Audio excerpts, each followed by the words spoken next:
For some of these athletes, they will be heading across to Canada to compete in the Junior Pan Pacific Championships later this year. Keen to hear your thoughts. One of those athletes that looks likely to be in contention for the team will be swimming from lane 4 in this first heat. So here it is, heat 1 of event 1. This is the 2026 Australian Age Championships on the Gold Coast. We are ready to race the men's 200 backstroke.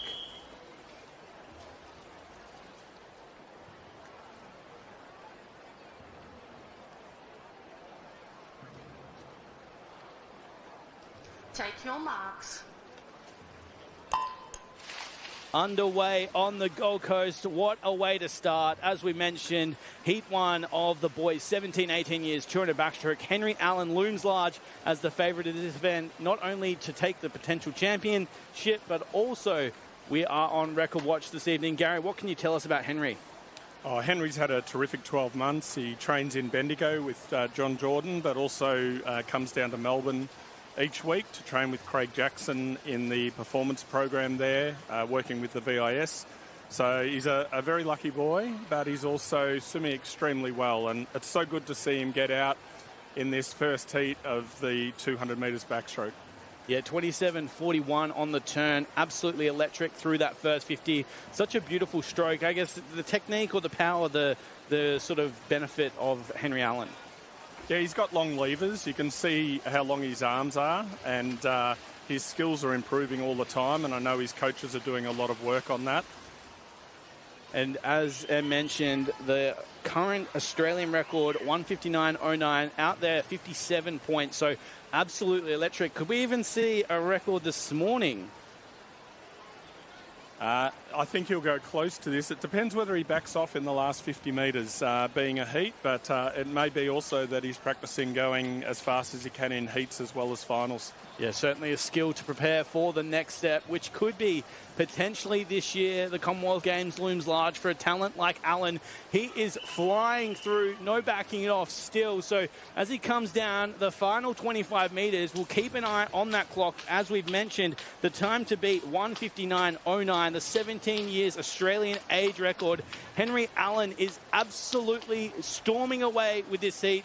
This could be an Australian age record to start the championships. That's how it's done, obliterating the time. 157.56. Henry Allen, take a bow. Gary, you were right. Electric. Fantastic swimming by Henry, and it just shows that athletes will have to be on their game in the heats. And the fact that we've got 2 more seeded heats coming up in this 200 backstroke also makes this very exciting. Absolutely. That is a way to start an age championships. I'd have to go through the history books to see how often we've started the competition with a national age record. A very special way to swim. The good news is still 3 heats to come. Heat 1 swum, Allen on top. Now we wait to see who'll be joining him in the final.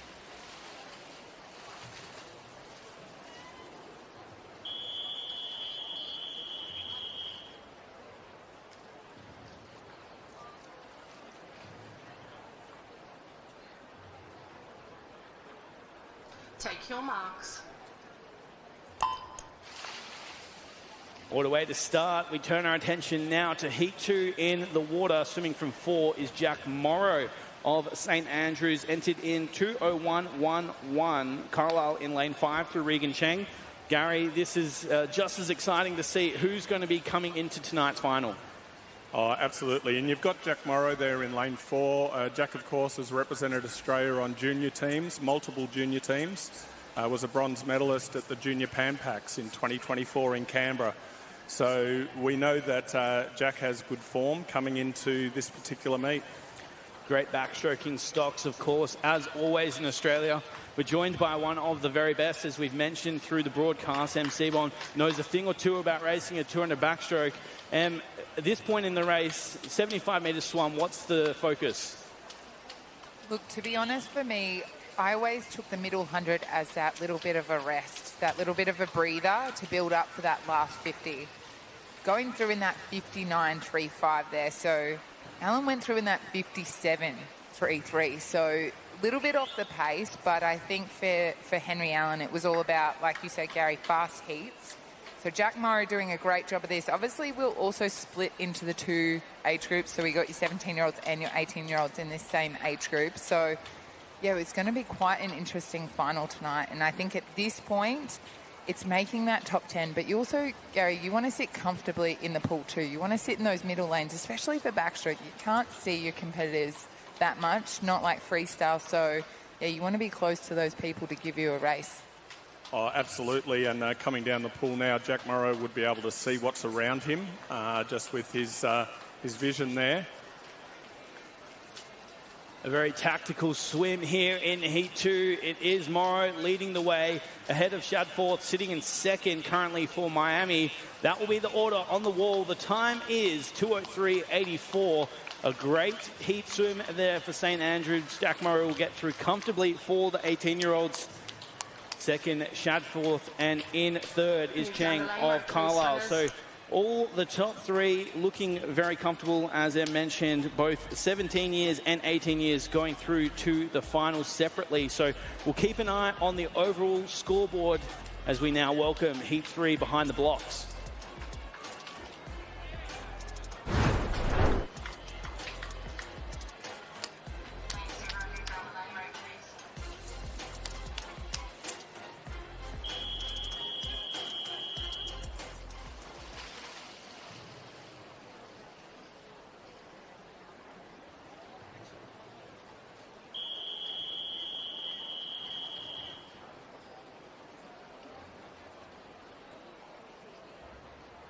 Take your marks.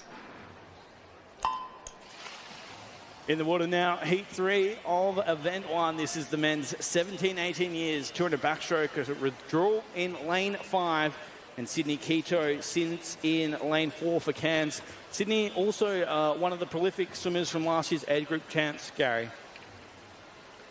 Very much so. And Sydney's had a good year. He raced at the Next Wave Invitational in Canberra last year and then also participated in the Next Gen camps together with his coach. We've also got Campbell Wilson Moran in lane 3. And Campbell, known as a freestyle swimmer, but also grew up as an age grouper as a very strong backstroke swimmer. So it's great to see Campbell also doing this 200 metres backstroke. Yeah, it's great to see those athletes with versatility through the age group ranks. And speak to us about how important it is to have versatility, especially as an age group athlete. As an age grouper, I think it's super important not to specialise in anything. I think things change as you get older and it becomes quite interesting. Then you can sort of be more specific. Even some of the races that are out there, they're still doing multiple events. Like Kaylee, she not only does backstroke, but she does the IM. She's fantastic at breaststroke, and I'm sure she could mix it in with the butterfly as well. But even Alex Perkins, she swims the butterfly, the freestyle, and the backstroke. So I think it's really important not to narrow yourself down to just a couple of events, but really open up and see what you can do. Have some fun with it. That's it. Perfect loosener as well for Wilson Moran. Currently sitting in second position. It was a great third 50 there by Sydney Quito as he starts to pull away. As Gary mentioned, he was prolific last year, second behind Jack Morrow in the 17 years boys 200 backstroke. Here comes a light charge from Wilson Moran in the final 15. He's really trying to get on the wall first.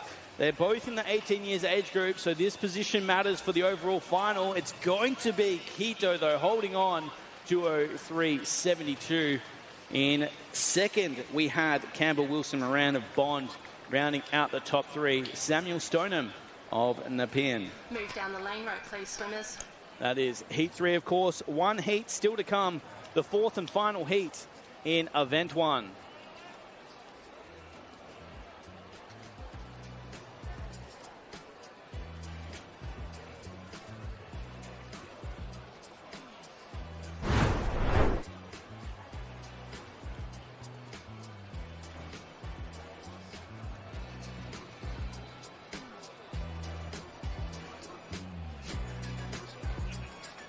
Goes to show how fast Henry Allen is against the rest of the field. He's like 6 seconds over anyone else. So what a way to open the age competition, breaking the Australian record. Yeah, special moment for everyone tuning in around the world or in person, of course. an Australian age record to start the competition. Don't know how often that happens.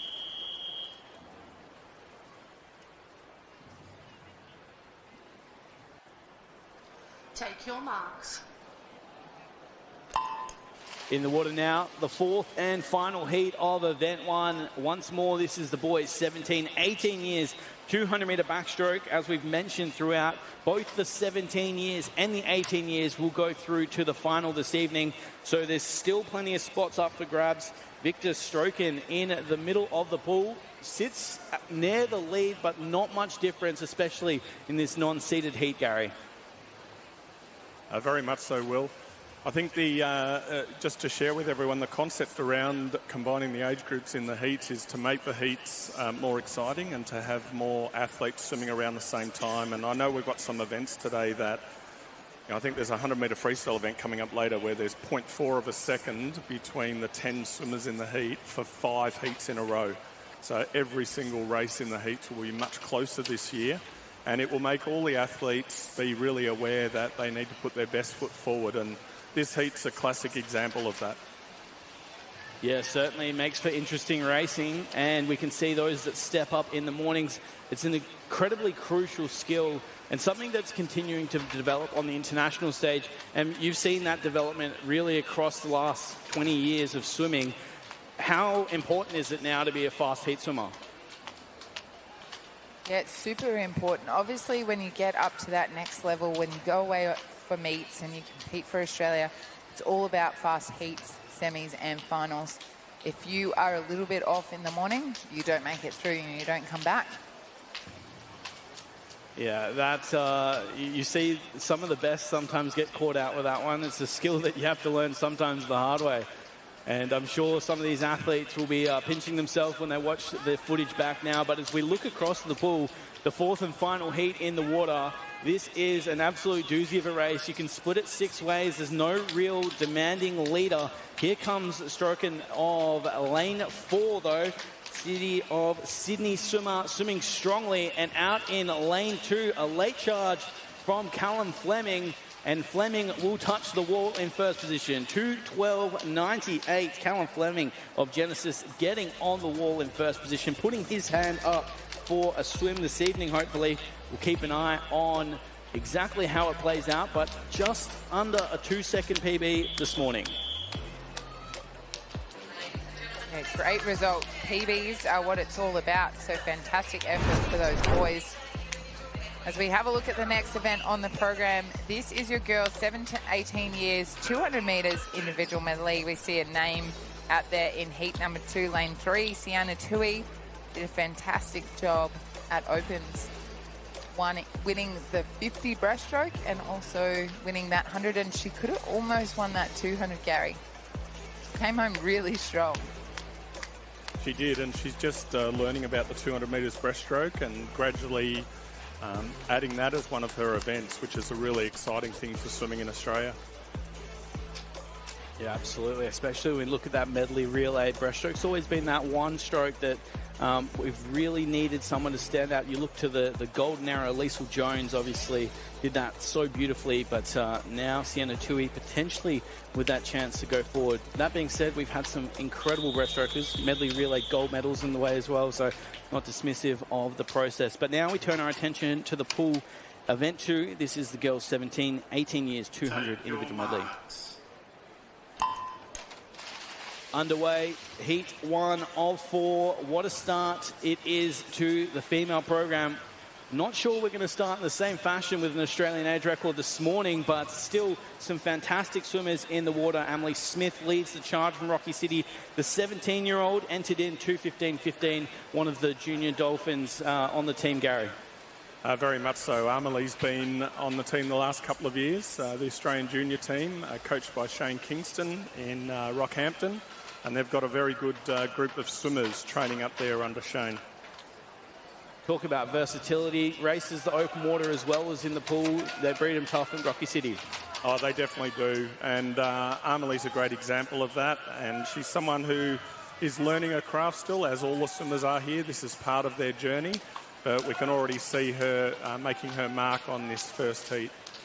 Great start out in lane 0 as well through Ballarat's Ava Candy swimming strongly up near the front of the race, as well as Chloe Burke in lane 3 for Melton.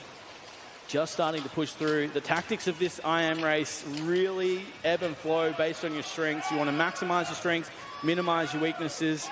And how did you go in the 200 IM? I think the breaststroke is really the make or break point in a 200 IM. So me being a backstroker, I always relaxed a little bit in the backstroke to save myself, to give me the best shot to really push through that breaststroke. And for the freestyle, it's whatever you got left. Sometimes we see most of the race is won in that breaststroke, and you can see that Smith out there is doing a fantastic job of that breaststroke leg, turning through in that 144.10. She really pulled away from the rest of the field. Yeah, just on that PB time, which is exactly what you want to see from the heat swims. She's entered through with a 2:15.15, the fastest in the field, hence why she's swimming in lane 4. The 17-year-old, the fastest in the 17-18-year age group as well, and she's just starting to fade into the wall here, but a fantastic performance across the board. She stops the clock there, 2:17.43, a great way to start her program here, Gary. Oh, very much so, Will. It's a good start by Amelie. She's got a big program here over the 8 days, and that was a nice solid swim to get started into the competition.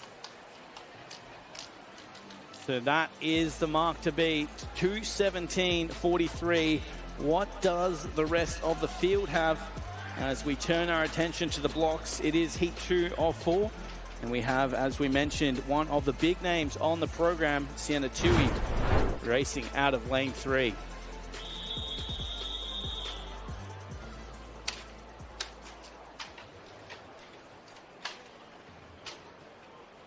Take your marks.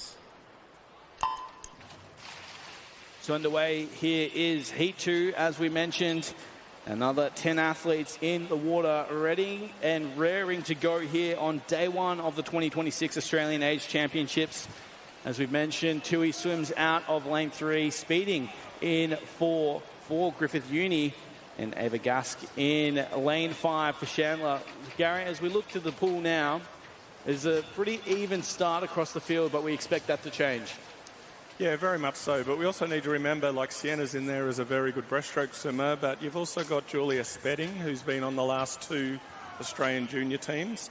Ava Gaske is coming through really well, coached by Tsuyoshi Kimura, Chandler, and also Jessica Wilson in lane 6. Jessica's just moved into the program with Richard Slight, well-known coach to you all. Yeah, there's talent across the pool and across the heats today. And as we move from the back to the breast, how important is a good turn to just carry that momentum through?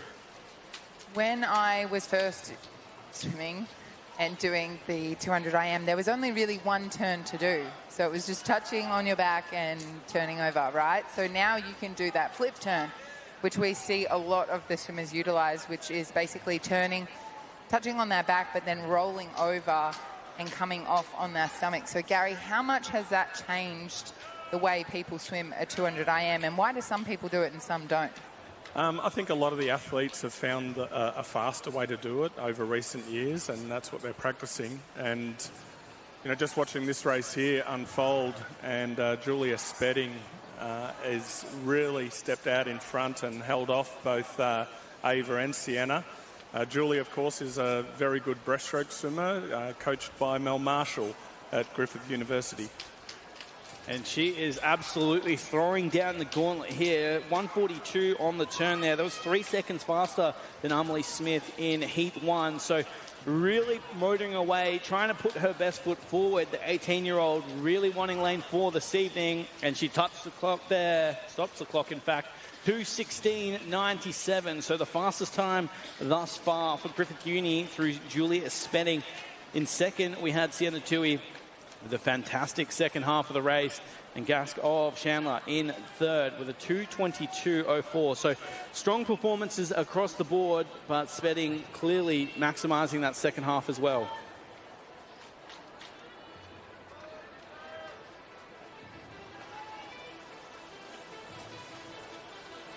So just confirming there, it is Heat 2. Betting on top, 216.97 on the blocks now. Heat 3. Take your marks. In the water and underway, Heat 3 of 4, the penultimate heat. We still have some exceptionally fast swimming across the board. Lily McPherson enters in the water for Manly in lane 4. Lily, one of those rising age groupers as well, Gary. Very much so. And Lily, a very good butterflyer, as we can see here, will also feature in the 100 metres butterfly, which will be one of her main events here. And also a very good freestyle. 200 metres freestyle is also another good event. So both of those together go really well to top and tail at 200 IM. You can see using those strengths early on, maximising that butterfly leg to get out to a half a body length lead. And of course, this event very special to one of our panelists here, MC Bomb, 209.93. That's a good record back from 2010. Yeah, so it must have been Com Games. Where was that? 2010. Was Delhi. that Delhi? Yeah. So yeah, a long time ago. Didn't know I still had a 200 IM record in there. Would have thought Kaylee would have got me, but pretty happy with that. Lily McPherson looking great out there, doing a great job at this breaststroke leg.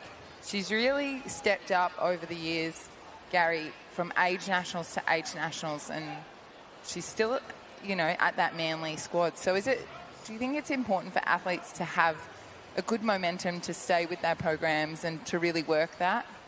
Very much so, and she's got a terrific relationship or partnership with her coach, Justin Rothwell, and they work together really closely, particularly around improving technique and skills. And, you know, it's apparent watching this that also her fitness is very good as well. And like you said, continuing to step it up year on year, using the 2IM as a really good shakeout. The first morning, the first event on the girls program, and out in front, Lily McPherson representing Manly strongly. Now with 15 metres to swim, it's McPherson and then the field. You throw a blanket across second, but there's no challenging for the win here. Lily McPherson against the clock, a very competitive time, 2:20.02 on the wall, just off that 2:19 mark. You can see a real tight battle across second, going the way of Riley and Bierman in third, out of lane number 5. That's 3 heats swum, 1 to come. And so far, the Gold Coast Aquatic Centre turning it on day 1.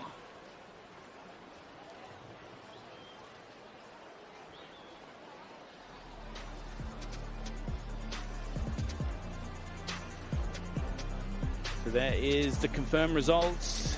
Is as was on the board. McPherson on top for Manly. Final heat now on the blocks. Take your marks. For the 4th and final heat in the water, 3 athletes take to the pool.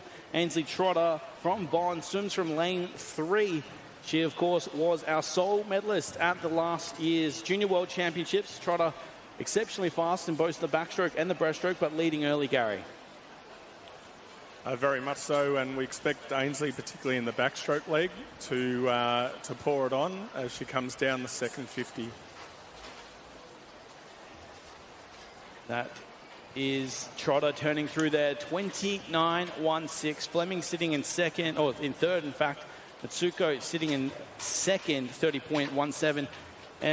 Obviously, it's great to have so many international athletes coming and competing at the age championships. How much does it mean, especially for these age groupers, to race against some of the world's best juniors, but also to develop some of those relationships that they'll see on pool deck for their entire career?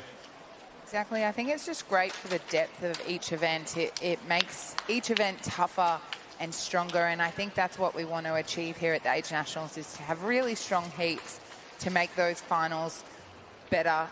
Again, we obviously want to see that improvement from morning to night, but it also helps when you get to that next level, when you're competing for Australia, when you're at Worlds or an Olympics. They're not easy heats. You're going to have to really push personal best times or the best that you can do in those morning spots to make it back for those finals. So this helps the age swimmers out dramatically, because it will help them really have that experience before they go to that next level. And Gary, any strategic partnerships with other federations that have brought these athletes down to the Gold Coast? There's a number of countries that come here each year, and I think they really enjoy the opportunity to swim at the age championships and for their best younger swimmers to get the opportunity to race against the Australians. This particular meet is known around the world as one of the best age group meets in the world, and so what better meet to come to? And what better venue to be at?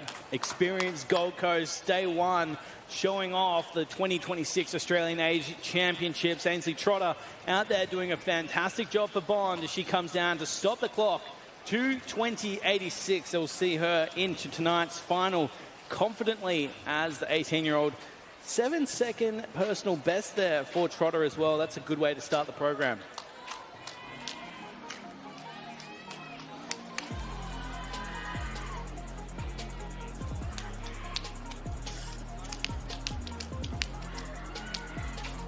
So we wait for the ratified results.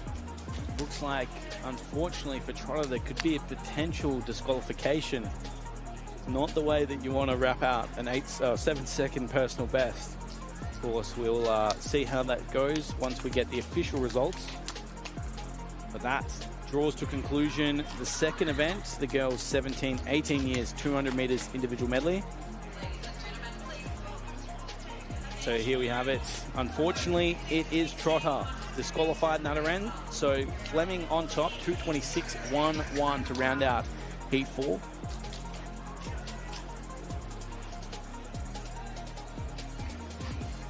And here is a summary of the results. Of course, they're still yet to be split across the 17, 18 years.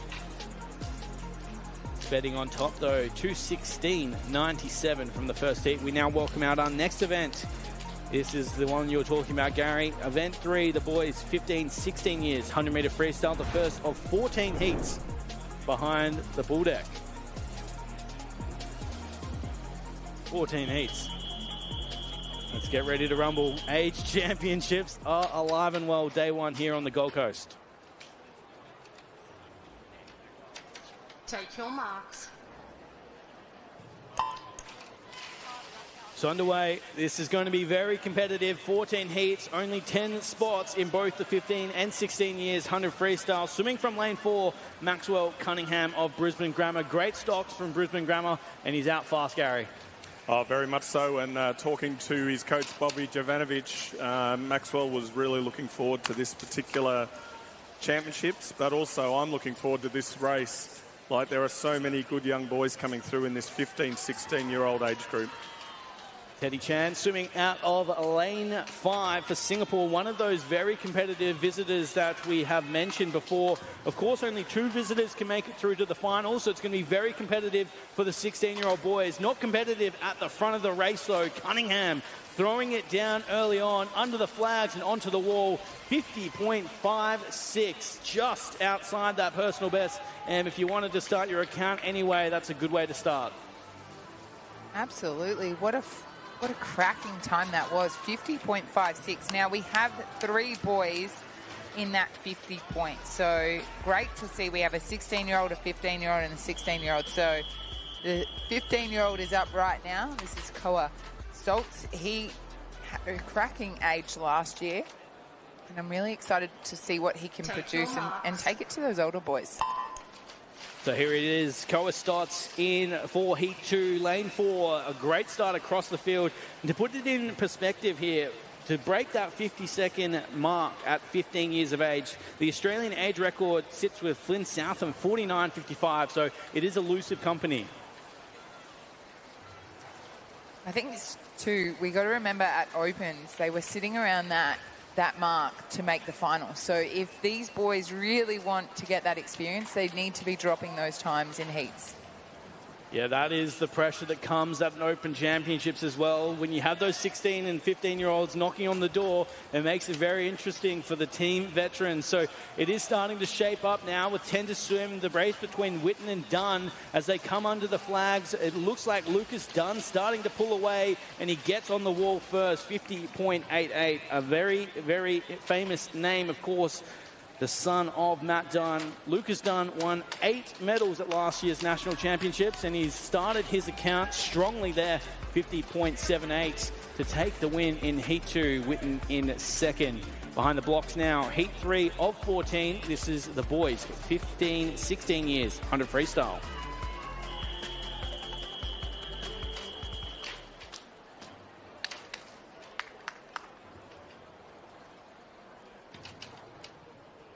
Take your marks. The last of the seeded heats in the water. This is Heat 3, swimming strongly off the blocks. We have Liam Brown of Darwin. Gary, Darwin up the front. Liam certainly representing the NT well. Yeah, Liam's a great young prospect, training with Tim Few at Darwin Swimming Club. It's so good to see him here, and of course there's a number of other swimmers from Darwin here across the week. Swimming strongly as well, Hegebert and Easton out in lane 1. So the outside smokies, we like to see it. We're going to see much more of it in the coming heats. But as they come down now with 15 metres to swim, you can see the start or the middle of the pool really starting to impose themselves. Here is Montana, here is Brown. The watch is on the clock as well. Who gets the touch? It goes the way of Christopher Montana. Exactly the way you want to finish a race from Trinity Grammar. Just 16 years of age on the wall there. 51.16.07 of a second in between the top two. Good racing, fast racing, plenty more to come.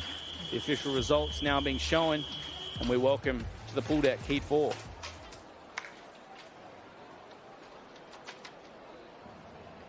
Take your marks. So Heat 4 underway. This is the boys, 15, 16 years, 100 freestyle. And this is where it starts to get really interesting. As Gary mentioned, tight racing across the field, all focused on getting a spot this evening. That's right. It becomes quite tight to make those top 10 positions for each age group. And Gary, we see a lot of battles. Who do you think is going to take it out? A 15-year-old is going to beat the 16-year-old times? That's quite impressive. Very much so, and this is one of the benefits of having age groups combined in the heats and then separated in the finals is these next 8 or 9, 10 heats are going to be extremely close. I think this heat there's only 0.5 of a second between first to 10th going into it, and we can see that as they come down to the last 5 metres.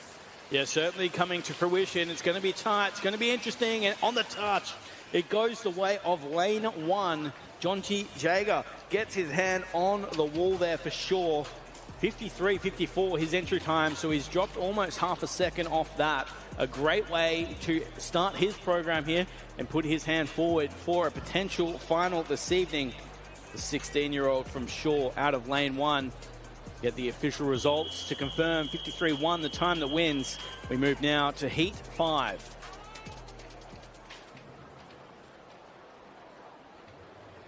Take your marks. So here is Heat 5, just 0.19 separates first to last on entry times in this heat. A great start coming from lane 3, that's Bryce Krause of Fairholme. Gary, you mentioned that the age groups combined has really lifted the competition of heats. Is that obviously a very strategic decision? Yeah, the High Performance Pathway unit came together with the events team following last year's age championships, and we've really had a look at a way of helping all of our athletes to experience what it's like to race in close heats. Now, what it means is that anyone in the race can win a heat, but it also means that if you're swimming exceptionally well, you'll stand out, just like in this event in front of us. Yeah, on cue, could start calling you Gary Oracle. Here is lane 3, 51.97. That is a massive PB there for Hayden Bancroft of Chandler.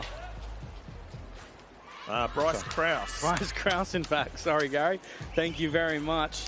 Bryce Krause of Fairholme, the early leader, held on 51.97, 1.8 seconds faster than his personal best, and we should see him come back this evening with a swim like that. We turn our attention now to the heat with Bancroft, Heat 6. Take your marks. So heat 6 in the water and underway. 6 of 14, in fact. And we are seeing some of the very best of the next generation take to the water. And throw us back, your age group days. How important was day one for a good meet? I think the very first swim of any meet for me was, I always called it blowing out the cobwebs, because you never knew what was going to happen, and you're always way more nervous for the very first swim out there. So for me, it was great to get the first one off, because it was like, check, sweet, done, and then it was getting better from there. Excited to see what these athletes have for their program, as well as they all look to get into tonight's final. Absolutely nothing splitting the field here. Looks to be the middle of the pool. In fact, it is lane 5 coming through. Caleb Johnson of Brisbane Jets gets on the wall, 53.19. So another personal best. I think that's going to be the theme of day one, as we mentioned, blowing out the cobwebs, but also the freshest into the meet. 8 days, Gary, it is a marathon, not a sprint. Oh, absolutely, but you also have to be on your game when it comes to racing the heats in every single event.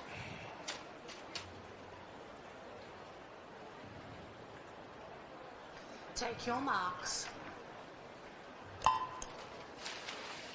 We turn our attention now to heat 7 of 14. Into the water first, Kobe Sims, 54.13 entered in. He's up against it here. Nothing really splitting the middle. Oh, sorry.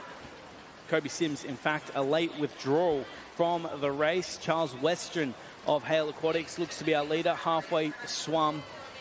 Of course, many of these youngsters, Gary, looking to potentially even get on that Junior Pan Pac team this year. Very much so. We have the Junior Pan Pac team, but we also have a Oceania Championship camp that we're going to be conducting off the back of this meet in Fiji.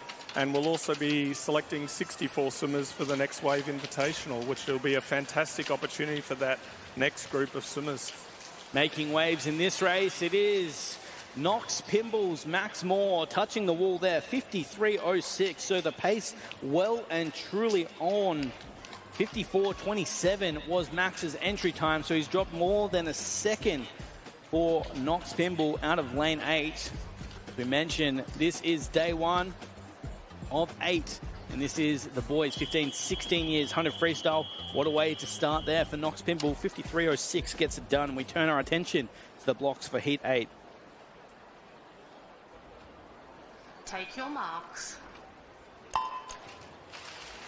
So underway is heat 8, the men's 100 freestyle, swimming strongly, and we're truly blessed in Australia to have some great pools. The Gold Coast Aquatic Centre is one of those, and I'm sure these athletes will be throwing back to the likes of 2018 when we held the Commonwealth Games here.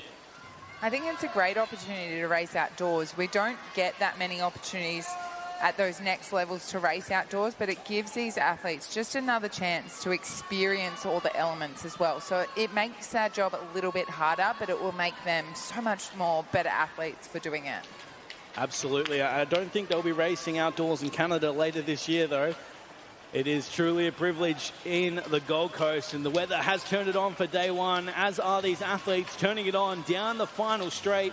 Nothing splitting it. The commentator's curse, of course, in lane 6, getting it done. Ali Al-Nasir of Riverton on the wall first. Wait a start for Al-Nasir as he touches the wall there. 53.65, so we're still under that 54-second mark, Gary.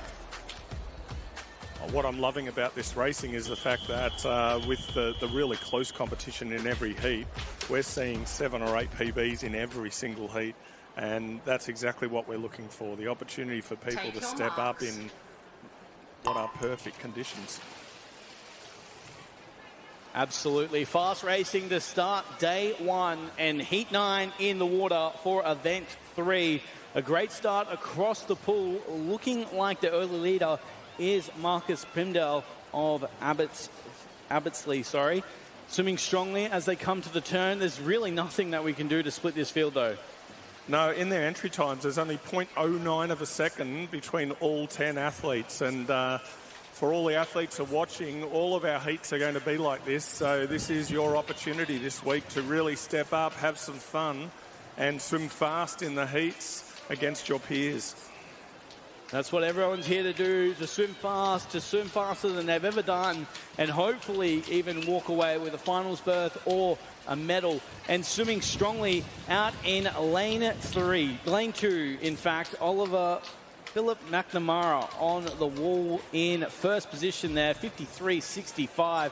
Again, another massive PB there for McNamara from Canberra, entered in 54.65, so he's taken a whole second off his entry time. I'm sure those massive jumps at this age is just exactly what you want to see from our junior athletes.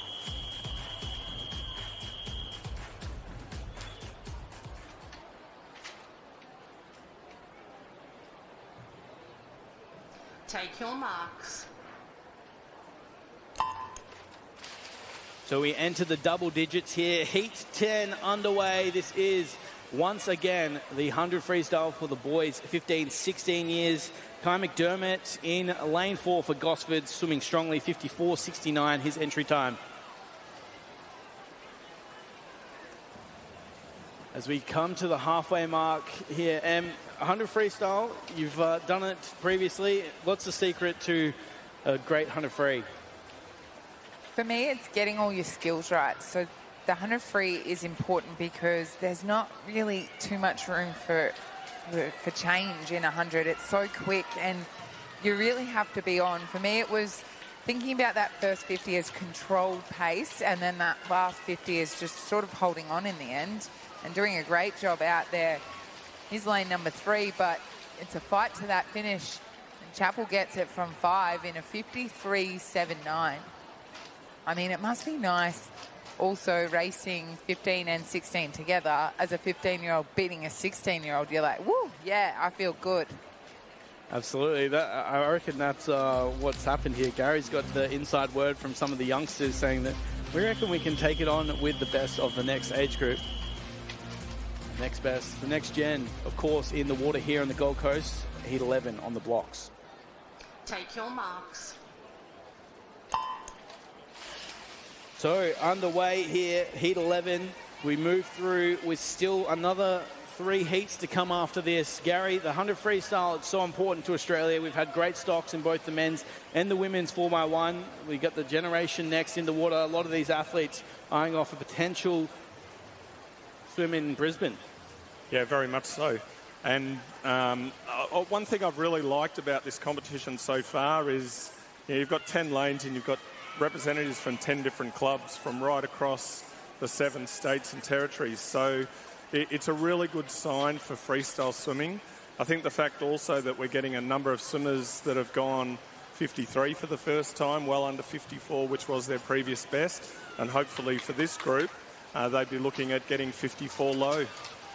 Let's see the clock as they come down to stop. It is Lachlan Parker, 54.06. Gary, the Oracle, strikes again. That's a great swim. And Parker looks happy with that. As we mentioned, we've had great representation across. Nelson Bay taking the win there through Lachlan Parker, 54.06. Almost a personal best by a second. Up next is Heat 12. Boys, 15-16, 100 freestyle showing out on day Take your 1. marks. In the water and underway is Heat 12, as we mentioned, and a great start across the field again. Really nothing splitting these athletes, as we've mentioned throughout. And Gary, the age group program has been something that's been around for as long as swimming, essentially. To disrupt it has been very intentional. Yeah, very much so. And in some ways we've gone back to the future because there was a period of time where we only had dual age groups. Back through, I can remember very clearly my first age nationals in 1978, dare I say. And it was 11 and 12-year-olds racing each other, 13 and 14-year-olds and 15 and 16-year-olds.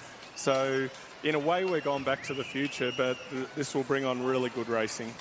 Yeah, and so many incredible athletes have come through that program. Still remember a young 12-year-old Kyle Chalmers taking gold Here we have on the wall first, Fraser Nuggle of St. Peter's on the wall in first.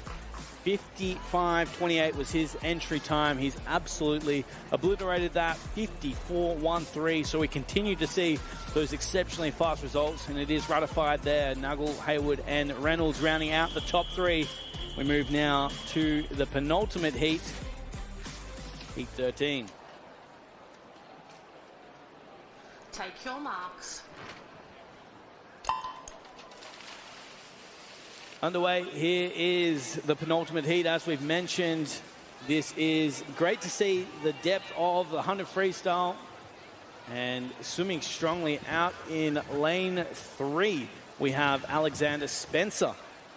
You've been on the call for the age championships for a number of years now. You've seen these age groupers really come through. Any names that you're excited to see this week? I think for me, starting it out with Henry Allen was great. Watching him break the age record last year in the 100 backstroke was sensational, so I can't wait to see what he's in form to do. Obviously, I've loved seeing Sienna Tui over the years, and now we see her at that next level, so it's fantastic to see them develop into those next level competitions. Absolutely, and it's great to see the development of this race through Spencer as he comes down 52.53. Gary, that's the best thing about age group champs. Sometimes, even in the last heats, we see some fantastic swimming. 52.53, that will get him almost into the final this evening. Yeah, it'll go pretty close, and it's fantastic to see young men just putting themselves on the line. 52.53 for Christopher Lee there of Surrey Park. That is a 3-second PB. Jeez, over 100 freestyle. Love those days. On the blocks now, the 14th and final heat. Take your marks. So we round out the program here in the boys 15, 16 years, 100 freestyle. A good start in the middle of the pool to be expected, but swimming really strongly out in lane 7. Hamish Davin really not wanting to leave any challenges for the end of the race.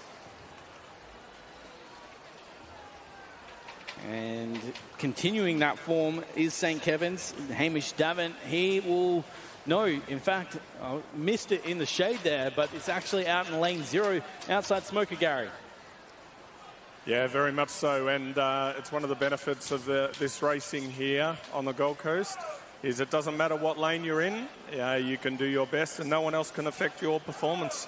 Especially out in lane 0, looking to our fantastic partners of Swimming Australia and spurring him on through the final stages. Experience Gold Coast onto the wall. It is 54.33 for Pozzoli of Caulfield. Again, over a second PB. So the personal best raining down on day 1. That was event 3. We'll get a summary of the results very shortly, but a good way to start the 15, 16 years age program. Oh, very much so, Will. And I think, if these boys can all stay in the sport and work together, work with their coaches, work with their programs, then we start to build a really strong foundation for that 100-metre freestyle as the boys turn 17 and 18. Yeah, I'm sure there'll be a few nervous veterans of the team watching the likes of Cunningham and Dunn come through. As you mentioned, both Cunningham and Dunn, 16 years of age, but there are the likes of Koa Stotts, the 15-year-old that would be eyeing off tonight's chance to swim faster. Yeah, I almost wish they were all just racing together tonight because I feel like it upped the competition this morning, seeing both age groups together. I think it helped push them, and it also helps, like, if you do have, the really fast younger swimmer, it helps him get to the next level too. So I wish we could see them combine again tonight, but we'll see them in the 2 different age groups, and obviously the younger age group would go first, I assume, Gary, and then, the older age group get that little bit of a spur. Maybe if there's something brilliant in the 15-year-olds, the 16-year-olds go, oh, geez, now we have to go so much faster. So maybe it will add that to it. But, yeah, I almost wish they were just racing together tonight. The good news is we get to see it again, though, as we move now to the 200 breaststroke of the girls 15, 16 years. So in the water now is the first of 9 heats of event 4. The girls 15, 16 years, 200-metre breaststroke. And as we're just saying, if anyone could change the program, it's the man sitting next to us in Gary Barclay. But obviously, we're here now and excited for what's to come. Talk us through what we expect from this race. This is another one of very exciting races, not just for today, but for the whole meet. And I think the fact that someone like Lila Rebo de Brazac from Newmarket Races, she's been swimming extremely well in the lead up to this meet. Had a chat with her coach, Steve Miller, this morning, and he was very pleased with her preparation. But we're also going to have a number of other swimmers around her as they come down the second 50. So the likes of Lila swimming out of lane 4, again, and one of those athletes that really stood up at last year's championships. She did the double in the 100 and 200. I guess these are the athletes that we continue to see develop as age groupers. What excites you about Lila? Well, I mean, even just the fact that your 16 years title holder was Sienna Tui and seeing how far she's come in a year. So you got to be thinking, Lila is thinking that track too. Oh my God, if Sienna can do it and she's only a year older than me, then I can do it too. So I think it adds that level to the age competition where it starts not being looking like, oh, I've got to wait a couple of years, instead of being like, oh, I can do that right now, I can do that. So I think it's a great chance for them to really, I guess, work on those where they want to pace the race, where they're thinking that they need to make improvements of, and this is the chance to do it. This is the perfect opportunity. And she is absolutely taking that opportunity ahead. A very fast 150 turn 1:48.59. Entry time currently sitting 2:29.13. The Australian age record, I think that may be safe, at least this morning. 2:25.46, held by none other than Liesl Jones. For the 15-year-olds, the 16-year-olds is Rebecca Brown, back from 1994. So a very old record, still standing and potentially on the cards for Lila this evening. Will take a massive swim to get there, but she's dominated the heat as she comes down to stop the clock. Gary, you'd be happy with that one. 2:27.96. Yeah, very good swim there by Lila. Well paced, went out 110, back in 117, and very good to see. Just off the title holder time as well that it took. And you're right on the money there. The 16-year-old title holder went on to swim very strongly at the Australian trials. So potentially a very big year ahead for Lila. Absolutely, and a fantastic job. 10 seconds in front of the field there. So it does make it hard when there is such a big gap between first and second, because you almost want a little bit more of a battle so they can keep pushing and she can push those other girls through as well. So she's done a great job out in front to take that win, and that 2:27.96 is a great morning swim. Absolutely. Take your marks. Underway here, heat 2 of 9. This is the girls 15, 16 years 200 meter breaststroke, and as you just mentioned, 10 seconds the difference between first to second in heat 1, and we'll see the competition start to come through, and we expect the competition to look from this heat. Brielle Dredge in 4, Heidi Schumack in 5. Gary, both very coveted young athletes in those lanes. Very much so, and the trajectory for both of these girls is excellent. Brielle Dredge training over in Perth with Clark Coulson over there, Kwinana, and Heidi Schumack training in Sydney. So Heidi will have a very big program. She's a very good 200 IMer. She's very good at all 4 strokes. So she will have a big program, and looking forward to seeing Brielle swim. She's had some good lead-up swims, and I know she was looking forward, having a chat with her this morning at Racing World today. Some of these age groupers invited onto the national event camp for the breaststrokers, and obviously getting that experience with the overall leaders in Australia. How much does that benefit an age group athlete? Oh, very much so. I think the fact that, for example, Brielle get to train with other athletes and Heidi with other athletes in that next gen program is really good for them. And then yourself, someone that sort of really, smashed your way onto the team, bit of a wrecking ball as an age grouper, but what do those national event camps mean to young athletes especially? I think that's just a great opportunity to get together and train against people that you probably only see once every year. So it's a fantastic opportunity to really see what they're doing, sort of get more of an insight, and you can see, you know, some of them are hard trainers, some of them not so much. So it's always interesting to see. Also doing a great job is Coco McGrath there in lane number 3.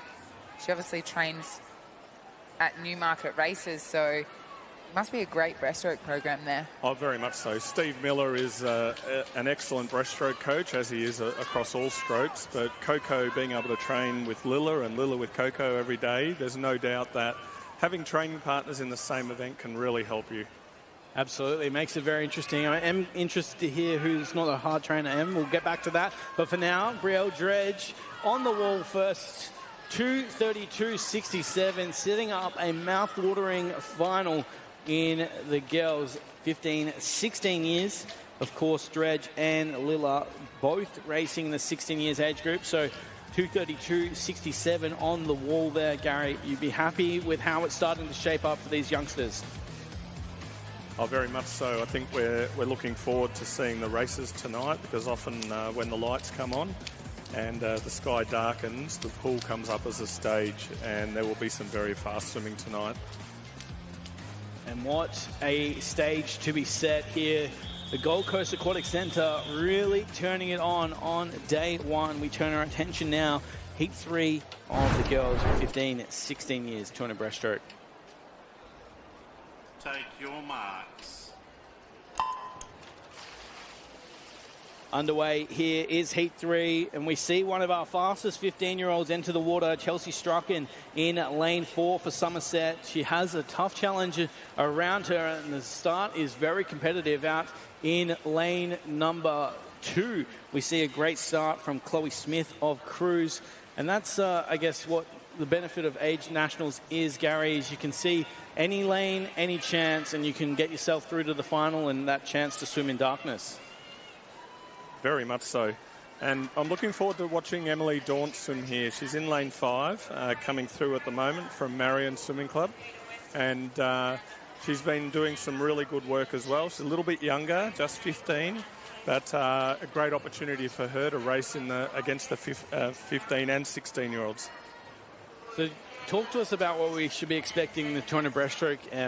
No, not necessarily one of your primary events, but still, it's not an easy swim whatsoever. I think 200 breaststroke is one of those really tough events where you sort of can't really play around with it too much. It's really hard to change pace a lot in the breaststroke. So I think for the breaststrokers, it's about strong and long. So it's all about changing the glide time, and that's sort of where they get the difference in maybe stroke rate there, ever so slightly. But, I mean, 200 breaststroke, it's tough on the legs and it's tough on the arms, isn't it, Gary? Oh, very much so. And it's also a stroke where you've got resistance the whole way, so your arms are fighting back through the water rather than recovering over the water. So you've got a lot more resistance in this stroke. So you need to be strong with both the arms and legs. And I think the timing as well, the timing of the arm pull and breathe, and the timing of the kicking as well. Yeah, unfortunately for breaststrokers, it's one of those strokes. The easier it looks, the faster you are, the harder it is, really. So unfortunately for them, they don't usually get the kudos that some of the other strokes do, but they work just as hard, if not harder. It's a controversial take to be having on day one, especially next to one of the best backstrokers of all time. But here we have Strachan out in front doing a fantastic job. 15 years of age. She went through 1:12.88. She's held that form. She's absolutely obliterated Heat 3, stopping the clock here. 2:31.68. A very strong swim out of Heat 3. Somerset represent 2:31, just outside that entry time. Hopefully we can see some more fireworks this evening from the 15-year-old in lane 4. Second went the way of Damien. Third going out to Mercer in lane 6. That is what we like to see here on the Gold Coast Aquatic Centre. Still plenty of swimming to come in event 4, sorry. The girls 15-16 years, 200 breaststroke. Seen some great swims so far, including a very strong Heat 1 that set the tone. Chelsea Strachan up the top there in Heat 3, though. 2:31.68 confirmed on the screen now. Sitting at that second fastest time, so a great effort from the 15-year-old that, again, she'll be in the 15-year-old final, but throwing times up against those 16-year-olds, so great job. Take your marks. In the water now is heat 4. Once again, this is the girls 15, 16 years, 200-meter breaststroke. We've seen some great swimming thus far and swimming strongly off the start. Freya Bauer of Breakers in lane 5. She looks to be close to the front of the race as they go through the 25-meter mark. And if you throw back to the age group championships of past, used to be seeded heat swimming last, where you'd see the fastest swims and then know the time that you needed to go through to the final. The reverse happens now, of course, so these athletes would have seen what's happened and the challenge now in front of them. Yeah, I mean, it's been like this for a couple of years now, where that fastest heat goes first. And when it first happened, a lot of people were like, oh, no, don't like that. But I actually quite enjoy it now. It definitely adds pressure to that heat number 1. So if you were the fastest swimmer in that heat number 1, you're setting the scene for everyone else. Everyone else sort of follows what you do. So, I mean, it definitely makes them work harder, and I think it's better off. They get way more experience being that first heat. Yeah, I'm sure a very strategic decision as well made by the higher-ups of Swimming Australia. I think also you're looking at the events we've already had today, and you're looking at Lilla in this particular event in Heat 1, and Henry Ellen in Heat 1, and Maxwell Cunningham in Heat 1 in that first thing. They don't know what everyone else is going to do, so they have no choice but to swim hard. And it's not just those people in the middle lanes, it's those in every lane. And a little bit of the unknown is really, really good, because it means that you just need to put your best foot forward. Putting her best foot forward out in lane 1. One of those athletes that would not really know where she sits in the overall context of the race, as well out in lane 9. So a battle in 1 and 9. We don't usually see that, especially in barrel-seated heats. This just outside, but still a great battle between lanes 1 and 9. That's Jacinta Clark in 1, leading the way ahead of Lucinda Durston, with 25 meters to swim. Again, this is where the real pinch point comes in the 200 breaststroke, where it looks incredibly difficult, and they're just trying to battle all the way through the wall. You watch back on film and you think, oh, just lengthen the stroke slightly, but the piano is certainly sitting on the back. But it is Durston who's managed to fight that away and come down to stop the clock. 2:41.92. The fans go absolutely ballistic for the swim that came from Durston there out in lane 9 of Laurento Normanhurst. That's a 5-second PB there, Gary. Very good swimming by the girls. And looking forward to these next few heats, because we've got 1, 2, 3, 4 heats to come, 5 heats to come. But these should be really close events. There's less than a second between each of these heats. Over 200 breaststroke, that is simply sensational. Great decision to combine the age groups, and we're seeing that come to fruition here on day 1 on the blocks now. Heat 5 of 9. In the water now. Only one withdrawal from this heat. That comes from lane 7. A good start across the field. Very hard to tell in the 200 breaststroke. Often get caught out by a sensational first 15 metres. The 50 breaststrokers, they don't love the 200, but they still have to do it, especially in these age group breaks, Gary.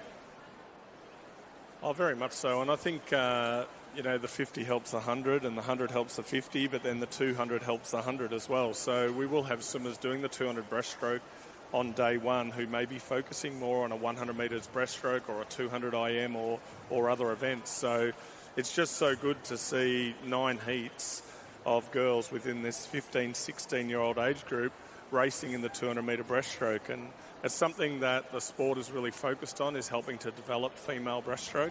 It's so important to the success of our country at a high level, at a high performance level. But it's also really important across the states and just across the country in general to demonstrate how good we are at swimming breaststroke. Yeah, absolutely. And we're seeing that come to fruition through this first 100. And we talked before about how you would actually approach a race like this. As we mentioned, the fastest heat swimming first. What would they be feeling behind the blocks, knowing that, you know, the time to get into the final probably just outside that personal best? Yeah, very much so. I think each swimmer will still just prepare for their race the way they currently are.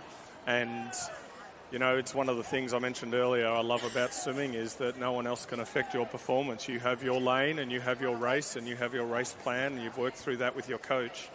And I think it's really important for athletes to stick to that and to focus on the process rather than worrying too much about the outcomes. Especially in a race that is as technical as the 200 breaststroke. If you were coaching one of these athletes, Gary, what would be the approach into the race?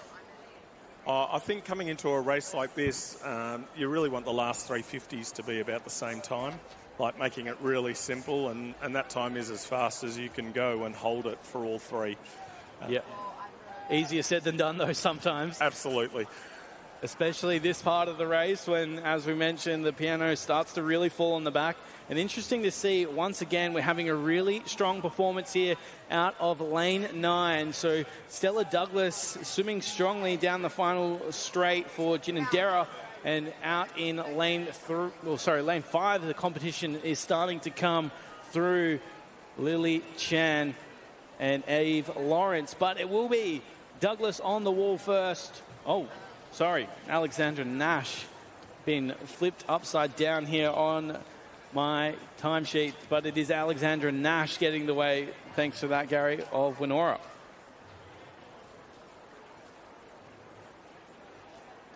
Very good swim there by Alexandra, and you know, a good 2-second PB, and let's put that into a distance. You're probably looking at 2 to 3 metres faster than she's ever gone before.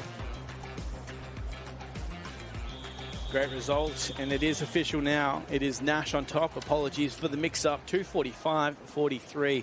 Now on the blocks, we move to Heat 6.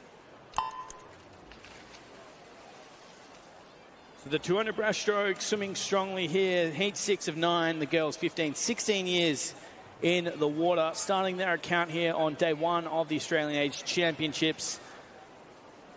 Swimming strongly. Once again, we can see the battle on the outside of the pool, lane 0 and 1. They continue to trip us up here, Gary. Oh, very much so. And, you know, having so many swimmers so close together is a great opportunity for these athletes to race each other and to also focus on what they're doing for themselves. So at the 50-metre mark, it is lane 7 leading the way through Bethany Hughes, 36.90 on the turn.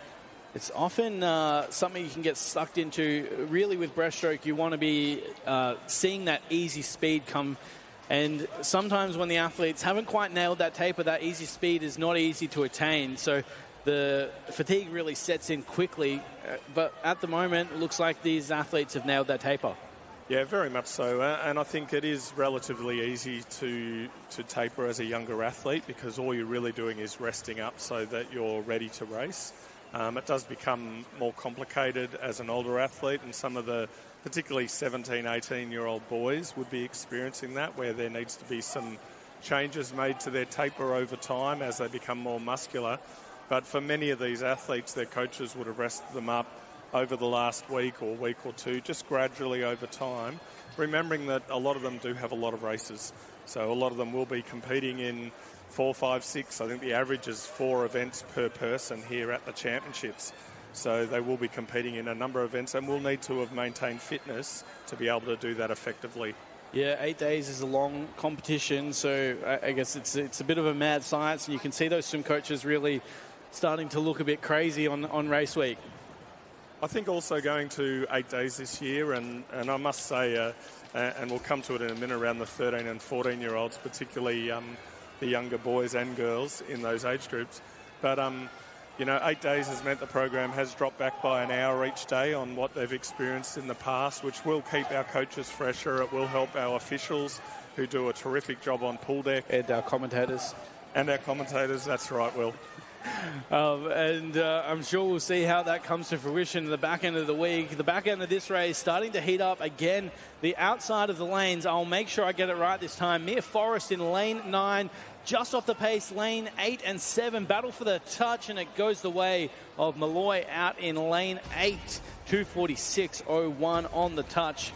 Bethany Hughes gets in second there. 0.2 of a second off the win for St. George. So Macquarie Shores and St. George on the top here in Heat 6. There's still 3 to come, but some great swimming across the board as we see more personal bests continue to tumble. So there are the official results. 2:46.01, 2:46.21 in second, 2:47.13 rounding out the top 3 in Heat 6. We move now to Heat 7 as they are on the blocks. Take your marks. Underway here, Heat 7 of the girls, 15-16 years, 200-metre breaststroke. As we've mentioned, a very tough race to nail the tactics often. I mean, we've even seen at the top level, Rebecca Soni famously failing to nail her race tactique at the World Championships back in 2009. So even the best of the best can sometimes get the 200 breaststroke wrong. Oh, very much so. And, you know, it's an event that a lot of athletes will have to experiment with over time. So they'll need to learn how to pace the event. You're right, you need easy speed on that first 50, and then you really need to nail 3 really good, strong 50 metres of breaststroke, and it is by far the best way to swim it. We also see swimmers going out a little bit easier and then coming back really hard so that they know they've got enough left in the last 100. Yeah, it makes for great viewing, that's for sure. We saw Brielle Dredge do that in Heat 2, setting up what could be a very exciting final. Some fast swimming, it's come already this morning, and plenty more still to come.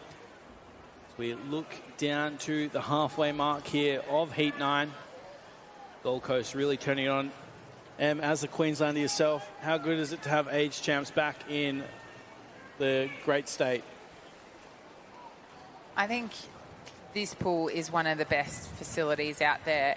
Not only is the competition pool world class, I think just when you look out the back at the warm-up pools, there's so many pools on offer. There's the 50-metre, there's 225s, and then there's almost a learn-to-swim pool that they could use as well. So the facilities here are fantastic. There's a great gym, and they also do have a hot pool and a cold pool, so the athletes could use that to help with the cool down as well. So look, to be honest, I feel like these guys are very lucky, because when you get to those massive competitions, those Olympics, those world champs, you don't get that many pools as an option. It's basically that 150-metre pool, and it makes it quite tough for warm-ups. So they are very lucky in that retrospect that we have this amazing facility to use. Absolutely, and especially in the age championships, the warm-up pool can sometimes feel like a bit of a battle zone. So to have so many pools, I'm sure the athletes will be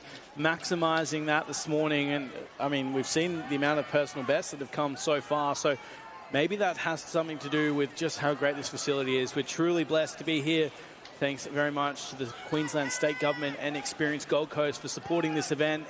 Turning our attention back to the water, though, with 5 to swim. The battle sitting out on the far side of the pool once again, and it is an absolute doozy, just 0.09 of a second, separating Aldred and Zhang.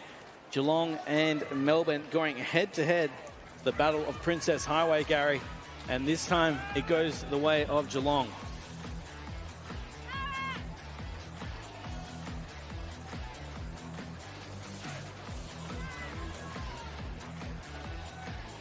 So the official results now being shown on the scoreboard. It is Taryn Aldridge on top, 2:49.55. Zhang in second, Greaves gets third. We turn our attention to the penultimate heat, Heat 8 of the girls, 15-16, 200 breaststroke. Take your marks. So the beauty of age championships coming to fruition here on day 1, 9 heats of the 200 breaststroke, exactly the way that you wanted to start your weekend.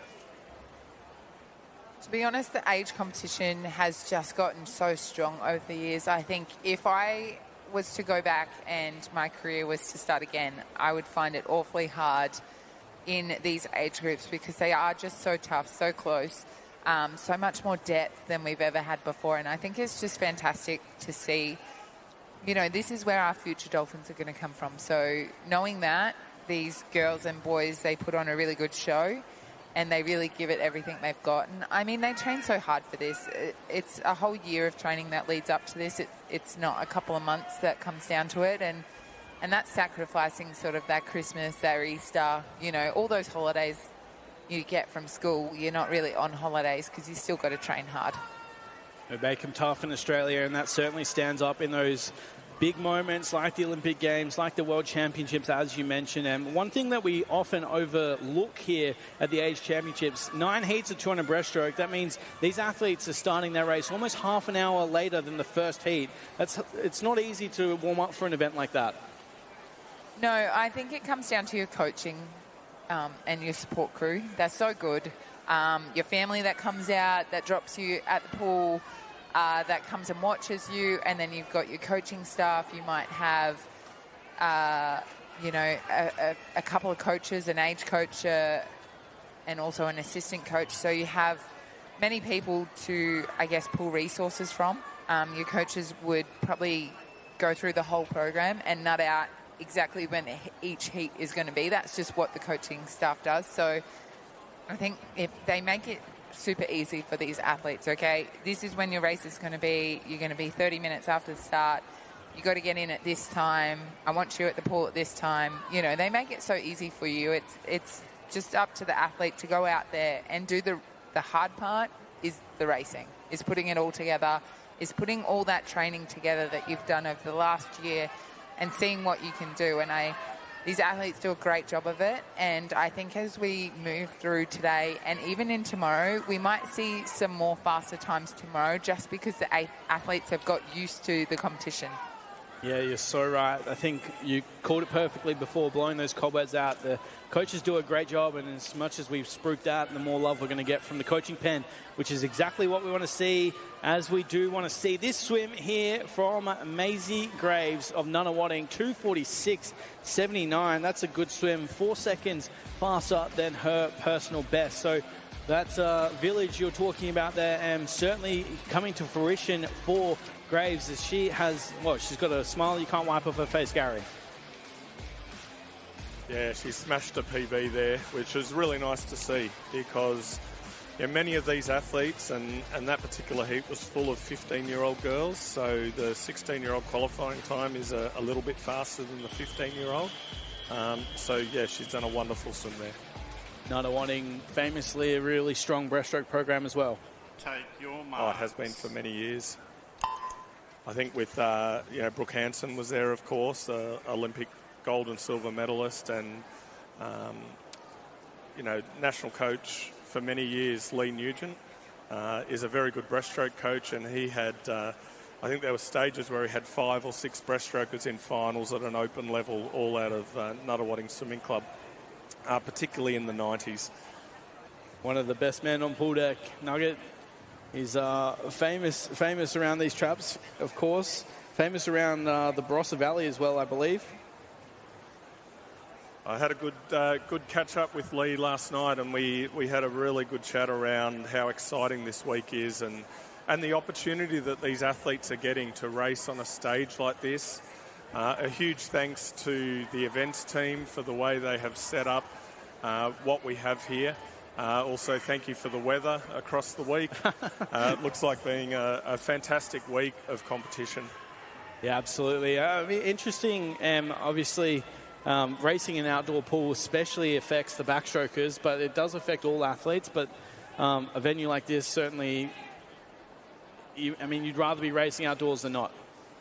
Absolutely. I think for me, whenever I raced outdoors, I was like, oh, I've got an advantage because I always trained outdoors. So for me, I thought, you know what, this is like a superpower for me because not many people from other states other than Queensland get to swim and train outdoors. So for me, I took that as a little win for myself. But backstroke makes it quite challenging with that sun. So for me, my number one tip is that I always say every year is if you're swimming backstroke and you hit the lane rope, just stay with that lane rope. Don't try and move away from it, because I tend to find that people try to move away and then they go to the other side, and then it's like a pinball effect. So it just means you swim more meters, and no one wants to swim more meters than they have to. So hit a lane rope, stick with it. Especially in a 200 backstroke. Minimize the distance at all costs possible. In the water, though, it is Rogers leading through the 150 mark, 2:07.10. Gary, as we look to the water, there's some great technique being shown even here in the 9th and final heat. Yeah, very much so. And I think to go under the qualifying times, you need to be a pretty good technician. And you can see, both of the athletes out in front getting their heads down nicely in this breaststroke leg and getting good drive out of their kick. Also, a shout out to Charisse in lane 4. Unfortunately, her goggles came down on the start. And what I love about this is the resilience that she has shown the whole way through this race and fighting right through to the end. So well done. Great to have them all across the wall now. That's a great shout out there for Charisse, and also for Catherine Anders of Weston on the wall first. 2:49.52 to round out the program. We'll get a summary of the results shortly. It's been a great start to day one here of the 2026 Australian Age Championships. That was the girls 15-16 years 200-metre breaststroke. So once more confirming for Heat 9, it was Anders on top. And overall, we'll have a look through, and we throw our eyes back all the way to Heat 1. Lilla on the wall through the 2:27.96. Chelsea Strachan and Brielle Dredge in the top 3. What a way it was in the early parts of this 200 breaststroke. We'll for sure see some of those later heat swimmers swimming in tonight's final. But joining us on commentary here is Matt Welsh, two-time Olympian and World Championship medalist, and one of the great voices in Australian swimming. Thanks for joining us, Matt. Thank you for having me. It is fantastic to be back. So, yeah, thanks, Will. 3 Victorians on the commentary. Perfect. Absolutely. I've literally just jumped in, and the boys from the 13-14 at 200 freestyle have just jumped in the water for Heat 1. Absolutely. The first of 11 heats. This, again, one of Gary Barclay's masterclasses to have the great depth across the field. 11 heats in the 200 freestyle. This is just as important as the 100 freestyle, the 200. We really want to see those relay medals start to come through, and this is the age group that is leading the charge. And a very big welcome to all these boys in the 13-14-year-old age group. For both the 13-year-olds and the 14-year-olds, this is their first Australian Age Championships. So every boy competing across these 11 heats, this is a unique experience for them, getting into the flow of nationals for hopefully the next 4, 5, 6 years and further on than that. I am really interested in this particular age group at watching Hantang Wang in lane 4. He's done some terrific swims leading up to this meet. Remembering these boys are only 13 and 14 years, but with our junior teams, we always have someone coming up out of that 14-year-old age group each year, and particularly with the next wave group of 64 swimmers underneath the junior team being selected. There's over 100 opportunities for kids to break into those, and we may even see some 14-year-olds. As you said, 11 heats, and Hantang is the fastest qualifier for this event, coming in with a time of 1:55.05, which is pretty handy for a 14-year-old. And I'm actually really impressed with the swimmers around him. So Ishak Ismail and Avel Chua, Ashton Bone, all right next to him. And as you said, Gary, he's put some really fast times down, but it's Ishak Ismail who's taken the lead here. It looks like Hantang's breathing to his left and just can't quite see the charge from the Surrey Park swimmer. And he comes in to record a 1:59.03. And second through Chua.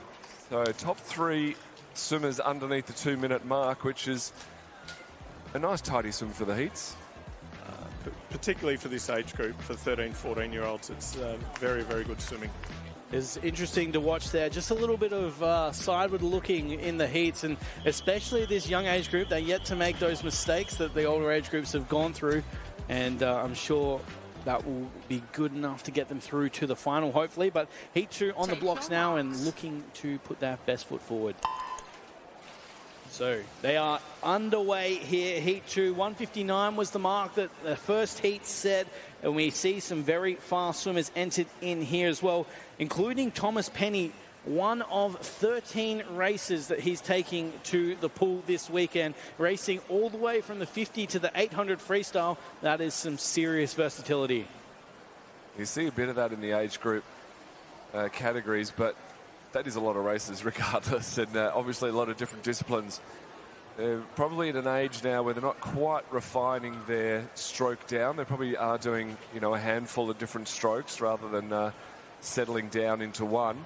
But that's still pretty incredible as they're coming down to the halfway mark in this second heat of the 200 free for 13 to 14-year-old boys. And not a lot, and almost expected at this halfway mark. It's you really don't want to make your move until this sort of halfway point and leading into the third 50. And it's exactly what we're seeing now. So Jacob Deere in lane 6 really starting to try and bit of a push in this lap. Tyrell Nemeth Ford is trying to go with him. And Thomas Penny, as you said before, Will, is doing everything he can to get away from them and doing a good job. At the 150-metre mark, he's going to have about a body-length lead coming through. And it's all good experience, especially in these heats. If they do make a final tonight, A or a B, if they do make a final tonight, what they learned this morning, I'm sure will put them in a much stronger position for the final tonight.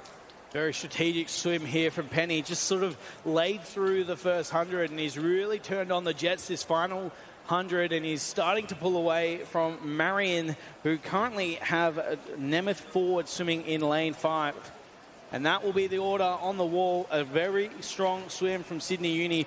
Thomas Penny opens his account, Gary. 13 swims, the first heat done. Very much so, and great to see 3 boys under 2 minutes again in that particular heat. And really looking forward to this 14-year-old final tonight. And we're only just into heat 2 of 11.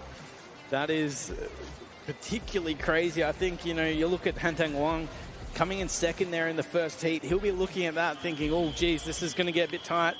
The spots for the final is going to be competitive. Exactly what we want to see here. Day 1 of the Age Championships on the Gold Coast. Heat 3 on the blocks. Take your marks. So the time to beat 157, the fastest through in this heat is City of Sydney's Dylan G, 157.58. So it is going to be very spicy as we look to who's going to be in that 14 years age group. We haven't seen many 13-year-olds race yet, but it is starting to heat up. And Matt, as we look to the first 50, some great technique being shown in this 200 freestyle. What's the key to success in the 200 free? Oh, it's about that balance, I guess, between the power and the efficiency. It's one of my favourite races, the 200 free, because you can't hide. You can sort of get away, with a 50 sprinting. Even in an 800, 1500, there's pacing you can do. But in a 200, you've got to push it the whole way. That third 50 is ultimately so important. But I always find it an advantage swimming after the heat. So this being the third seeded heat, so the final of the seeded heats really, but the third seeded heat, they've seen what the previous 2 heats did. Obviously, great swim there from Thomas Penny from the previous heat, so they know 157's been put down. It was a pretty easy 159s group from that first heat. I think they definitely, started off a bit gentler. Potentially, if they were the second heat and they saw the 157 being thrown down first, they would have gone a little bit harder. But they were setting the pace and they felt that was appropriate for the information they had. So now I think this third heat has all the information they need. So they're definitely in a good position. Turning there in a 128 for the first couple of swimmers. We're looking for some more sub 2-minute swims. This is going to be very interesting as we look to see who makes it through to this evening's 14-year-old final. As we expect, it'll be around that 2-minute mark, just under, to be scraping through. These athletes absolutely storming down the final 50. They know what it's going to take. And not Pimble, it's actually going the way of New Swim out in lane 3. It is Jacob Samachin in a 159.01. Archie Wright gets in second there for Mingara. That is going to be very exciting to see who makes it through this evening. Ewan Stubbing rounding out the top 3 for Starplex. And Gary, this is exactly what you wanted. Tight heat racing. Very much so, and I think we've got 9 swimmers there under 2 minutes so far in the 14-year-old age group. And as we go into this heat, heat 4, we start to see a number of 13-year-olds putting their hands up. That is the benefit of racing these two together. So heat 4 of 11 here in event 5, a great way to start day 1 of an age championships. And swimming strongly, it is out in lane 7, I believe, or in lane 5 coming through as well. Matt, day 1 of an age championships, it's good and very important to start your account strongly. Yeah, it really can set up a really successful meet if you can get out of the blocks well and have a nice swim. It's sometimes handy almost to, depending on the program, to have a bit of a swim to blow the cobwebs out, whether you do that in training in a couple of days before competition or whether you have can afford to do it here. But the heat swim's, really good to be able to get that out as well. So the times that they'll be throwing down here, especially in those first 3 heats, they're going to find time, if they make it through to the final tonight, they're going to find that time probably somewhere in the middle 250s. They'll all be coming back hard. The last 50, you've got to be pretty confident to be able to come back anything less than whatever you've got left. But they're going to find time in those middle 250s. So these swimmers who are going to be on the verge of making that A or B final are really going to have to start pushing it now. This is where they're going to make the time, make the gaps. You really don't want to wait till the last 25. Gary, you mentioned that some of these athletes will be looking at those next-gen opportunities. What are you looking for from the 14, 13-year-olds to be making that next step? I think the really big thing is around having good technique. I think if they've practiced their technique with their coach and practiced their skills, you can always work on fitness. You can always make or help athletes to be fitter. Without good technique, when you get to the pointy end of swimming, high-performance swimming, then it can really restrict you. What a battle we have here in 4 and 5. It's Brown holding off Hind, and it is that way. 2:02.11 on the wall. Second goes the way of Hind for St. Peter's. Both boys 3-second personal best. Gary, exactly as you talked through, good technique, showing up on day 1 and also swimming very strongly through these heats. Those are the 13-year-olds that will be, of course, looking to get into tonight's final and competing for that national title.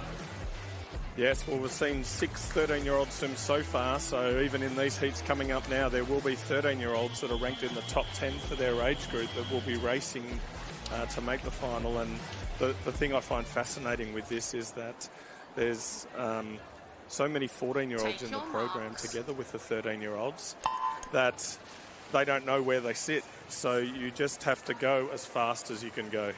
And going as fast as they can here is Heat 5.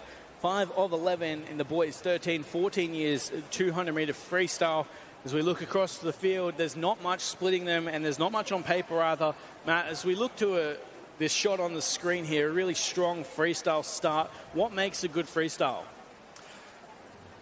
I guess it's the ultimate question, isn't it? What makes a good freestyle? I mean, the actual stroke itself is the youngest stroke of all 4 strokes, and really should be called a front crawl rather than a freestyle. But it's that evolution of the stroke. Some people, prefer a straight arm, especially in the sprinting events, having that nice high elbow and the good rotation, especially for the longer events. And again, that's why I really like the 200, is you need a little bit of both. You need the efficiency from the 4 and 8. You need the speed from the 100.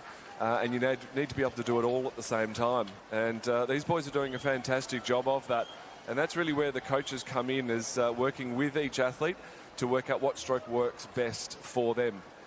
Making sure that they're getting good stroke length in their stroke, making sure that they've got a good balance between their arms and the legs, a good balance on the water, pacing the race well. There's so many different components, and it's one of the reasons why I know I do, and I think Gary's the same, was we love swimming, is it's just so many variables that, you can do things exactly the same way 10 times and get 10 totally different outcomes.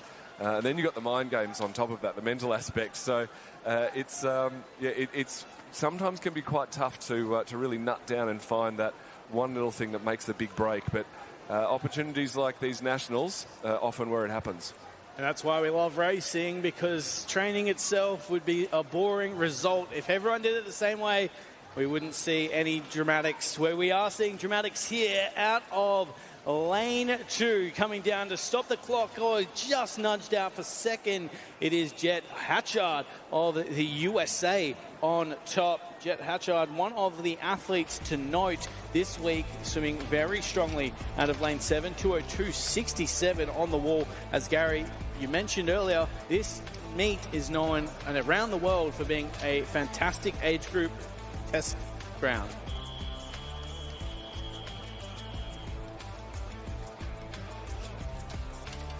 So we have the official results on screen now. Hatchard, Carvolth and Fruscalzo in the top 3 on the blocks now. We turn our attention, Heat 6.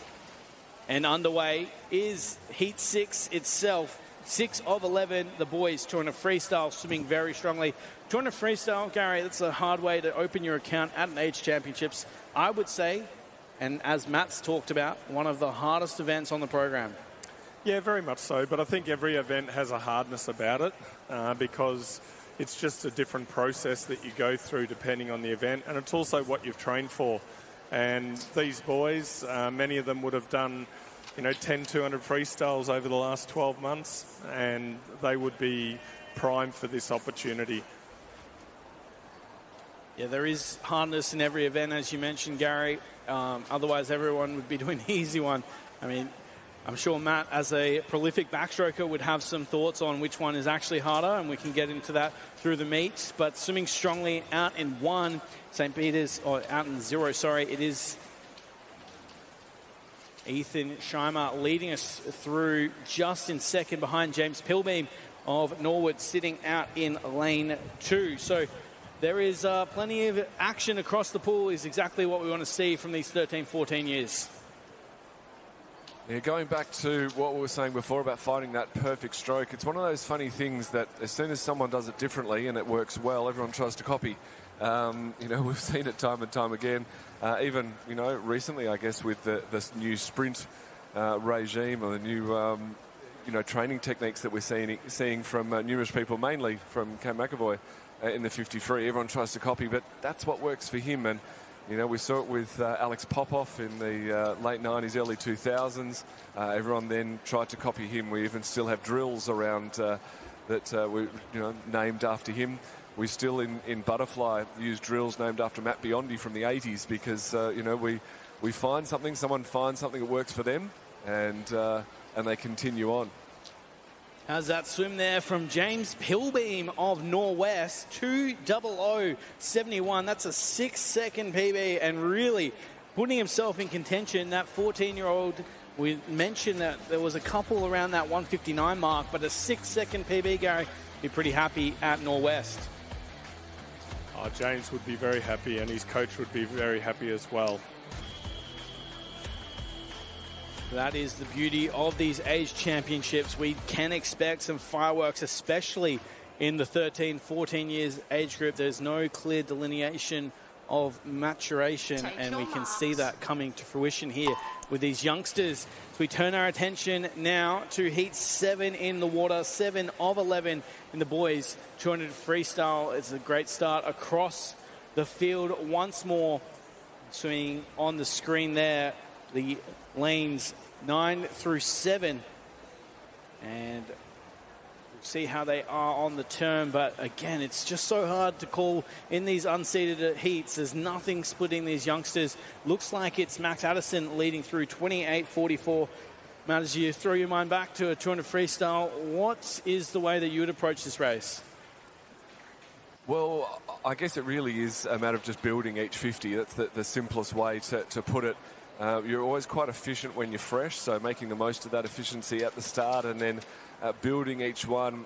You really don't want to leave it too late, and if you do so and you're feeling really fresh on the last, it's sort of a good indication. But as Gary said before, these boys would have done numerous 200s in the lead up to this, and that's where they fine-tune it. Today's the day about getting it right and showcasing what you've been practicing in training and obviously in those competitions.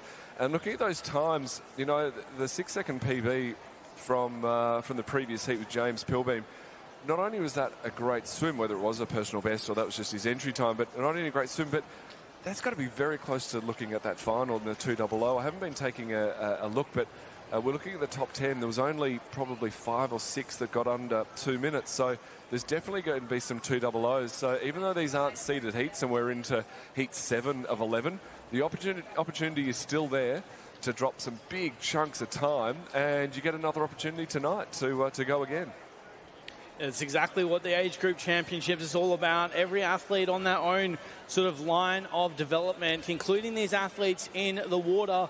Once again, swimming strongly is the far side of the pool. We've got lane 2 leading the way. That's Aston Wilson swimming strongly into the wall, stopping the clock there, 2:05.37. So a great swim from Wilson of Surrey Park, 2 seconds faster than his entry time as well. Just shaking the head slightly. Hopefully he was hoping a bit more, but potentially come back this evening or even days to come. I think just going on from Matt's point also that we've only, up until that heat, we'd only had 9 13-year-olds swim. And knowing that 10 will get into the final, it means that all the 13-year-olds in heat 7 and those coming up, which are all 13-year-olds in this heat, heat 8, have that opportunity. It's like you got it in front of you, Gary. The Oracle reads again. All lanes here filled by 13-year-olds as we turn our attention to Heat 8 and a great start in the middle of the pool. These athletes racing most likely for the very first time at the Age Champs. Matt, throw your mind back to your first time competing at a Nationals. What would be going through the heads of these young athletes? Well, if it is your first, absolutely. It can sometimes be a bit daunting with so many people, even just, if they've been to this pool before, having all of the advertising marks around it makes it look like a totally different pool. And so, sometimes that'll throw people out. Other times, that'll lift people. It'll make people think this is something special. I want to be part of this. And they really do lift for it. But watching these, as you said before, this basically all 13 years of age, this is basically reset as a seeded heat for the 13-year-olds. So although we might be up to heat 8 in this is basically heat 2 or heat 3, if you like, as a seeded heat for the 13-year-olds. So we've definitely got some opportunities for some night swims here. And it's taking the bull by the horns, if I can use that analogy, and really going for it. That's exactly what's happening in lane 6. Hunter Bastow doing a fantastic job, really going for it. This third 50 is going to really hurt. He's gained it by about 3 or 4 body lengths and looking really, really strong at this time. But you've got to think the amount of energy that he's put in to get himself this far ahead, he's got to be hurting. He's breathing every 2, getting into his final turn as he pushes off. And, this is a high-seeded heat. This, as we said, might be 8 of 11, but this is a big opportunity for him.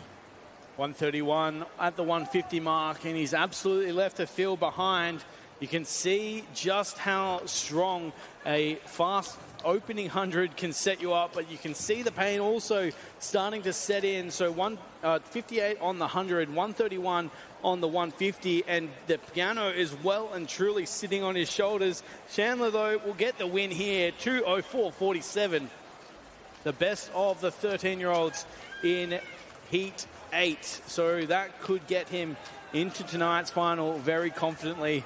Well, if the piano was on his shoulders, he played a pretty good song with it, because that was a very good swim and a gutsy swim. Absolutely. We like to see the courage, especially as we go through the later heats. Any lane has a chance, as you like to say, Gary. Oh, very much so, Will. And I think we're seeing that right now. That's may make the 13-year-old final out of Heat 8. So, it's a great setup for these young people to be able to race each other and to race people that they've never met before, because being the first time that all these 13 and 14-year-olds have been here, and they're all racing in events where there is such a variety of clubs from across the country. Speaking of that variety, Gary, obviously it's great to see so much competition across Australia.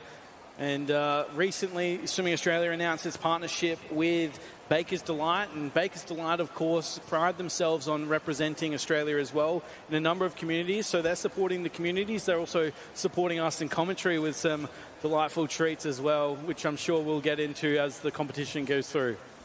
Well, I hate to tell you this. I've already had a little cheese and bacon bun earlier today for brekkie, so thank you, Baker's Delight. Yes, well, they're over on my side of the desk, so don't think you're going to reach over. They're all mine. Yeah, I think I'll like to keep all my fingers for the rest of the meet. Not going to be challenging for the Baker's Delight Street, but of course we do thank them for their ongoing partnership.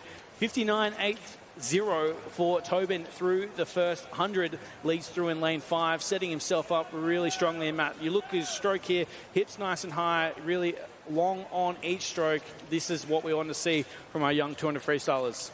Yeah, absolutely. Really nice balance stroke, especially at this age. It's interesting to see, and Gary would know this better than anyone, as the kids develop and they get more strength, you sometimes see that sort of uneven, that gallop stroke, a bit of a hybrid stroke as they develop. But especially in these younger age groups, having that nice balanced stroke, even bilateral breathing, even to a certain point, it's just so important, I think, to set them up. Oh, very much so. And learning, once again, good technique at a young age is really critical around that. As the boys come down on this final lap. Yes. I do want to ask you a question after this. We'll get these boys into the wall, and then I've got a quick question for you, Gary. So on the wall, it is the fast starter. It is Jake Tobin on the touch, 2:05.58. Second goes the way of Niam of Surrey Park. And that will be the top two here in Heat 9. See the reaction shot there of Jake Tobin. Happy with a 5-second PB, as he very well deserves to be. 5-second PBs don't last forever. I'm sure the young athletes in this 200 freestyle will be soaking in this moment. They would have trained exceptionally hard to get here, as is this next heat. We welcome Heat 10. Take your marks. So it is Heat 10 in the water. The competition rolls on. Again, a full field of 13-year-olds. That development really starting to shine through, Matt. Yeah, now, Gary, I'm not going to ask how many years you've been involved in swimming, because I think it's been longer than you've been alive, but you've done so many things, written books, obviously been coaching, managed, tour managers, you've done everything. What is it that you look for? You've seen so much swimming in your life. I know what I look for in a swimmer. What do you look for? When you see a swimmer and you think, yeah, that person's got it, what's that little something that makes them stand out? Yeah, I think it's just the ability to move through the water and to move easily through the water. So, yeah, it's something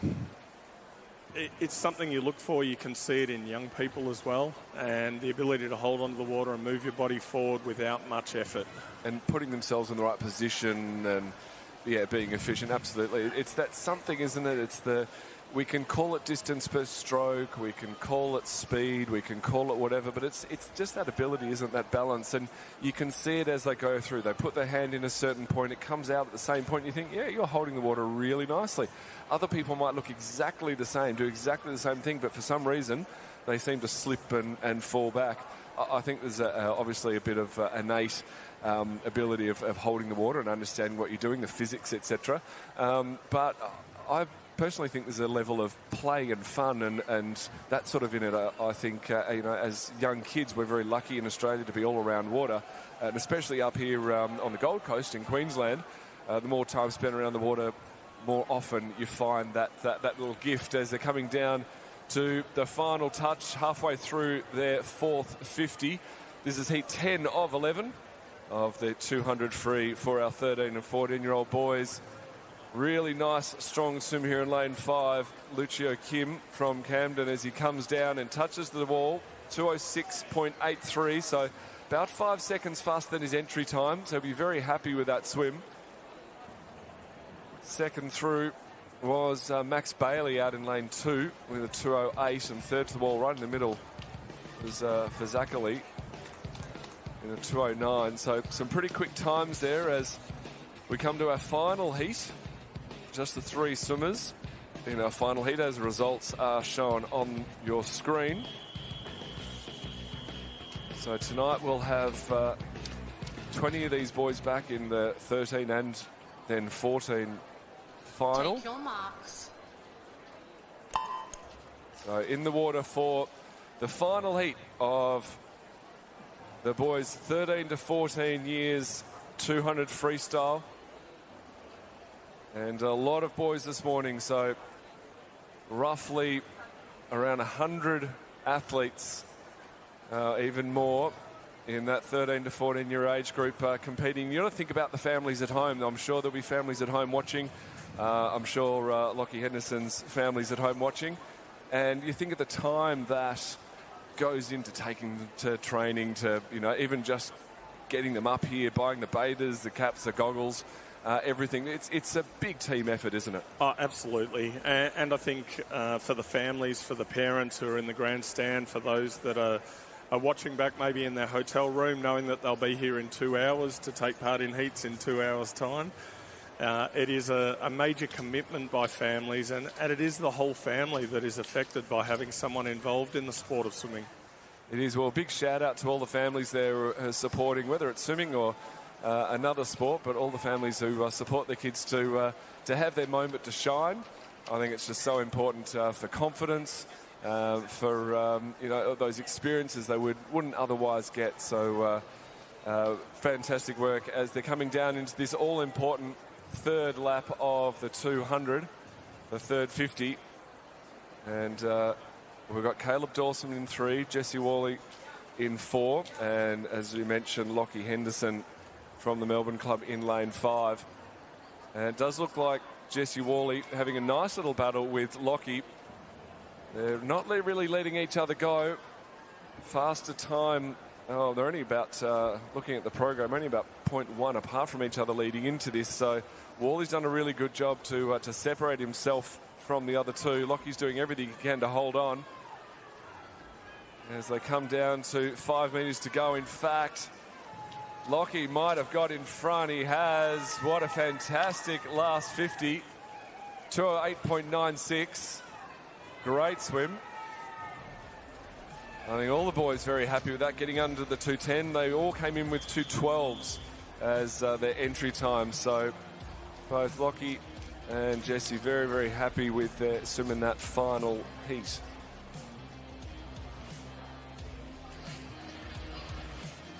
So confirming on the screen there, we have the final heats in the boys 200 freestyle. We'll get a summary of the overall.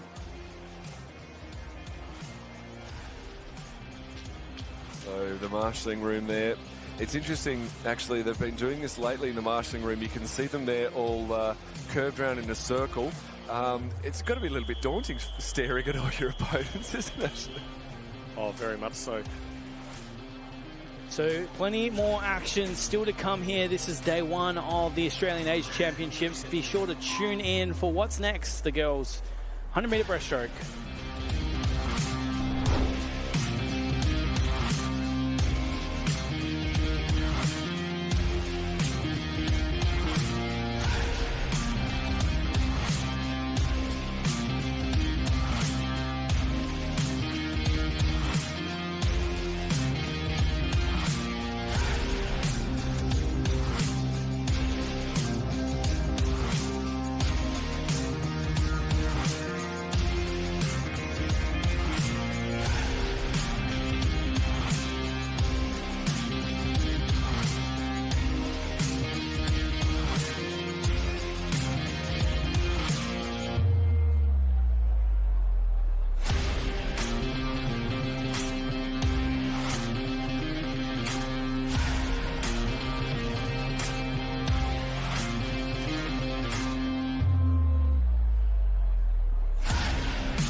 And once again, thanks for joining us on day 1 of the Australian Age Championships. The coverage continues here as we move now to event 6. This is the girls 13, 14 years, 100-metre breaststroke. We have 12 heats set to take to the water. A reminder once again that we will be splitting the age groups for the final. We'll have a 13 years and a 14 years age group, which is an introduction this year. And Gary, something that has been prolific through the opening session thus far.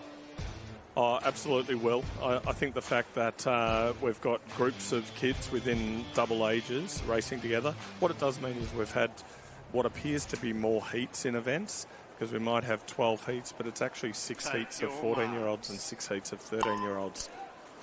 Makes for some great racing, and we'll see that come to fruition once more as we welcome Heat 1 of 12 in the water. It's a great battle early part on in this race. The national record for the 14-year-old girls, 108.30, set by Liesl Jones all the way back at the Olympic trials in 2000. That is going to be a tough time to beat. The fastest through, Lucy Ma from MLC Aquatic with a 112.69. Yeah, Lucy looking very good here at the halfway mark. Turns into 33.42 and looking like she's going to continue that pace. No signs of slowing down whatsoever. Very strong back end. She's lifted that rating just a little bit. She's pushing herself forward. The timing in breaststroke is so hard. Anything done well looks easy. The breaststroke has got to be the hardest stroke. The highest drag through the water. You're pushing your body through the water. And she looks fantastic coming down here, Gary, doesn't she? Oh, absolutely. And I was chatting with a coach, Melissa Clampt, earlier, and she said Lucy's been training the house down and was really excited about that. And Lucy touches first, 111.78. That's an excellent time. That all adds up with the work that she's been doing, doesn't it? Very much so. Just struggling to see the time on the scoreboard there. It will pop up in a second. The sun's right behind the scoreboard, and you'll often see the swimmers shielding their eyes just to try and get the glare off the water so they can see their times up on the board. It's the first thing you want to see is how'd I go. It's the result of all the hard work that they've just done, and they need that feedback instantly. A almost 4 second gap from first to second. That should tell you swum pretty quickly. In the water now is Heat 2 of the girls 13, 14 years, 100 breaststroke, and we continue to see some fantastic youngsters enter the water. Somerset well represented in 3 and 4 here. Kesia Patura swimming in lane 4 and with a fantastic first 15 metres, also important in the 100 breaststroke. Yeah, one of the first things I do when I see the race is you go straight to the record books. You see what the Australian record is, see what the title holder did. Gives you a bit of an idea of the history of the event. But every time I see the girls' 16-year-old 200 breaststroke with Rebecca Brown's 224.76, it's not often at an age Australian Championships that someone breaks a world record. Absolutely incredible swim that it's still there. And I can't really see that ever being broken, especially in the short term. Incredible swim, but, we sometimes see these breakout swims, and, Lucy Ma's right on track to have a breakout swim of her own. That's right. The action well and truly alive here on day one. Coming down with 5 metres to swim. Somerset well represented through start to finish. 112.80 goes the way of Patura. In second, we have Alberton of Miami out of lane 2. And Sophia Tarrant rounds out the top 3. The 13-year-old on the wall in a 116.01. So those 13-year-olds, Gary, again, coming through a little bit earlier than we saw in the boys 200 freestyle, and that's to be expected in the girls 100 breaststroke. Very much so. I think the growth and development of boys is very different to girls, and with the boys, they will, through that 13, 14, 15, 16 age group, grow a lot more quickly, so there will be a significant difference between them.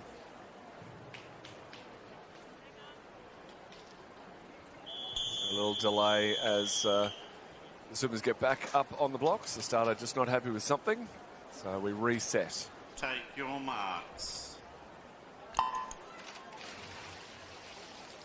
So they are in the water, Heat 3, the final seeded heat of the girls' 100-metre breaststroke. But as we've noted throughout morning number 1, that there can be fireworks coming through the unseeded heats. It's time for the athletes in Heat 3 to deliver. They would have been waiting for this moment for 12 months, and delivering in spades early on is Munzarova of Carlisle, the 13-year-old, racing for the first time here at the Australian Age Championships, swimming strongly as well.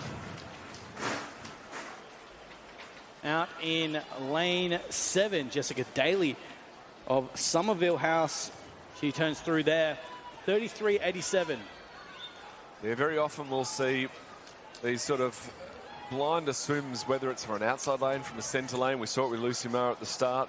And now, obviously, we're seeing it in lane 7. Jessica Daly doing a great job there.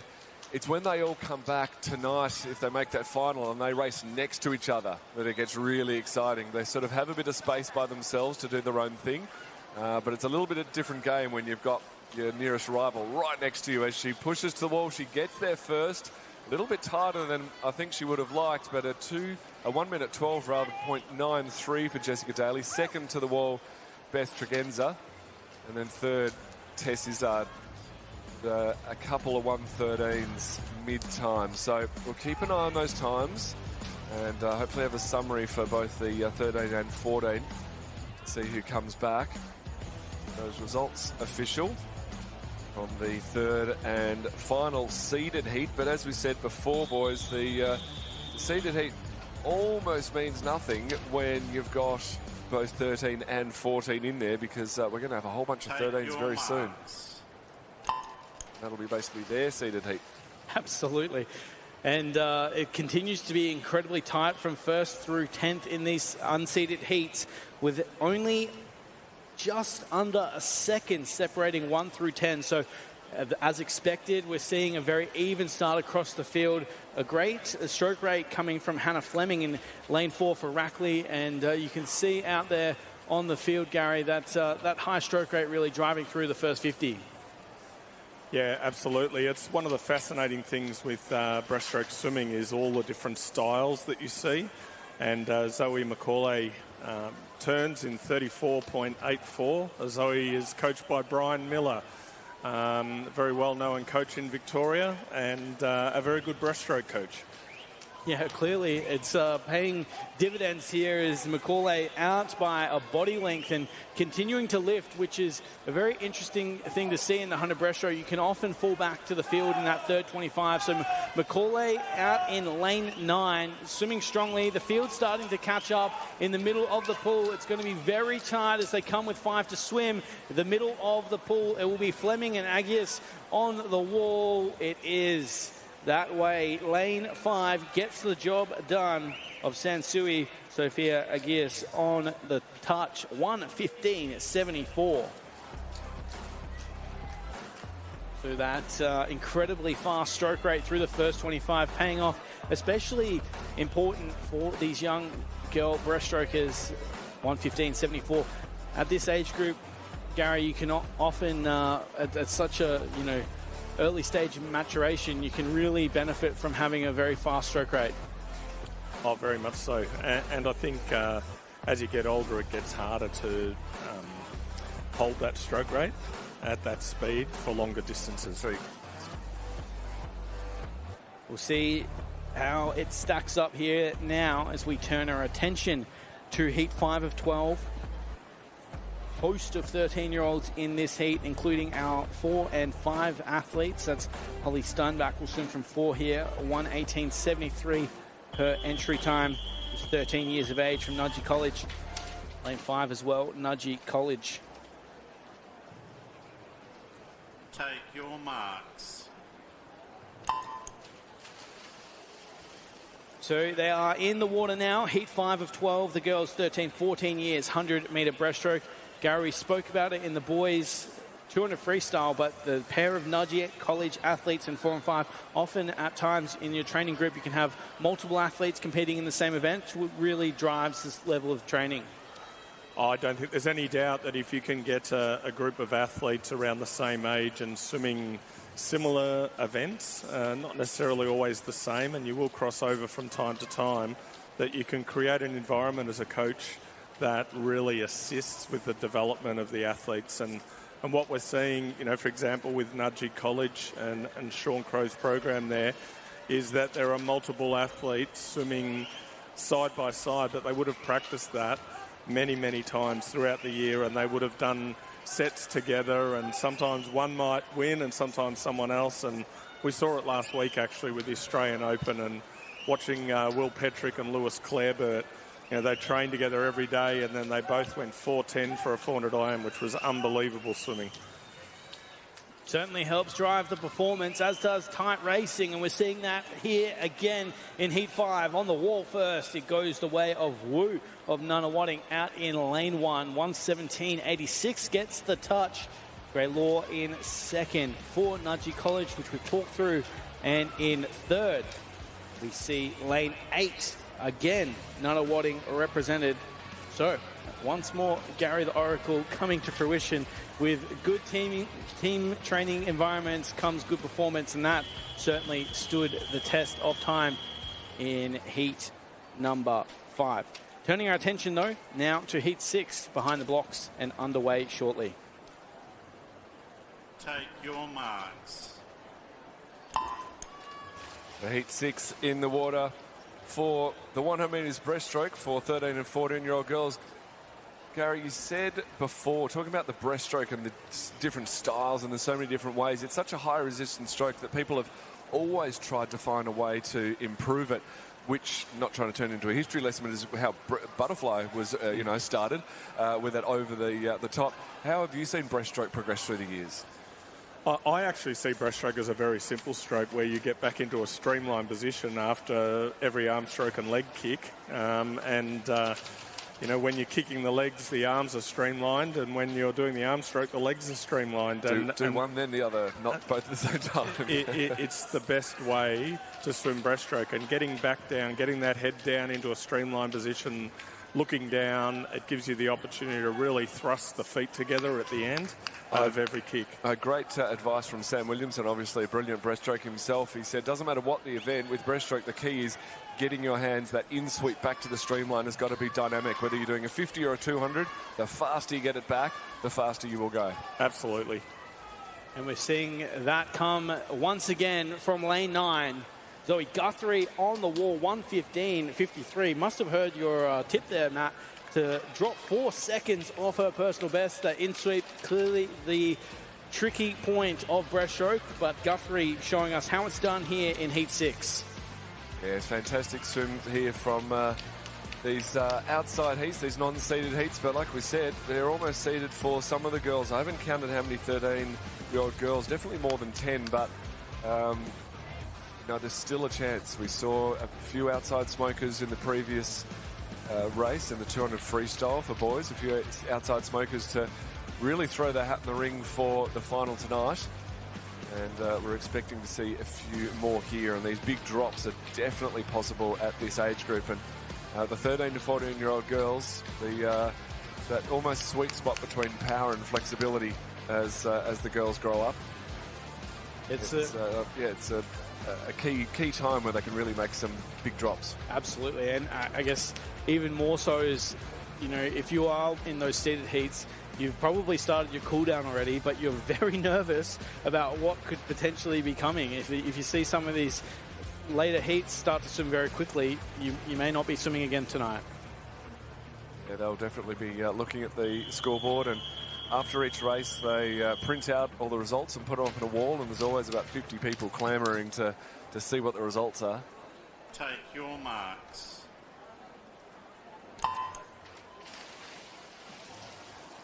Underway here, we turn our attention to Heat 7 as we make our way through the girls. 13, 14 years, 100-metre breaststroke. Spots up for grabs for this evening for both the 13 and 14 years. We have a host of both those age groups swimming here. Ruby Smith out of lane number 4 for Sydney Uni, swimming strong early on as well. Out in lane 0, Lulu Goodison of Somerville House swimming strongly as well. A host of athletes here, only 0.3 of a second separating them. That makes it very interesting for us.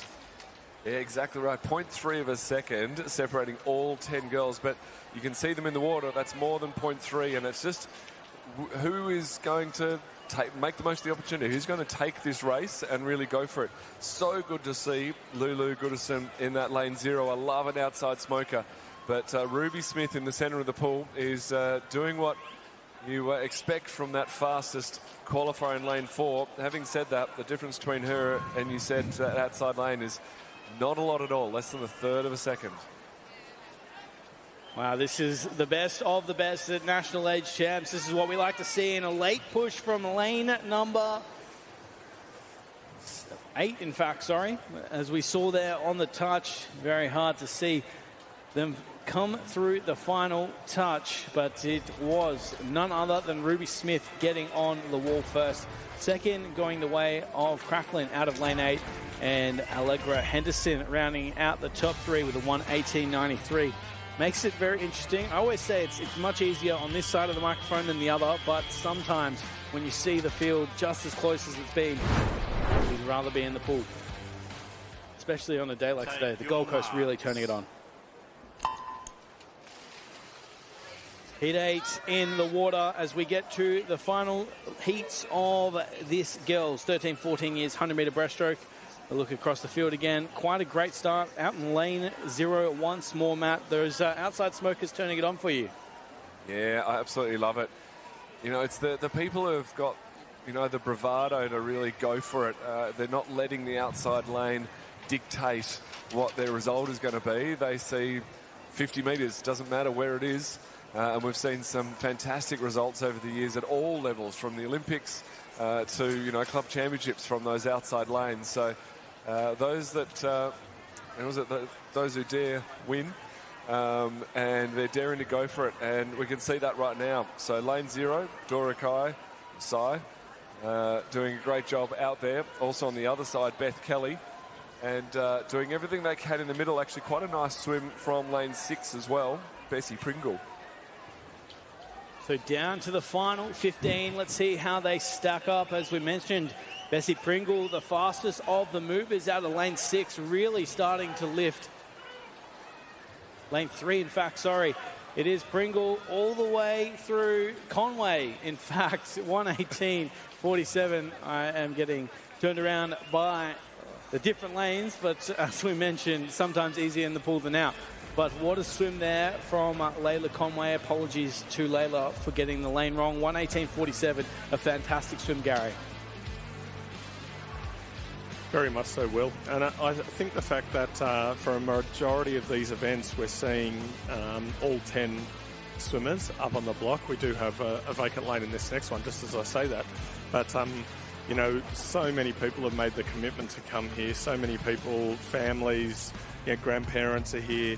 Sometimes the mums come for 4 days and then the dad or a guardian or grandparent or whoever.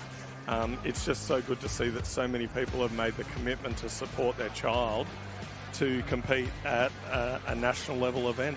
Absolutely, and you know, before Em was talking about just how much it takes to support an athlete to even get to this level. So whether you're here in person or of course watching online, we thank you for your support and thank you for joining us on Nine's coverage of the Australian Age Championships. It's a fantastic opportunity to see Generation Next, as they've been dubbed, take to the water, and the Gold Coast certainly providing the playground for them to show their skills. So up on the blocks now, we turn our attention here to Heat 9 of 12. This is the girls' 100-meter breaststroke. And underway once again. We can see almost a full field enter the water. We're missing 2 athletes from here. And a great start coming from Darcy Hodges in lane 5. Matt, as we get to the business end of these heats, it becomes ever so important to be putting your best foot forward into the final. Oh, definitely. These are the last opportunities to set PBs. You know, ultimately at the end of the day, these swimmers are here to swim fast. The finals are icing on the cake. If you can, you know, make it into a final, that's great. It gives you another opportunity to swim fast. But really, it doesn't matter where you're at. They're not here to, you know, to dawdle. It is a beautiful spot to be here on the Gold Coast, and the sun is shining beautifully. But they're here to, I guess, show off what they've been working on all year in preparation. So that's what we love to see. And swimmers, like we're seeing right now, we're on the other side. Amelie in lane 1. Doing a fantastic job, and like we said, being brave, getting out there and going for a big swim. So 5 metres left to go. She's got about a body length in front of Ching in lane, in front of Makaira in lane 4. So she gets to the wall in 1:17.78.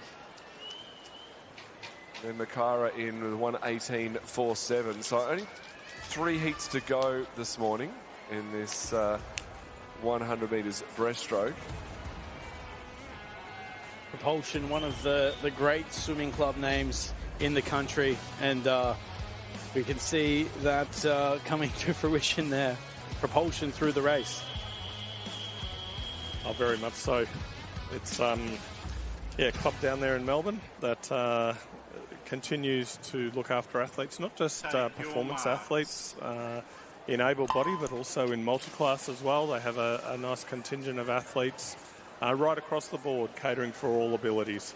Fantastic to see the support across the country. This is, of course, the National Age Championships. We've seen a host of athletes from every state thus far on day one, and I'm sure they'll be competing throughout the rest of the competition.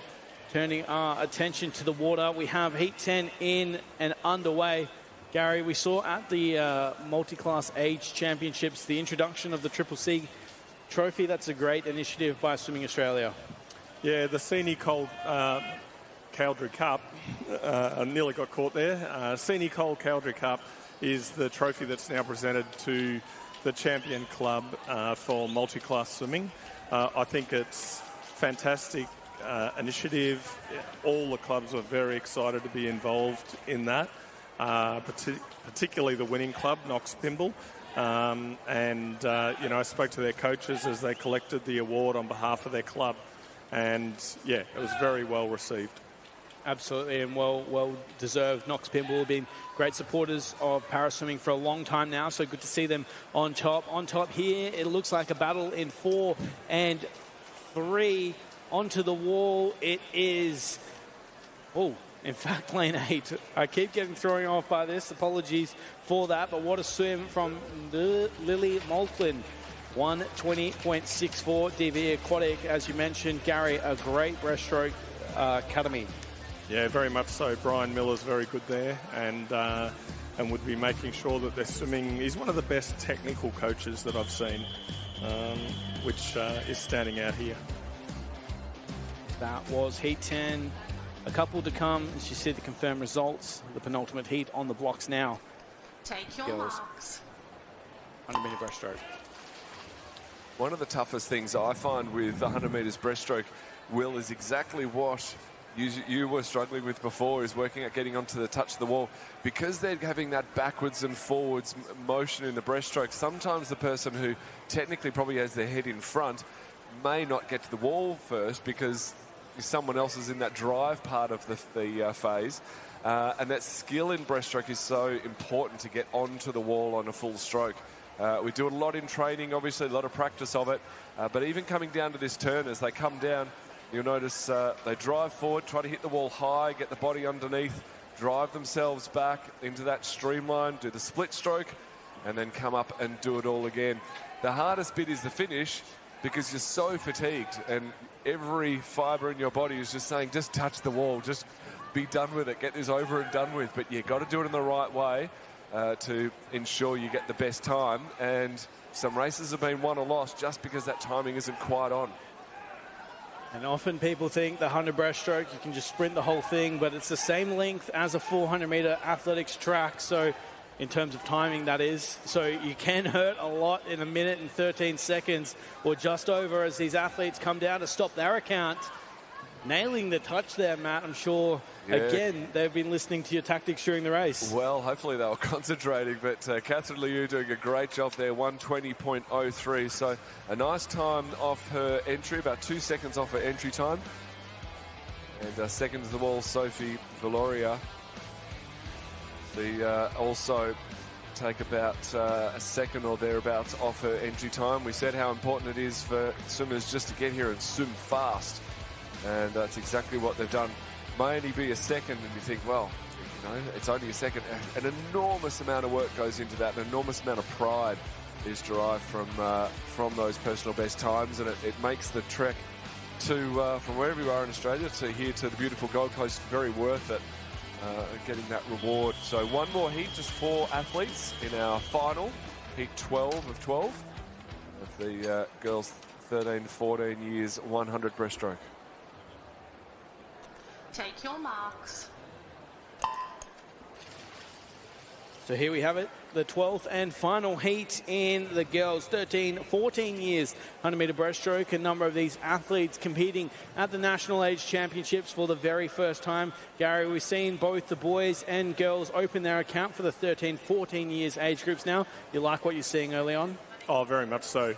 I think, it's terrific to see 13-year-old boys here and the 14-year-old boys, but I've really enjoyed these breaststroke events with the 13-year-old girls swimming in them. And I think we need to remember right through these championships that this is part of a journey. This isn't an end destination. It is part of the experiences that we gain as people, and particularly for the athletes as athletes. And that's a really important part of this, is that, it's just part of the journey. Absolutely. And I think, we talk about the age championships being a marathon, not a sprint, 8 days long, but that's also, I'm sure, something that both yourself and Matt are very proud and parochial on, is that the fact that you're not going to, for most chances, be an Olympic champion at the age of 13. So it's good to see them opening their account here, but an account with many years to come. And hopefully we can see that from both these athletes at the front here. Knox Pimble and Kwinana well represented. On the wall, it is Haggerty with a 1:19.22. Paige Dredge in second there, 1:19.64. That's a great way to wrap up the girls 13, 14 years 100 breaststroke, Matt. But the breaststroke extravaganza continues. I was just looking at that as we see the results from that final heat. So, as we mentioned before, top 10 14-year-old girls will go through to a final. Top 10 13-year-old girls. Now I'm going to ask you a really silly question here, Gary. Do we have B finals in these as well, or just A's?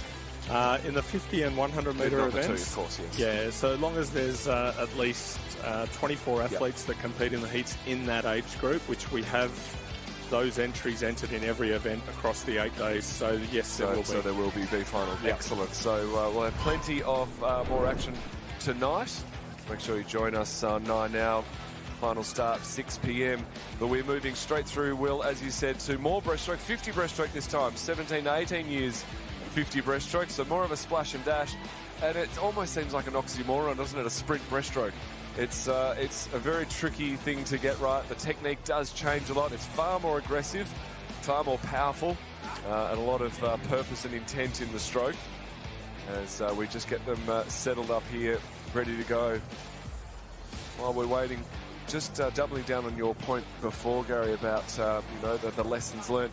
I often find we both have worked a lot with schools that the sports athletes are the one that present themselves so much better, and in the day of a life, I guess, of job interviews, etc., having a sport background is a huge advantage. As we go into the first heat now, the boys 17-18 50 metres breaststroke. Thomas Sutherland from St Andrews, 18-year-old fastest qualifier, comes in with a time of 28.35, which is not far from that Australian all-comers record of 27.66.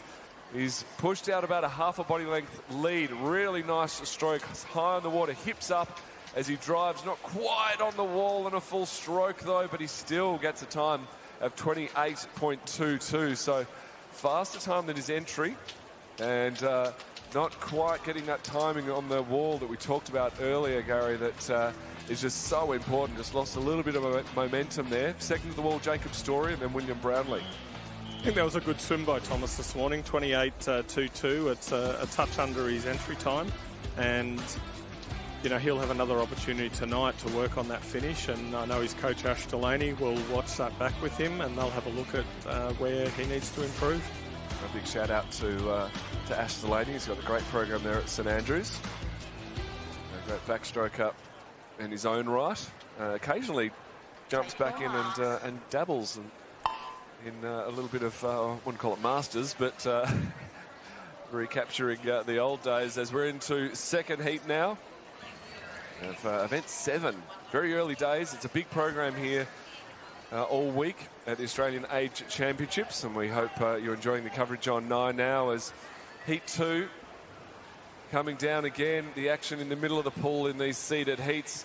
Nice little battle between 5 and 6. Stupas and Skipper. Skipper gets to the wall first. 28.79, 6/100ths in front of Nicholas Stupas from Caulfield Grammar.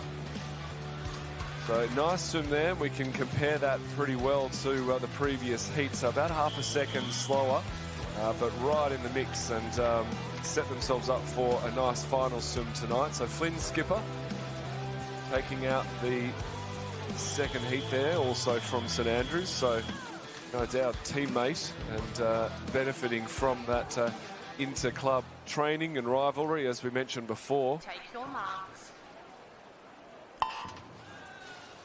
Heat 3 in the water of this 50 metres breaststroke. Great start down the bottom of the screen. Joshua Mason really getting out well. He and Ishan Mehra in lane 9, just with the early leaders, but coming back hard are our centre lanes. Again, our seeded swimmer in lane 4, Jack Mercer, 18-year-old from Barker, just pushing himself ahead of the rest of the field. This looks like a very controlled and nice swim, 28.67, which I think is the second fastest time we've seen so far this morning.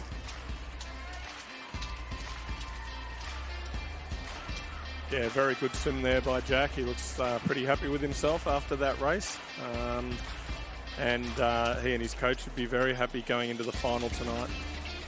Pretty much even with his entry time, but I'm sure that was done in a final as a big thing. Now he's basically just doing it in the heat swim, so it's a good progression and sets him up nicely for the final tonight. So 10 heats here of the 17-18 years 50 breaststrokers. We're joined back in the commentary by Emily Seebohm, who's been keeping up to date with all the action, I'm sure, and I'm glad you're back in because you are so good at keeping track of all the times. So I'm going to be throwing you questions. You know I am. This morning's hard, though, because there's 2 different age groups, so I don't know. 2 different coloured pens, black and blue, red and grey. I don't well, care. If you do 18s, I'll do 17s, and then we'll be able to do it. I didn't say you're going to split the workload. Do you know I didn't what? sign on for that. You did when you signed up for this. Now, No technicality. my interesting topic for you, Gary, is we see a lot of girls make it in that very early teens into their 20s, but boys later on. Why is that? I think a lot of that's around the growth and development of boys, just comes a bit later than girls. So that's the reason why the girls progress at slightly a younger age. I think it's when the boys discover where the gym is. Makes a big difference as well. Speaking of gym, the power that these athletes are driving in this 4th heat, looking really good. Immels Galvins in the outside lane. Does he get to the wall first? No. Oscar Eddy does. Harry Heath, you were dead right. MC Bomb picked that from about 10 out. And Galvins comes in 4th, but very much ahead of those around him. And first time under that 30-second barrier, so I think that's why he is so excited. That and being on Channel 9, pretty good. What else could you ask for, really? So 10 heats in total, 4 heats done. 5th on the blocks, ready to go, and they're, as Em said, 29.73. As they're off underwater in that big split stroke, they pull themselves up to the surface of water, drive themselves forward. We talked about the technique, the importance of the timing, Gary, and it's really highlighted in these 50s, isn't it? You've got to be so dynamic, but your technique's got to be bang on. Oh, absolutely. And look at world's best. You know, Adam Peaty from Great Britain, he gets back into that streamline position. The head gets down on every stroke. And many of these boys are doing that in a very close race. So Tyson Jones, first of all, a 30.48. Second through, Thomas Beardmore, and a 30.53. It's only 5 hundredths of a second. Very small margins. 2/10 back to Darcy Button. Alfie Graves in the mix too. Really, really tight. We expect to see that in these 50s, obviously, and these outside heats as well, and now that we're outside of our seeded heats. But it still makes for very exciting racing. Take your marks. Heat number 6 in the water. This is your 17 to 18-year-olds 50-metre breaststroke. We've seen some great times already. All these boys sitting around that 30 to 31 mark. So we'll have a look. Looking good out there is Whelm out in lane number 1. Very strong and powerful. Last 15 metres coming under the flags.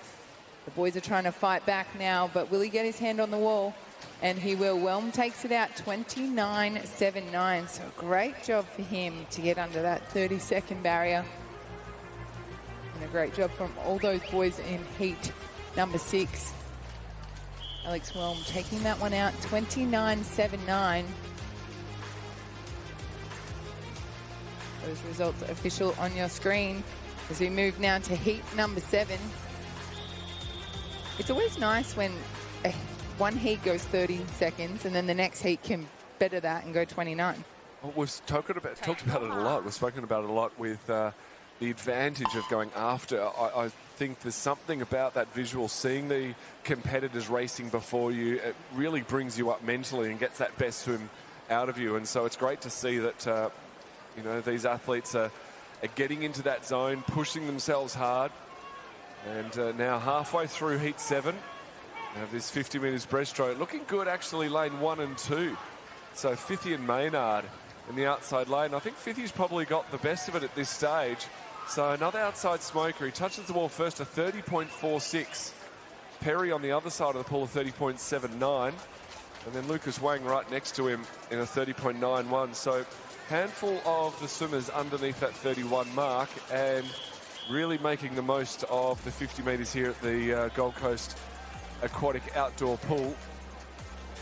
Thankfully, the sun won't really be troubling them too much. When we get into the backstrokes, the sun's at a pretty awkward spot about now, but they're racing away. Sometimes, Welsh, you get a good spot where the sun actually gives you a shadow of where people are, so you don't really have to look. Do you know what I mean, under the water? Oh, okay. Yep. It's a fairly constant 2-metre depth in this pool, so you should get a pretty accurate reading on that as they drive down. I've said it before, but anything done well looks easy, and they look fantastic coming down at this 50, just driving forward with so much power, trying to fight the water at the same time as making it work for them.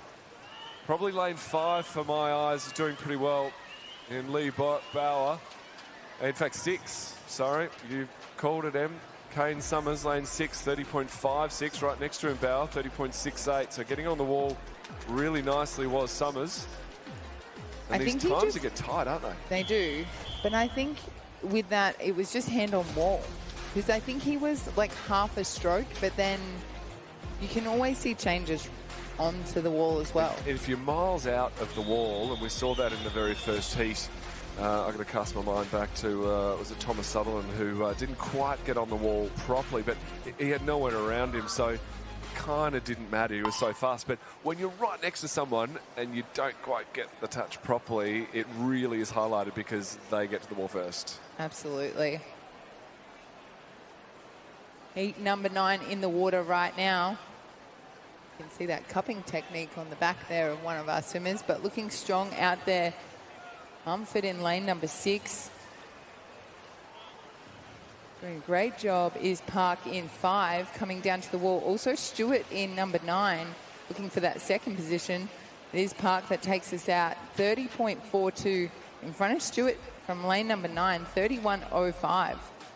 Great job from the outside lane there. But John Park with the win. Our swimmer from New Zealand. 30.42. Heat number 9. We have 10 heats. Your 10th heat coming up right now. Those results are official on your screen. 30.42.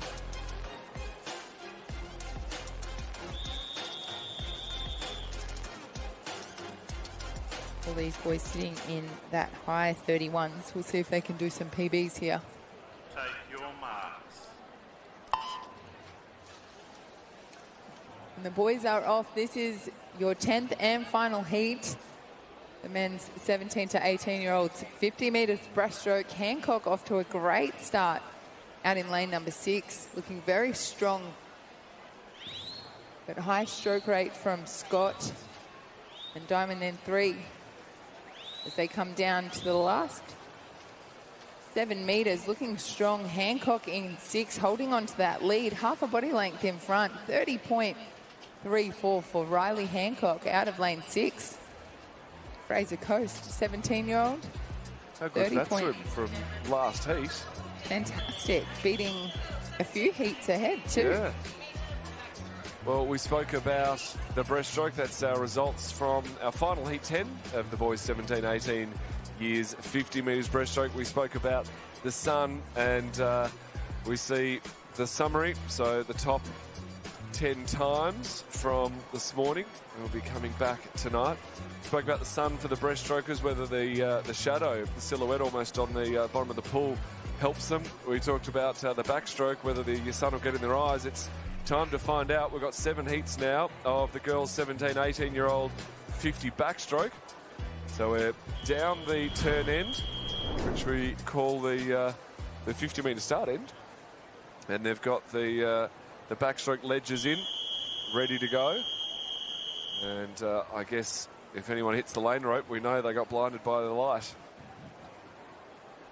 Take your marks.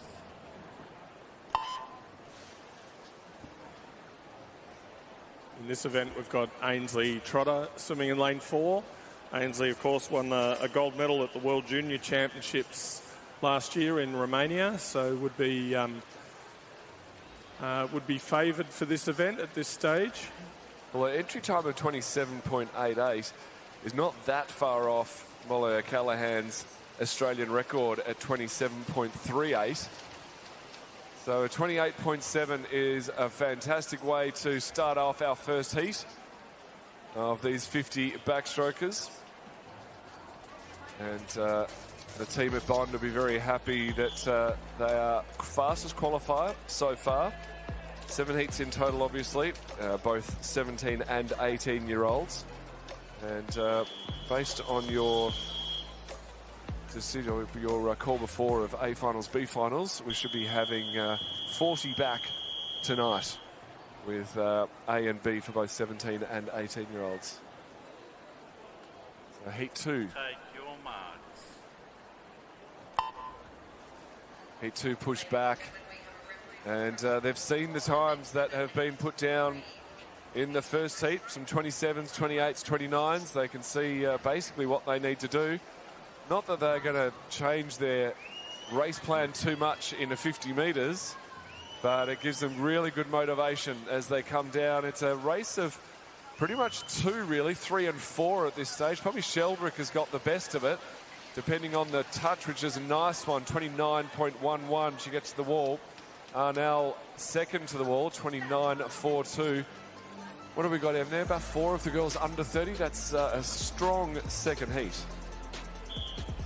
Absolutely, so much depth, and I think for those 50s they are just so close because there's really not much room for change in a 50. So we'll probably see these girls do around about the same time tonight, if not a little bit quicker, just sharpening up on some of those skills. Maybe the start was a little bit off, the depth of that underwater, or the touch on the wall. Take your marks.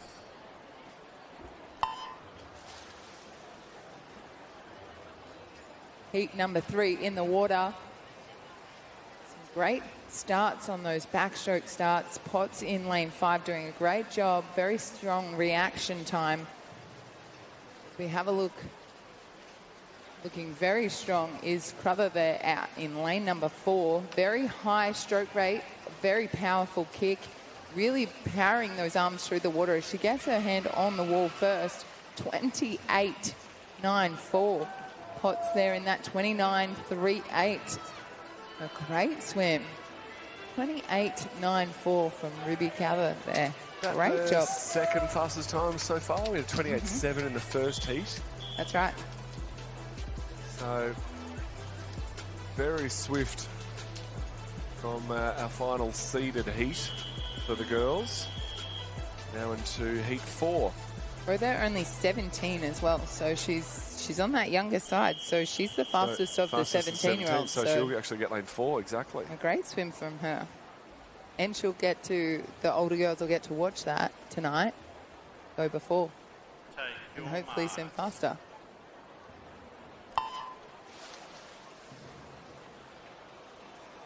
Middle of the pool, Amelia Kennedy from Caulfield with a nice little start there. Actually looking quite good was Talia Merkelen in lane 9. She looked to be pretty strong also in lane 0, Olivia Slater. Pretty close across the field in this backstroke. Those flags are waving around crazy. It's going to be lane 0. It will be Slater in the outside lane. 30.45. That is a very strong swim from anywhere in the pool, let alone the outside lane. So nice swim there in heat 4. The outside lane, especially in backstroke, you would completely understand this. The outside lane's probably going to be the most disadvantaged with that outside wall. If you get caught over there and your hand hits the wall, you've just lost that entire stroke as you go through. Yeah, I think you can deal with the lane rope because you can at least still get that pull. It's more of an annoyance than anything, but yeah, just the move wall, yourself over. You can't even... No. Yeah, you get no pull from that. So, yeah, definitely disadvantage being on the wall this morning in those outside lanes for backstroke. Yeah, if it was me, I'd just get myself away from the wall, move over to the lane rope. You've got plenty of room underneath the lane rope to work with. I was watching on that heat before too. One of those swimmers in the middle lanes nailed the lane rope. And I think that's what slowed her down, because sometimes that can slow your movement. When you said nailed, I thought you meant like did a really good job. I was like, no, absolutely killed. Killed the race completely. With a bit of a slow start, speaking of not quite getting it, whether that was a problem of slipping on the wall, but it is the swimmer in lane 4, Zoe Schneider, not quite able to keep up with the rest. But Isha Verso in lane 3, possibly 1 as well. Lily Milanovic looking good. The rating, though, in lane 3, I think 1 will get there. No, Verso by 3/100ths of a second with a high rating and really pushing it to the wall. It's why you never give up. You've got to keep pushing the wall no matter what. She comes away with the win. All the action on that side of the pool, though. First, second, third and fourth from the same side of the pool. So lane draw, you'd like to think, doesn't come into it, but the girls raced against each other really, really well to get the fastest times, as the results are now on your screen. It was hard for you to call because there was only 0.03 in it. Oh, look, you know, when you're a professional, no, you're right. That was really tricky.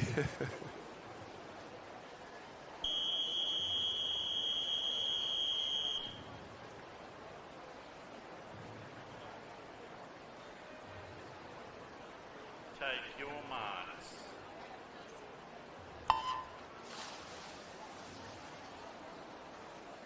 The next heat in the water. All of these girls going to, as simply as we can put it, swim as fast as they possibly can, not just for making finals tonight, but for going for personal best times. That's what we're here for. Very high in the water is lane 3, Grace Adams. That head really high with her. She's just trying to keep an eye on that lane rope, keep herself steady in the middle of the pool. Also looking good is lane 7, Courtney Mudge. And it's Emad Hussein from Surrey Park out in lane 1, 31.56. Second was Mudge, 31.57, only 1/100th. There's another tight battle on opposite sides of the pool. Third to the wall was Kira Smith down in lane 9. So firing all over the place.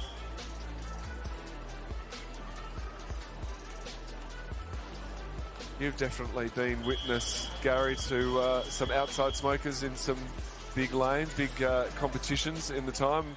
You immediately go to Kieran Perkins, 1996. One of the first ones that comes to mind for me, but doesn't matter what lane you get, does it? It doesn't matter at all, Matt. And yeah, that's what I'm loving about this morning, is just seeing athletes in whichever lane they're in come through. And one of the benefits of combining ages together is that every single heat is going to be closer, and those in the outside lanes have every opportunity, just like those in the middle lanes. And they're racing so well down to the final heat now. So just the 5 competitors in our 7th and final heat of the girls 17 to 18 years, 50 metres backstroke. Not a lot separating them on paper. In fact, less than a 1/10 of a second separating them on paper, or close enough anyway. And almost the same onto the wall. So we wait for confirmation of that heat, which will finalise the entire event. And we can then determine who's coming back for tonight's A final and B final in both age groups, the 17 and 18s. Move from the 50 backstroke now, to a 100 metres backstroke. So 50 backstroke results from the previous heat on your screen as the boys get ready for the 13 to 14 years 100 metres backstroke. We love a good backstroke race, don't we, Emily? We certainly do. Change of pace, 50 into that 100. So a little bit more room to change that pace up and to switch it up. Some of these boys at their very first age nationals, so pretty impressive to be out here with those 14-year-olds, and we'll see who can take this out. Well, we had the 200 free just before, and a familiar name comes up with Hentang Wang, so he's backing up again. So I'm assuming that, Gary, you'll be keeping an eye on his progress. Very much so. I think he swam a good 200 metres freestyle, and now swimming in this 100 metres backstroke as well, which is only like an hour later. And the boys are off. This is heat number 1. Your 13 to 14-year-olds, 100 metres backstroke. Gary, what are you looking for to reach that next level for these 13 to 14-year-olds? I think, like, good techniques are given. Like, if you don't have good technique, it's going to be very hard when you're an older athlete to actually perform to the best of your capability. So that's one. But also attitude, like just getting in there and having a go and not being reckless, but being smart with the way that you swim, knowing how far you're going to swim, observing whether they've practiced doing that in training. Like you can tell from swimmers that might drop off the last 10 metres or they might have gone out too fast, for example. But in this particular race, you've got the St Andrews boy out in front, Archie Smythe. Smythe with the win, 0009 in front of Hatchett, who had a great second 50, 0084, and Wang there, 102.16. Smythe took him out in that 28.69, so great job from him. Wang was through second at that turn, 29.91, so very powerful off that second 50 was Hatchett there, who touched in that second position, 0084. Smythe with the win, 00. Dead right, he absolutely shot back in that second 50. So we expect him to have a good 200 back as well. And I think we saw both those boys in the 200 free earlier, so backing up, as you often see in these age championships time and time again. Some of these swimmers have got a big program. We mentioned one before who had, what was it, 13 swims? It's a big program. We do have a number of days. We've got about 8 days of racing, but 13 swims is still a lot. Take your marks.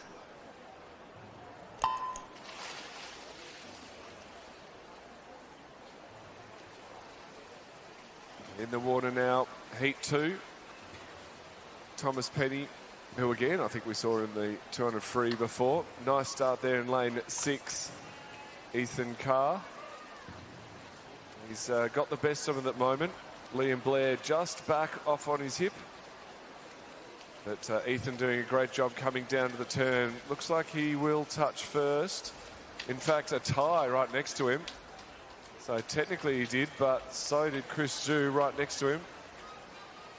So tie for first, third through was Penny, then Blair. So middle of the pool is where the action is. The second 50, though, is so important. So lane 8 with a little bit of a late charge. Lane 3 also looking strong, Thomas Irvine. Now it looks like Thomas Penny has really put the hammer down and is powering away from them. It actually ended up with a relatively comfortable lead on the finish. So 101.84 for Penny, who we did see swimming earlier. Second to the wall there, Cowling, who came home really well in that second 50. 102.28, only 5/100 to the second in front of third. So we've got 10 heats of the boys 13 and 14. Same deal as usual. These boys fighting for an A final or potentially a B final tonight in both age groups.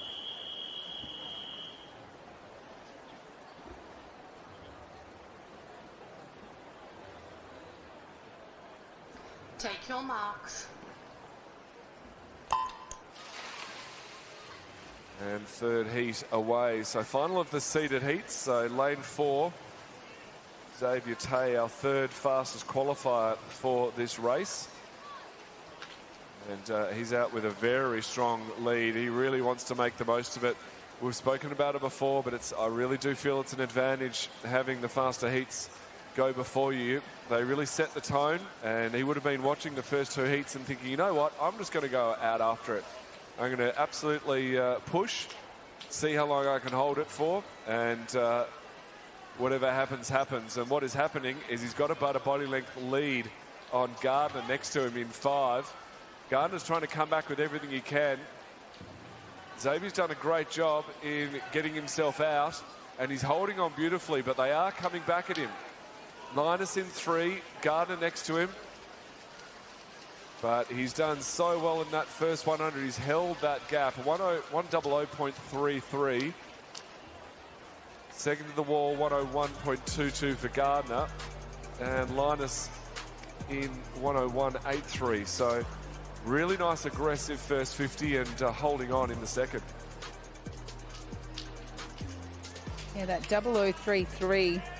Time in the program is that 101.20, so you would think that's a pretty decent PB for him this morning.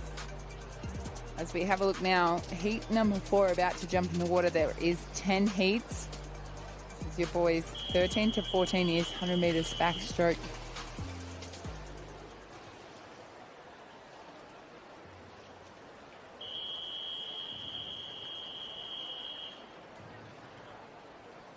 Beverland in lane 4, your fastest qualifier for this. Take your marks. 104.91.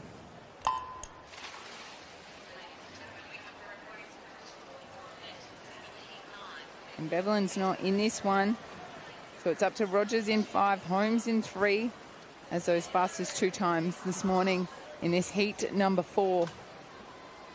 Looking good out there is Allen in 6, Rogers in 5. Doing a great job of this first 50 of this 100 metres backstroke as we come down to that first wall. It is Allen out in front, turning through in that 30.43. Still underwater. Great job on that underwater for the young kid. Blake Allen doing a great job in 6. Fighting through. Wally in number 7 coming up on his side. And Kim in 8 pushing him through as well. Gary, you've just noticed something that both Em and I noticed last week at the Australian Open, how one set of flags can be completely waving crazy. You can see there those flags all over the place and making it a bit tricky for the swimmers to judge their push onto the wall. But Holmes doing a great job at 103.16 onto the wall, Blake 103.23. But yet you notice that the other end of the pool, they're almost perfectly still. So just a little idiosyncrasy of this pool here at the Gold Coast Aquatic, and something that these swimmers need to get used to. Very much so, and I think also their coaches just identifying it and talking to them about it, particularly the younger swimmers. As they come in, many of them, well, all of these 13 and 14-year-old boys are racing backstroke for the first time. We've definitely seen it the other way, where these ones were perfectly still and the other ones were crazy, but just depends which direction the wind's coming from. Take your marks. So heat 5 underway. This is the 9th event here at the championships. It's an 8-day meet. It's a very big championship with this many age groups and this many events. And it is one of the biggest competitions for swimming going around, especially here in Australia. So it's fantastic to see the quality of racing matches the quantity. And a big swim at the top from our visitor. So Bezuidenhout, is that about right? That sounds good to me. Not the best at the days, but I have a crack just like these guys as he led them out really nicely. In fact, Levi Chan down in lane 8 and even Louis Cudmore looking good in those outside lanes. So a few outside smokers as we're coming down to 10 metres to swim. And it's going to be tough. Looks like 5, lane 5, Hunter Bastow, he does get there. So Hunter gets to the wall, Move down the lane right, please, 103.68. How are these times looking in compared to the previous heats? I know the age groups do make it tricky. The heat before 103.16, so... And the first heat sort of 101s, 100s? A few double O's in that first heat, a double O in heat 3, 101 in heat 2, but then they split into different age groups, so my maths isn't that great. No. So we're up to heat 6, and we really haven't seen many 13-year-olds through. Just casting my eye quickly, I can see maybe half a dozen 13-year-olds been swum already. So still an opportunity. Probably most of the 13-year-olds are in lane 8. So a couple more heats. So still an opportunity for that final, A final, B final for our 13-year-olds. Most of the swimmers so far, though, 14, much like Kim in the middle of the pool. So he's taking them through lane 4. In fact, no, it's Billy Main. So Billy Main looking good. In fact, Billy is our 13-year-old from Wodonga City. He's got an entry time of 106.12 and he turns it a 30.69. Now, he only needs to come back in a 35, so 5 seconds slower, and he's got a new fastest time. Can he hold it together? I've got to say, looking good on the outside. Brocklesby and Shen are really racing each other in 2 and 3. Brocklesby probably has a bit of a measure. Daniel Collins, though, on the outside lane, can he sneak in? He does, a 104.44. So Daniel Collins in the outside lane in the Flyers flew home and gets in front of Wallace and Shen, and Brocklesby is back to 4th. So Collins, Brocklesby 2nd, apologies, Shen, and then Wallace in 4th. Those times are on your screen. So a great swim there, 104.4, about a 2.5 personal best. Yeah, great morning swim. Definitely need those tinted goggles out there this morning. Oh, and the sunscreen. You can swim with an umbrella over you or something, but it's scorchy out there. Take your marks.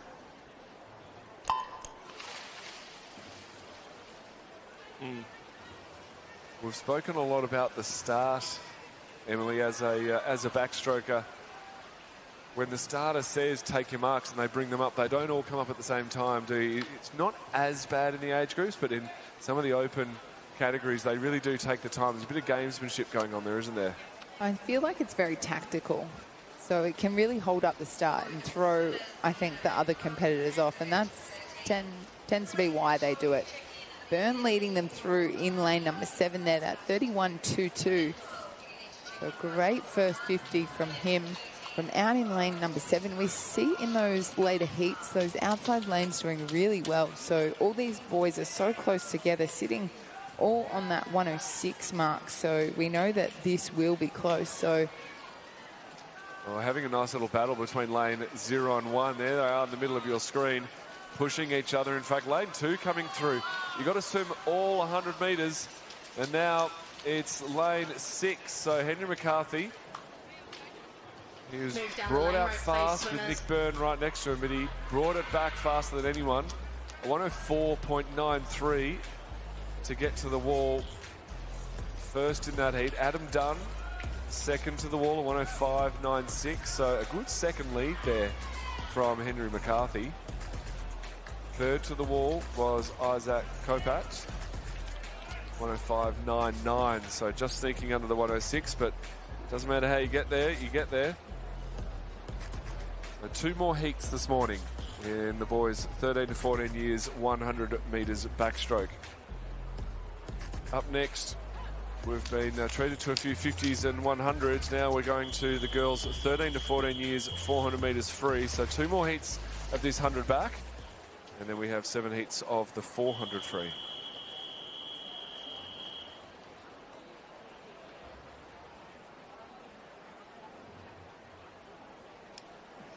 Take your marks.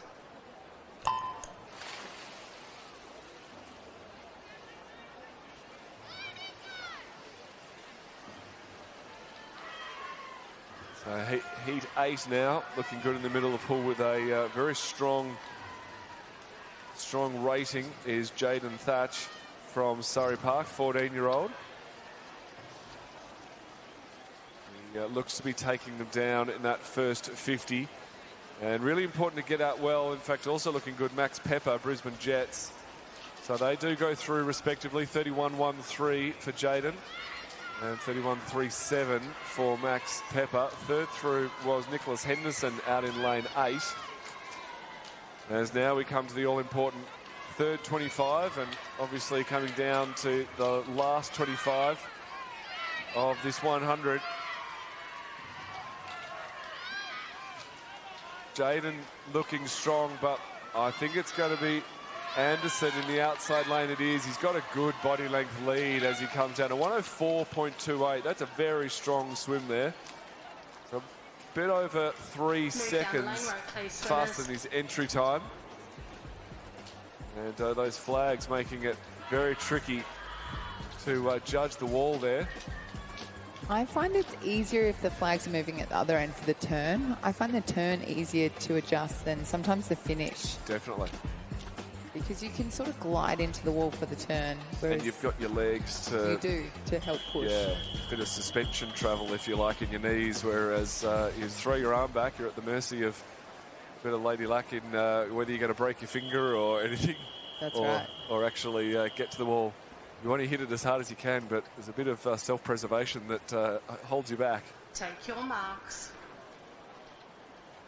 A bit of a long start there in our second last of the heats. So a full pack of our 13-year-olds in this. We've had a mix of 13 and 14s up to this stage. And our two final heats of our 13-year-olds for the 100 metres backstroke. Nice early stage of the race for Chris Song from Carlisle. All of our swimmers in this heat with times of 108 mid to high and 109 lows. Just for perspective. Coming through, Harrison Smith from Marion with a tidy 31.91. So hopefully he can hold on. Done a lot of work in that first 50. Also looking good in the outside lane, Alistair Zhang. But potentially lane 5 coming back in as well. But Harrison Smith has probably got the best of it as they come down to the wall. It is Smith to the wall first, 106.12. And Mancini, 107.02. And then third to the wall was Zhang with a 107.56. So one more heat. Our 10th and final heat for the boys 13 to 14 years, 100 metres backstroke. Great PB from Harrison Smith there. That 106.12 in the program down as that 108.84. So great job to come to your first age nationals and do a PB in the first swim. That's what it was, isn't it? We've talked about nerves this morning, Gary. We've talked about, you know, all the work that they've done to put in. But when it comes down to it, you just got to get out there and do it. And, you know, any PB is a good PB. Oh, absolutely. And, you know, in many ways, that's what each kid is racing for here, like, is to swim faster than they've ever swum before. And if you do that, regardless of where you come, that's a good outcome. It's a great thing about swimming is if you do the time, you immediately move up. It's not something like a team sport where you've got to prove to the coach over years and years of dedication that you're worth going up to the next level. You do a fast time, you're up, you're there. Someone said to me earlier around selections, and there's a number, or there's a team and 2 competition camps that are being selected off this meet. In total, there'll be 104 swimmers, but the swimmers select themselves. Yes. It's, you know, people ask, is it hard to select? Well, actually, it's the athletes that do the selecting, and we are so you're lazy, fortunate. that's what you're saying. Yeah, we're so fortunate. No, it is, and Take your marks. it's their performance. And it's funny, isn't it? The process is so important in swimming, making sure you get everything right from, you know, how you get up in the morning, fueling yourself, getting yourself warmed up, preparing yourself mentally for the race, and then executing the race itself. But at the end of the day, the big judgment is the numbers on the board. And sometimes that is a good thing. Sometimes that's a really frustrating thing because you can do everything right and still not get that result that you feel you deserve. So it's sometimes works really, really well, and other times really kicks you up at night as they go through in this final heat of the 13 to 14-year-old 100 backstroke. Martin taking them through a 32.13, which is pretty quick at this late stage of these heats. Hahn through in lane 9, another outside smoker. We do love them out there. 25 metres to swim, just trying to hold that stroke together. Backstroke really falls apart quickly as you fatigue if you start dropping your hips. Lane 1 looking very strong. It's going to be between 1 and 4. So Lucio Kim in lane 1, and it's Asher Martin in lane 4. A 107.44, 2/100ths of a second in front of Kim in 2. Third to the wall was Hahn, 108.01. Now, Martin seemed to circle the lane. So we see that a lot with the young swimmers. They seem to circle like they do in training. It's Yes. it just goes down to, that's just what they do. That's just the routine that they have. So, yeah, he seemed to go up on the other side and back on the other side and hit both of the lane ropes at the same time too. So something they learn as they get older is to try and keep going straight down the middle and straight back. Well, I've got to say, I've been really impressed with all the swimmers. I know you two have been as well, Gary, and I just wanted to say thanks for joining us. I'm sure we'll hear from you again during the commentary throughout the week, but it's been great to have your insights, and we'll pick your brains next time. But we'll let you get going, and we'll welcome back into the commentary booth Will, who's had a little bit of a break, and joining us back for the women's 400 metres freestyle, 13 to 14-year-old. So 7 heats in total for our 400-metre freestylers, both 13 years and 14 years. Our fastest qualifier actually a 13-year. So Molly Young in the middle of the pool in lane 4 from Carlisle, 4-minute 20.86.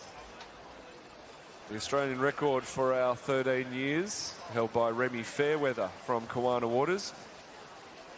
That mark made 16 years ago, a 4:14.83. So quite a strong swim there to get that Australian record. It's also the Australian all-comers record. So just over 50 metres in, and the girls are almost swimming line astern as they come across. Molly Young looking good in the middle of the pool, just pacing herself really nice at the moment. 7 heats in total, as I said, and the top 3 will be seeded. But we've said this before, they might be seeded, but they're seeded for 13 and 14. So in the first 3 heats, I can count about 6, potentially 7, probably actually only 5 or 6 13-year-olds. So both looking for those finals tonight, an A final only in this event for the 13 years and 14 years. Molly Young, she's only 13 years old, and she has the fastest time by 6 seconds. So yeah, she is your top 13-year-old, but your top 1 in both these age groups. So fantastic to see her out there this morning doing a great job for this 400 freestyle. Now, this 400 freestyle is a lot about tactics, isn't it, Welshie? You've got to find where you pace this. We saw, obviously, at Opens, we saw Lani Pallister really dominate the 400, the 800, the 1500. And what was good about Lani was she took it out hard and she just kept pushing. So you can see Molly Young's doing a great job of pushing through this first 200. And we'll see what she's got left in this second 200. It's a very mature swim, I've got to say, for the youngest swimmer in the field. It's a very mature swim. She hasn't gone out blaze of glory at the start and risk not being able to finish the race. She hasn't been timid and held back and taken the easy path. and hope to get into a sprint at the end. She's only got 3 laps to go, and she's just managed herself really, really well. So Molly Young touches first with 150 metres to swim. Meshup in second, Good in third. So we saw this change too at the Australian Open. Is we saw that the lap counters now come into play for the 400. We also see the bell come into play on the last 100. So it gives these athletes a real opportunity to almost just let that go. They don't have to worry too much about the laps because the bell will come in that last 100. So that gives them the notification that there's only 100 to go. That's it. And we see a lot in this 400. We see a lot of those athletes really bring in those legs. You can see those girls bringing in the legs now. Mesh in lane number 5 is really strong and powerful through those legs. So she is trying to catch Young in 4. But Young holding on for the lead so far as we come down to that last turn. Mesh doing a great job in 5, but Molly Young, the 13-year-old, doing an awesome effort this morning in this 400 freestyle. Such a nice treat hearing the bell in the 400 freestyle. Just a little urge on for the final 100, and I'm sure the athletes would be grateful to hear that bell sing them through the final 100. We see Molly Young, the 13-year-old, leading the way in a very mature performance, as Matt touched on. We often see the distance queens come to fruition at a really young age. We've seen the likes of Tracy Wickham to go back, but even more recently, Ariane Titmus, and Young out in front doing a fantastic job in this heat to come down and secure the first position comfortably ahead of the field. 4:24.06. That is a great way to start the competition here on the Gold Coast. Carlisle rejoice. We know just how good their young distance stocks are, of course, all the way through to Taylor Martin, the Australian Dolphin from last year in the 10 kilometres and 5 kilometres. So Molly Young continuing that fine form in the freestyle with a 4:24.06 to get through comfortably. We'll see what it does to get into the final. As we look through the next couple of heats, we've got, again, some strong representatives from Carlisle swimming in 4 in Heat 2. So 4:24.06 the mark, and that was a very, very good swim to start the 400 freestyles. Absolutely. It sets the scene for the rest of the athletes to come now. That 4:24.06 being that top marker from that 13-year-old. The 14-year-old time, that 4:27.96. Heat number 2 of 7. So they hit the water now, and they start their account for the 8 laps in this incredible pool. Once again, we see some strong representatives in the middle of the pool. We've got Sim from Singapore entered through 4:26.71. So just puts in perspective how good that swim was from Molly Young in Heat 1, and Sim looking to take the challenge to the field as she will go very close to leading at the 50-metre mark. In fact, she does control the lead, sitting in second, Linke in lane 8. So the challenge coming from across the pool, the 400 freestyle, of course, one of the most difficult races on the program. We spoke before to Gary about just how tough every race is, but the 400 freestyle hurts, I would say, considerably more than most. I think for these swimmers, they train so many Ks. Like, they can handle those 400s. A lot of these girls probably swim up to the 800, maybe even the 15. Like you said, there was a 10K swimmer in that first heat. So they can handle the Ks. I think for them, it's about finding their rhythm and their pacing in a 400. It can almost be a sprint for some of these girls. So it's just about finding out where your rhythm is in a 400. But they're doing a great job of this heat number 2. Obviously, seeing the results of heat number 1 helps them add that little bit of pressure and that little bit of nervous energy heading into this one. But our visitor out in lane number 4 doing a great job.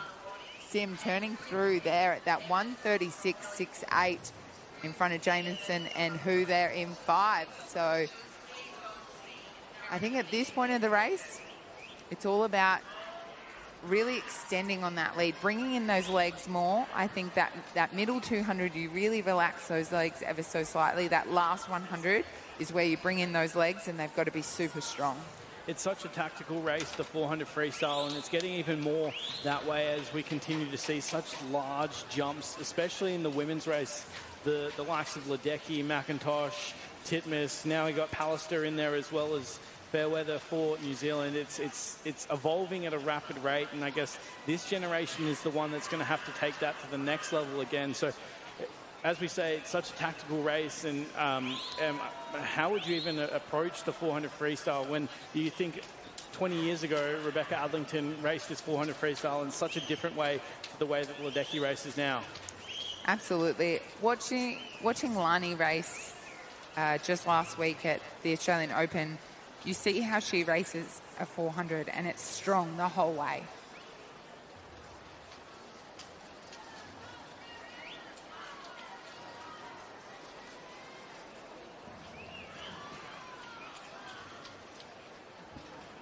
So, right, it's simple, right? If you want to race a good 400 freestyle, you have to train hard. And if you're not training hard, then most likely you're not going to race a 400 freestyle. Absolutely, and I think going out hard too is so important. A lot of athletes are scared to hurt themselves, but I think if you can really set the race up at the start, that's where you sort of scare those competitors a bit. Yeah, I mean, that tale's as old as time, really. You can throw your mind back to, how Ian Thorpe entered the world scene racing the 400 freestyle like it was 100.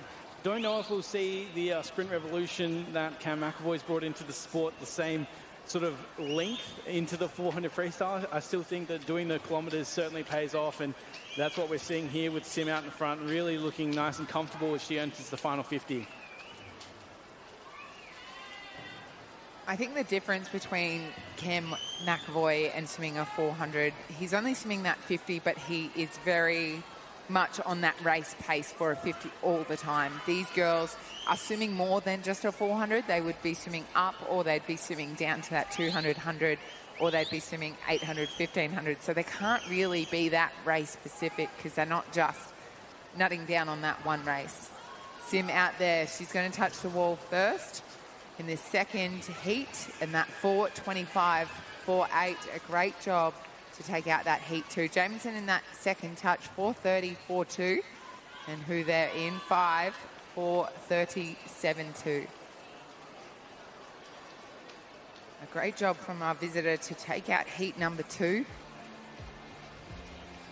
But equally so, Carlisle represented with, I believe, 3 of the top 4 times thus far. So they've clearly been doing a lot of work down in New South Wales, and it's paying dividends early on in day 1, taking out the mixed 4x1.5 kilometre relay in Bunbury earlier this year. So clearly their distance stocks continue to rise, and that is certainly the case as we see the summarised results now on screen. Behind the blocks, we turn our attention, heat 3 of 7. This is the girls 13, 14 years, 400 freestyle. And they are underway, opening their account. As you can see behind the blocks on the far end of the pool, we have our officials standing there with the lap counters, the new addition, as MC Bomb touched on before. Great to see that introduced last year's Australian Open.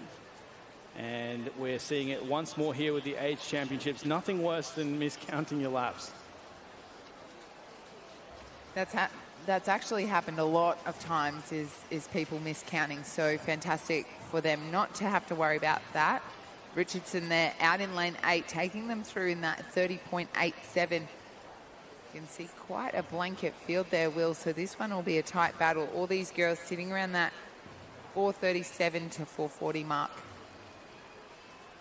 It's always interesting to look through the record books, as I'm sure we'll do throughout a lot of the distance freestyle races, but the likes of Remy Fairweather holding that 13-year age record, obviously going on to have a stint with the Australian Dolphins, and equally so in the 14 years record books. But we'll turn our attention later in the meet to the 800 freestyle and the likes of Tracy Wickham and, of course, none other than the Olympic champion from, the 400 metre Olympic champion from just a couple of years ago, all featuring heavily in those record books. So we said before that the marathon, it is a marathon, not a sprint, especially when you look at the overall career of swimmers, but especially in the women's distance freestyle, you see those youngsters continuing to come in at a young age and make waves, absolutely change the way that the sport is swum. Yeah, interesting to see that Australian record, as you mentioned, Will. The 13 years held by Remy Fairweather, the 14 years held by Remy Fairweather. But she dropped 6 seconds, just over 6 seconds in that year and a bit between the two swims. So a really nice descent in time. As we now come down to that halfway mark, Laura Pettigrew, a 2:14.99. Lola Richardson, 2:16.21. Lucy Smith, the 2:16. So nice little lead at the halfway mark there from Laura in lane 6. And really feel like she's pacing it well. She's not over-swimming it. And you sometimes see that, especially in these 400s, over-swimming the first half. She's paced it really well. Lola Richardson right on her shoulder, though. Only a second, less than a second, in fact, behind. So she's not going anywhere. And the outside, Eleanor McGrath and Georgia Pettigrew. Looks like no relation from different clubs, but interesting nonetheless, coming through in 4th. So with 100 metres to go, they'll get the bell.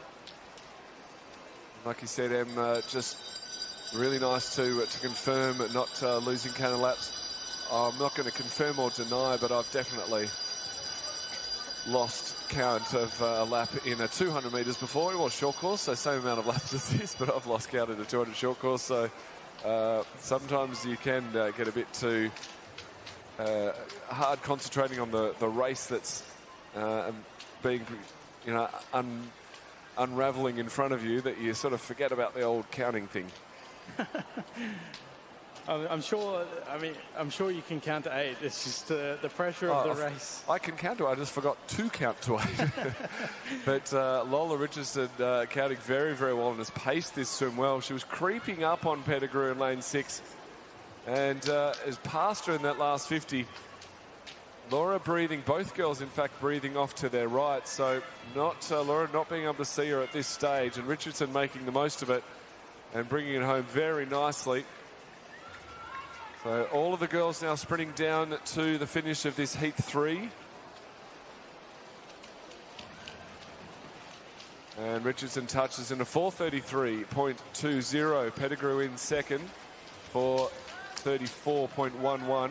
Third through was Georgia, a namesake Pettigrew, 4:35.39. So first heat we had some 4:24s, 4:25 in the second.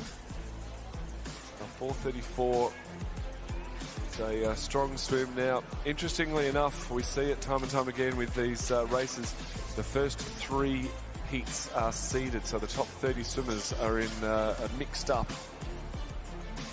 The first 3 heats. This time it's actually the first 10 are in the first heat, the next 10 are in the next heat, so each heat does get progressively slower. The fastest heat definitely first, and I think this is a great opportunity that has been provided for the girls to swim against very similar speed athletes and give them all race experience rather than mixing them up as would normally happen. So 7 heats, 3 down, 4 on the blocks. Take your marks. So here is heat 4 of 7 in the girls 13-14 years 400 meter freestyle. Another full field of athletes as they make their way through the first 25 meters. As we talked before, it is important to start fast, not burn all the energy early on. The 8 laps certainly can sneak up on you very, very quickly. Before, Matt, we were talking with Gary about just how important their age nationals is, but especially for some of these athletes racing for the very first time. What, as a fan of swimming yourself, what are you looking for from these youngsters to really be impressed on day one? Swimming fast, you would know this better than anyone, but swimming fast really is more than what you're just doing in the pool, isn't it? It's everything. It's what you do in training, obviously, but it's what you do on the day. It's how you manage yourself mentally, physically, fueling yourself, setting yourself up for success in the pool. No one can guarantee success, but you can increase the chances of it by doing all of these things right. And these girls would have been warming up since this morning, potentially had a race earlier, another race earlier. Warming up with the coaches in the outside pools here at the Gold Coast Aquatic Centre, making sure that they'd stretch, giving themselves enough time to put their suits on, because sometimes these suits do take a while to put on. It's a very big process, and they're judged on the 4 or 5 minutes that they are in the pool, but there's a lot of work that goes on in the background. And so I guess as coaches, as fans of the sport, and we look at the people who do manage all of those things the best and manage to get that result out at the end of the day, because it's that process that they practice now and they fine-tune over the years that if they do make it to the top level, will put them into good stead to be able to get that result out when it really matters, at, potentially the biggest meet of their life. Yeah, so true, Welshie. It is just a long preparation. Some of these girls, the 14-year-olds especially, maybe went to their first H Nationals last year, and it's been a full year for them to then re-prepare for this one. So it is a long process that goes into this. And these girls would be doing a lot of Ks as well too, Welshie. So they probably spend a lot of the time around the pool, at the pool, even holidays, Christmas. They probably didn't have too much of a break. They were probably still training through. So a lot of dedication in these athletes. Yeah, got to limit the eggs at Easter. It's not an easy ride. Sure, they'll have stored them up though for 8 days' time. They'll be looking forward to the fruits of their labour, both in the pool and then everything that they've sort of foregone over the last couple of weeks to prepare themselves for this meet. And I think it's often it's such a tricky thing to learn at such an age to put things off, but openly, that's why swimmers often make the best employees, because once you finish swimming, you still have that resilience, tenacity and determination. You do. I think that routine goes a long way too, having that routine of getting up early, getting the work done before school, then doing a full day of school, and then coming back in the afternoon and doing it all again. So it is a long days for these athletes. They would go to school during the day, and it would be an early morning into a late night almost. A great swimmer here from Ivy Grachik in lane 3 from Brisbane Jets. She really has jetted away from the rest of the field. 13-year-old has an entry time of 4 minutes 40, but definitely wants to break that, and that's what these championships are all about. Such a strong freestyle as well, or front crawl, as you are corrected before, Matt. Looking technically, yeah, looking sensational out in front, really long through the stroke, which is what you want to see, especially this late into a race. Bringing the feet in the final stages is almost a perfect 400 freestyle at this stage, and stops the clock with a very well-deserved barrier-breaking swim. 4:35.51, potentially a 5-second personal best going the way of Grachik of the Brisbane Jets to take the win here in Heat 4. Second going the way of Mayer, and in third was Gia, one of our early leaders swimming from lane 4. So it's still providing here on day one, 12:26 the time. These athletes could be potentially opening their account for the very first time at the National Age Championships under the beating sun here of the Gold Coast Aquatic Centre. And at this stage, and confirmed, it is Grachik doing the fantastic job of breaking her personal best. Yeah, over a second per lap, which is a pretty good gap to make on that entry time, so she'll be very happy with that. Only 3 heats to go of this 400 metres freestyle for 13 to 14-year-old girls, with heat 5 now in the water. It's continuing to develop here on day one. The 400 freestyle, we can see at an international level that underwater becoming more and more important. You can really make some early gains on the field. If you maximize your work at training, and that's what has been done here, you can see the best of the starters coming out of lane 3. Schneider's going to lead us through and does so in 30.70. So nice little lead opening up in lap 1. 400 freestyle, all about settling in to your stroke early on and then getting to work through the second half of this race. But as we continue to move through, this of course being Heat 5, a myriad of 13-year-olds in the water here, and they'll all be contending for that final 10 spots. Yeah, so 10 spots on offer for those 13-year-olds and 10 spots on offer for those 14-year-olds. So 20 spots all up, which is fantastic for these girls to get that second chance to come back and do it again. Schneider is leading them through in that 104.72. O'Rourke there in that second touch, 106.03. So quite the battle with the first 3 girls there. Snyder's, O'Rourke and O'Connor doing a great job of this first 100. And we start to see the athletes move from now. They really either extend on that lead or someone is able to take over that lead. So we'll see if Schneider's can hold on to this. Also doing great is Gibbons out in lane number 0. He's taken that 3rd position currently. Schneider's still leading the way over O'Rourke, but quite the battle between those 2 athletes now.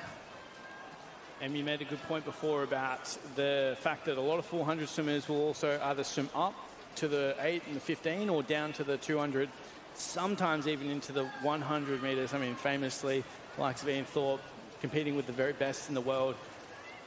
What do you think is the secret sauce to the 400 freestyle, though, up or down? I wouldn't like to swim more than 400 personally, but I think it really depends where you sit. Are you that sprint athlete? Are you more endurance? If you're more endurance and like the long Ks, then you would like to go up. This to you would be almost that uncomfortable, weird stage where it's not quite a sprint for you, but not enough endurance. So this is like a sweet spot for some athletes. Either you've got that speed and you can sprint out, or you really have that endurance background and you can really fight through to the end. It's been interesting to see on the world stage, more likely to go up in recent times. You know, Ledecky really prominent in the 8 and the 15. I mean, that's the understatement of the day, really. But the same with Ariane and Lani. They bring so much speed into the 400, but that versatility goes up. So I'm sure, like you've been saying, the likes of the athletes in the pool now certainly been doing the Ks to deserve the result that is on the line here as O'Rourke comes down to hear the bell and 100 meters to swim. You can tell, Matt, that she's been doing some serious work at training. Yeah, the one that I love to watch is Lani Pallister. Her stroke is just so even. She pushes the whole stroke all the way to the end. And I got to say, really nice, O'Rourke, really nice stroke now in lane 4. She's picked up the pace. She heard the bell. She knows there's only 2 laps to go. And she's doing her best Lani Pallister impersonation of pushing that stroke all the way to the end, have a really nice rhythm, and drive herself down this second last lap. But it's always a joy to watch Lani Pallister, apart from the fact that she is such a fun character. She's such an aggressive racer. She gets out after it. She gets herself right on that knife's edge and goes for it. And an event like the 400, with Rourke turning there with 50 minutes to go, just on the 4-minute mark, it's a very tough thing to do, to go out after it. It's exactly what you need to. And Mary Louisa O'Rourke in lane 4, absolutely pushed herself away from the pack and has left them for dead. So 5 meters to swim. Has an entry time of 4:40. She's summer 4:33. So taking about 8 seconds off her best time. That 4:40 mark, such a big barrier to break through as well. 1 turn per 100. So to be under that for the first time is a sensational result here for O'Rourke, opening her account in the Gold Coast with fine form. We continue the action, though, as we turn our attention to the blocks. 1 second as we get the ratified results to confirm that it was that PB there for O'Rourke. Out by herself and putting herself in contention for this evening's final. But we now do turn our attention to the next heat on the blocks. Heat 6, ready and raring here on the Gold Coast. Take your marks. And underway now as we get ready for another attempt at the girls 13-14 years 400-meter freestyle. Again, all athletes really hoping to put their best foot forward, hoping, of course, to potentially make it into the final this evening, but also just really swim strongly through what could be one of their first or one of their only races at the Australian Age Championships. It's been a great morning of racing here on the Gold Coast, and it has continued through this opening 50 in Heat 6. Yeah, second last heat, so not many more chances for a finals berth tonight. Second last chance, or last chance for these girls at least, to set those personal best times. The pacing in the 400 is so important. Got to get yourself out, much like the 200, build each 100 rather than the 50, but build each one while you're nice and fresh. Make the most of it, but don't hurt yourself too much. Lane 8. There's Peaches looking very nice, 103.90. And then Barling in lane 6, going through in second. So this side of the pool, the bottom half of your screen, doing most of the work in this early stage of the 400. So this second 100, really need to build up to that midpoint and then start pushing hard in that third and final 100. But we start seeing people like Lani Pallister, Emily. We start seeing people obviously like Ariane and Ledecky and these aggressive swimmers, and these younger swimmers really learning from that and trying to emulate that with getting out hard and holding on. Yeah, they do. I think they all have a different way to swim a 400, and obviously it would come from how they've trained and how their coach expects them to swim it. I think that's probably a big thing that comes into play is before going to that marshalling room, you would go and speak to your coach, and he would give you a plan of attack for that 400, and he would say maybe go out fast, use your speed, or he would say conserve some energy, see where the field's sitting, and then... And that'll be based on the amount of work that they've done in the lead-up and the pace work. They would know. We saw the other day Sam Short hitting 29.9, 29.9, 29.9 in that 1,500 the whole way through. So that pace work's so important, and they've just got to find that rhythm that they've been practicing. That's it. It's working with the team around you, working with what you've done, and I guess off racing experience that you already have as well, seeing what you can do at that next level. Obviously, for these girls all racing in this heat right now, they're all 13, so they've all very quite young and probably don't have a massive racing experience. So for them to get out here this morning and really put their best efforts down, I know we talk about all the time is those final positions, those top 10 spots, but really it's about improving on what you've done before and putting together the race that you think, you know, your coach has spoken about. As we head down now, you can hear that bell now. That's the last 100 metres to go. So Peach is doing a great job in lane number 8, turning through in that 3:26.65. So she's really led for the whole race, which is, like you said, Welshie, that's one of the ways that Lani Pallister we watched dominate the 400, the 800 and the 1,500. So she's doing a great job of this. She's really brought in her legs now. We see that a lot. We see with those distance swimmers that there's less kick and then that kick builds. Building a great effort there is Bond in lane number 3. As they come down to that last turn, we don't see a lot with those distance swimmers underwater, so you can see they don't really utilize their legs because their legs are saved for that last 100 metres and to really extend on that lead. It's just doing a great job. Bond in 3, very strong on that last 50. As we come down to 25 metres to go, Peaches out in front. It's turned into a sprint, hasn't it? It has.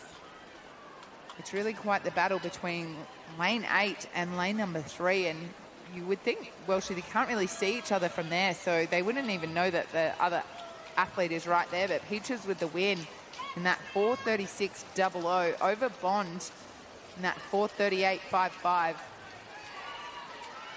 Barling there with that third touch on the wall out of lane 6, 4:40.13. A great job for our swimmers to really extend on that sprint first 100 and really hold on to that lead. And you can see there that she's really gassed herself in this one. Yeah, Lindell Peaches with a very nice swim. 4:36.00. The results there of the second last heat of the girls 13 to 14 years, 400 metres freestyle. 7th heat now on the blocks. Take your marks.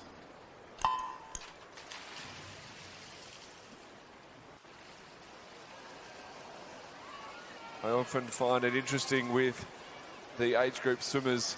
You say potentially don't have the race experience or as much, I guess, obviously, as the older athletes, but very often they'll say, you know, this is your heat and everything, how do you think you'll go? And they look at the program and look across and see who they're racing against, and they say, oh, I've raced them before, I can beat them, or I've raced them, oh, they're really hard.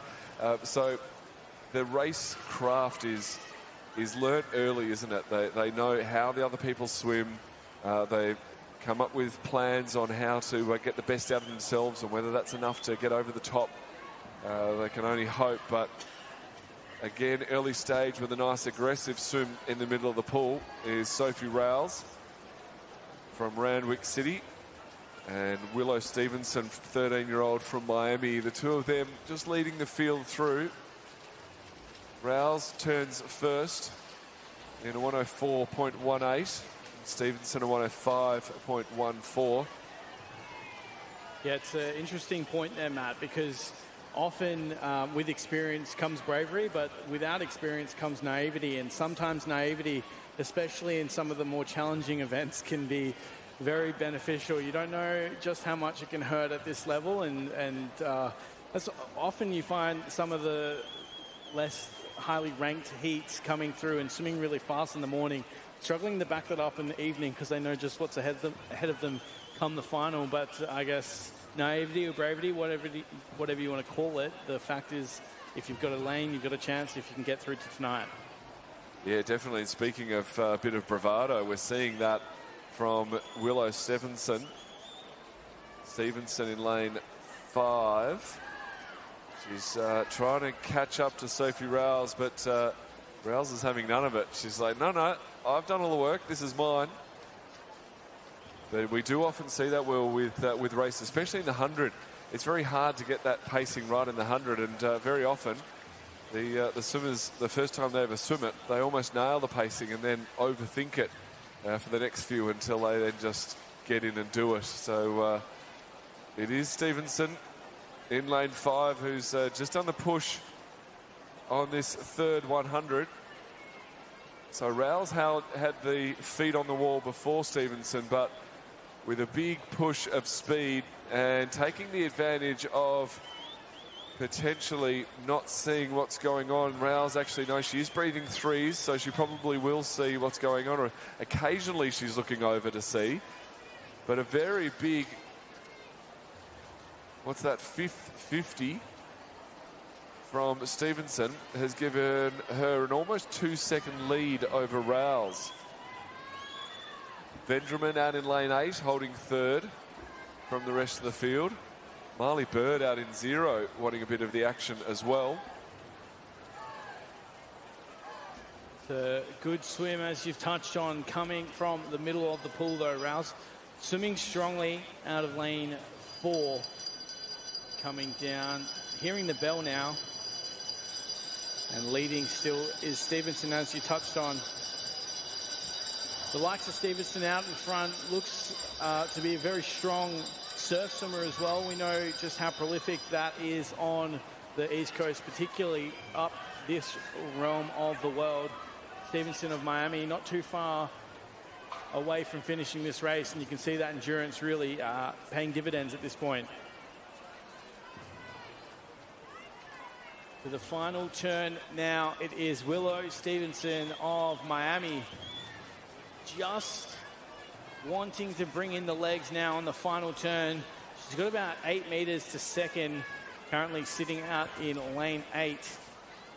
Could potentially be a push. You can see Benjamin really trying hard down this final 50 to catch up that gap that Stevenson has built through the first 350 meters. It'll be too little too late, potentially. That's always the commentator's curse, though.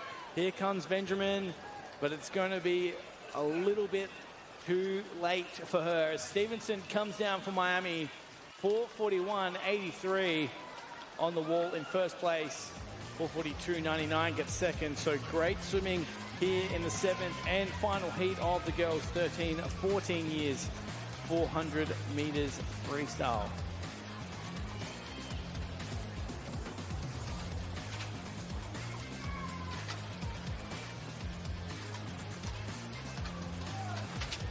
Stevenson, a great job in that 400 to take out that heat. Number 7, that was your final heat. So 4:41.83 for Willow Stevenson there from Miami. The day one well and truly cooking, figuratively and literally. The weather has turned it on here at the Gold Coast Aquatic Centre. This is, of course, day one of the 2026 Australian Age Championships. We've just seen the girls 13-14 years 400-metre freestyle in action. Still plenty to come on this opening session of this opening day. We expect to see some more fireworks in the upcoming events. Here we have the results for Heat 7, confirming Stevenson on top, 4:41.83 as we confirmed. Rouse finishing in third out of lane 4. Benjamin splitting the two for second, 4:42.99. Have a summary of the overall results as well for event 10. And there you have it. Molly Young on top for Carlisle, 4:24.06 from the very first heat. Singapore in second through Sim as a 14-year-old. So we'll split those two athletes this evening and we will be crowning an Australian champion. Once more, this is day one of the 2026 Australian Age Championships. Up next, we'll be heading to the 50-metre backstroke for the boys, 15-16 years. Thanks for joining us on Nine's coverage of day one. We look forward to the continued coverage and the splash and dash of the backstroke variety up next.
Welcome back to the action here and in the pool and ready to go. We move now to event 11, heat 1. This is the boys, 15-16 years, 50-metre backstroke. The first of 14 heats set to take to the water. Let's head to the action as we see athletes up and ready.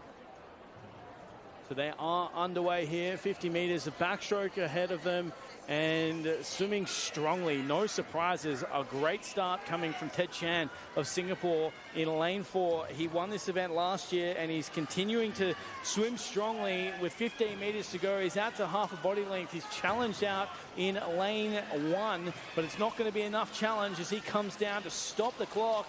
Doing so, 26.08. A great swim there for Ted Chan of Singapore taking the first heat. gives the camera away. That's what we like to see. Hopefully we've got a big crew tuning in from Singapore, but that's a good way to start. We get the ratified results there, and 26.08, that's a very, very quick time. Great job from our visitor to take that heat number one. There are 14 heats of this, so much depth in that 50 backstroke. I think it's added because obviously the Olympics at form strokes are now in that Olympic program, so we see a lot more athletes targeting that.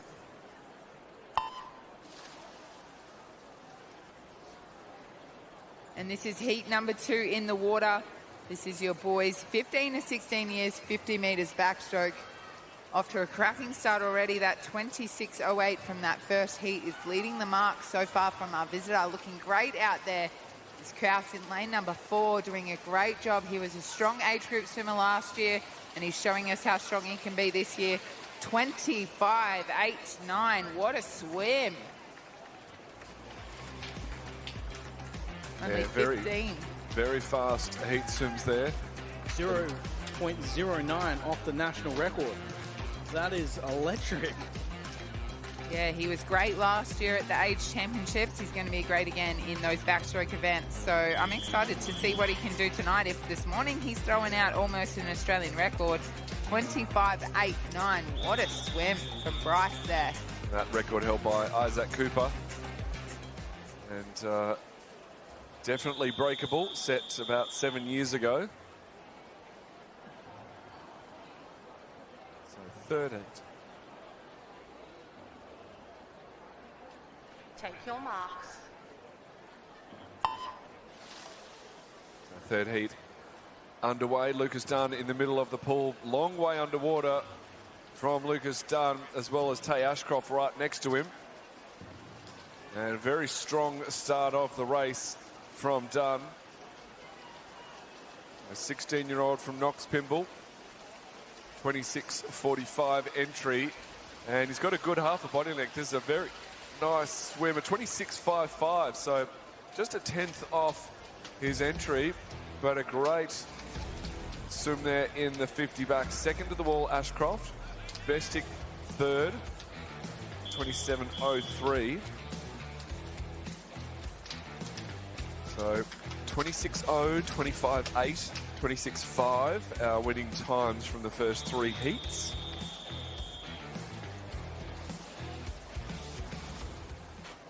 Pace is certainly on here on day 1. The boys, a 50-metre backstroke. Turn our attention through to heat 4, confirming there the results. Not quite for heat 3. Underway though is heat 4. We've seen some great swimming so far, both the 15 and 16 years ages well represented early on. Here is heat 4 swimming strongly, no surprises. Bridgman in 4, 5 swimming strongly as well through Schaefer out in lane number 1. Dingwell swimming strongly, so nothing really splitting the field as they come down with 5 to swim. We like the 50s, they're very competitive, and all the way to the wall it is Schaefer. Brisbane Jets 27.34 gets it done. Second in Dingwall of lane 1, and third was Bridgman. So we expected to see the middle of the pool featuring prominently. They did, but Dingwall separating the top 3, sitting in second. We have our confirmed results once more. 50 backstroke, nothing splitting these athletes as we turn our attention to heat 5.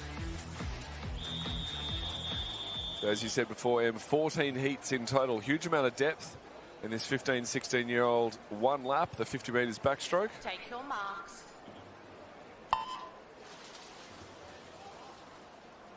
As they're off underwater and a long way underwater there from Lamal Janasa from Nunawading.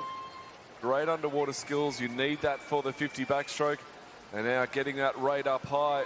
Got to say, Jack Keys, though, in lane 3 is getting the best of the swim. And looks to be holding off Harrison Main in the middle, but will it be? No, it's Max Moore on the outside, 27.7. So, the good start in the middle. Didn't end up with a good swim by the end, though. Max Moore nailed the whole lot. And beat Liam Leach, Jack Keys to second and third with the results on the board. So hidden down the bottom of the screen there. Almost want to do a replay. Just came home really strong in the last 15 metres, like found his power and his strength in the last 15, so great effort from him. You don't often see someone win the 15 and then end up last as well, so there was a bit of everything in that race as they push back for heat 6 of 14. We love a good 50-metre backstroke MC bomb. Both Emily Seabom and myself racing a lot of backstrokes, especially the 50s international, and especially in this outdoor sun, we can see the middle two swimmers getting a little bit locked underneath the lane rope. So I think that really hurt Nia from Rackley and Wong from Caulfield. But first to the wall was Mika. 28.25, great swim. Mika there, 15 years old, so racing against those 16-year-olds as well, so great job to take that heat number 6. I'd almost like a bit of confirmation, but I felt that lane 4 and 5, Wong and Nia, they moved over the same middle lane rope, and I almost feel like they hit each other. At one point, they almost stalled in the middle, where potentially they pulled through the same order at the same time, and not quite holding hands in the middle, but something similar.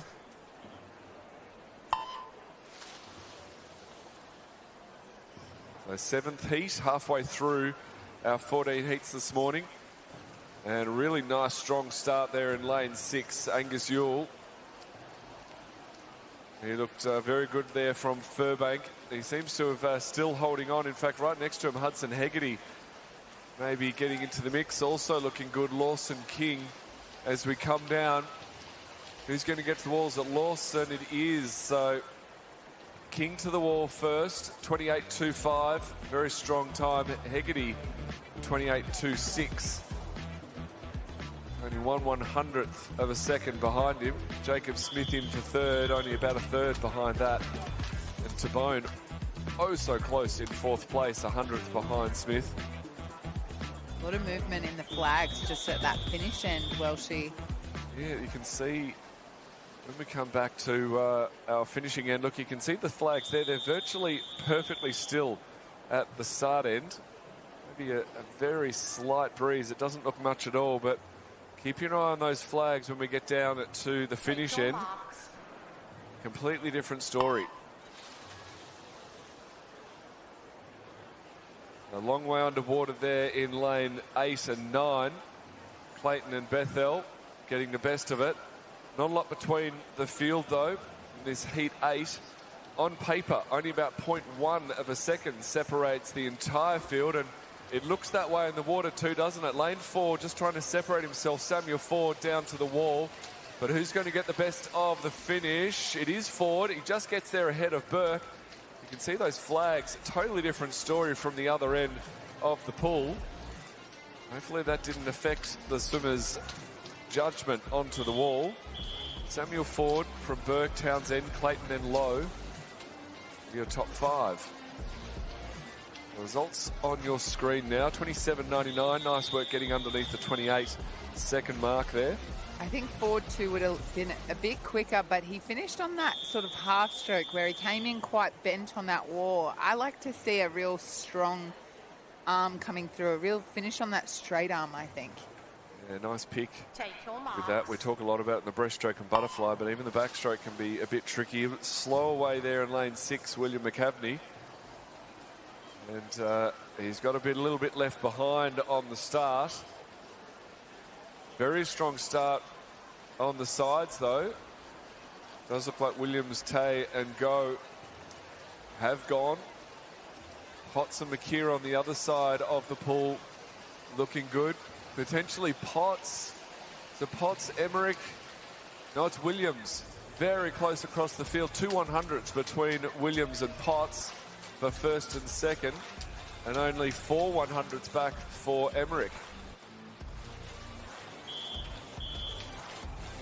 So on paper, Very close. Heat 9 was less than a tenth again. So 0.08 of a second. 0.8 of a second, separating fastest to slowest. And that's why we're getting tight races at the end. Only a handful of races to go now. 14 heats in total. This is heat 10. Take your marks.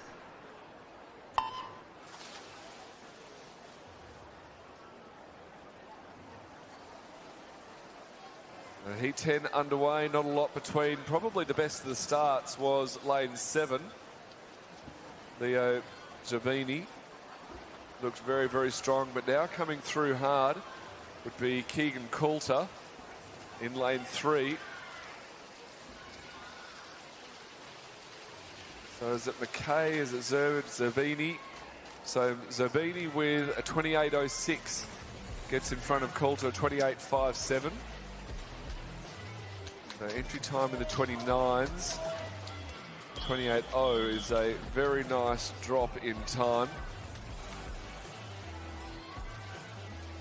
So those flags mysteriously still in the background of that shot there, but I can tell you they're waving around like mad here at the Gold Coast Aquatic Centre. Maybe the wind is going down this end though, so they're getting a bit of wind to help them get to that wall. I think a wind assistance put up a Take your put up a marks. sail and We'll see where just that boat glided. goes. Yes. Well, up very early there in lane 4, Kepler Schneiders had a good reaction off the wall and shortened up his underwater to get up and swinging. Now starting to come through though is Schneiders. I was going to say not a lot between the field, but he's pushing away now. He's got about half a body length on the rest of the field, especially on Eek next to him. So Schneiders with a 28.26 again. With an entry time in the 29s, he's taken about a second off that entry time. A whole second is pretty impressive over a 50, so a great job from Schneiders there to take out that heat 11.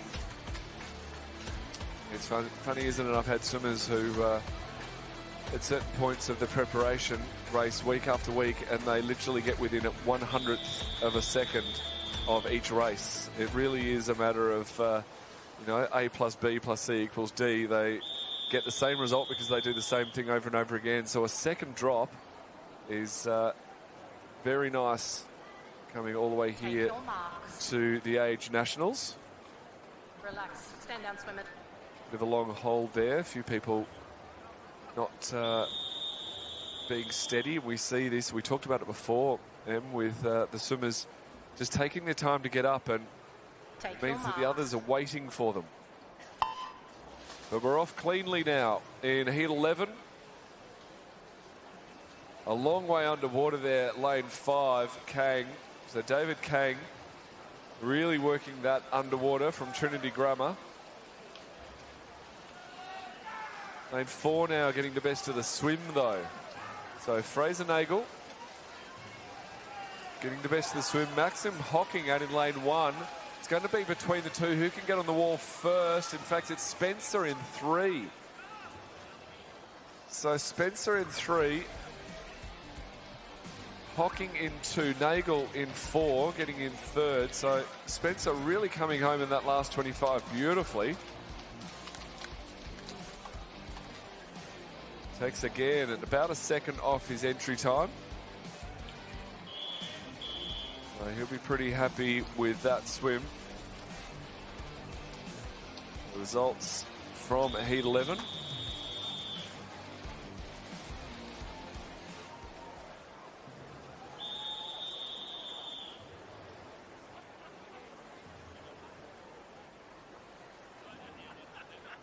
Take your marks.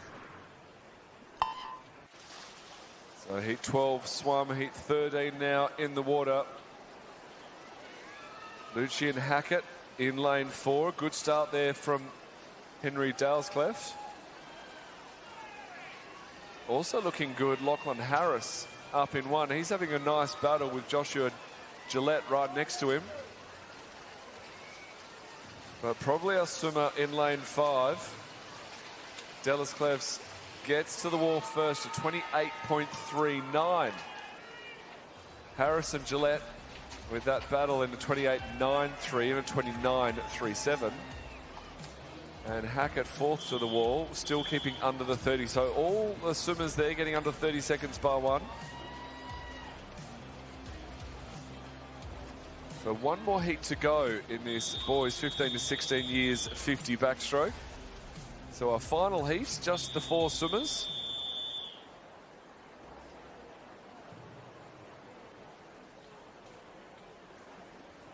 Take your marks. 4 very clean starts there, long underwater, which is great to see from Hugo Henderson from Melbourne Vic Centre. And he's really got the best of that start. That's given him a great head start into the race.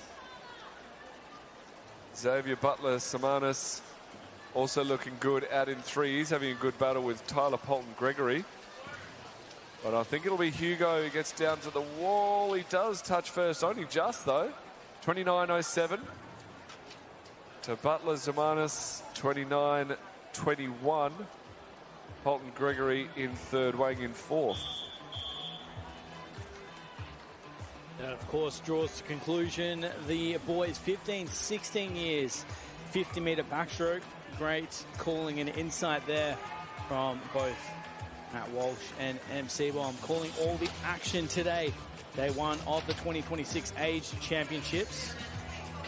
Great result for Henderson to get his hand on the wall first, especially in these challenging conditions. Here we have the summarised results for Heat 14. Henderson on top. Summarised results for Event 11 up next. And we can see Bryce Krause, that Australian record certainly looms large this evening.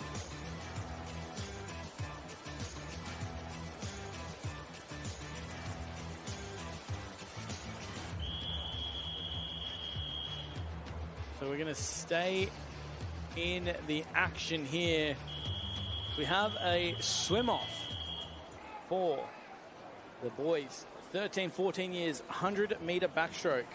So both Chris Zhu and Griff Evans locked 102.67, and they're off and underway.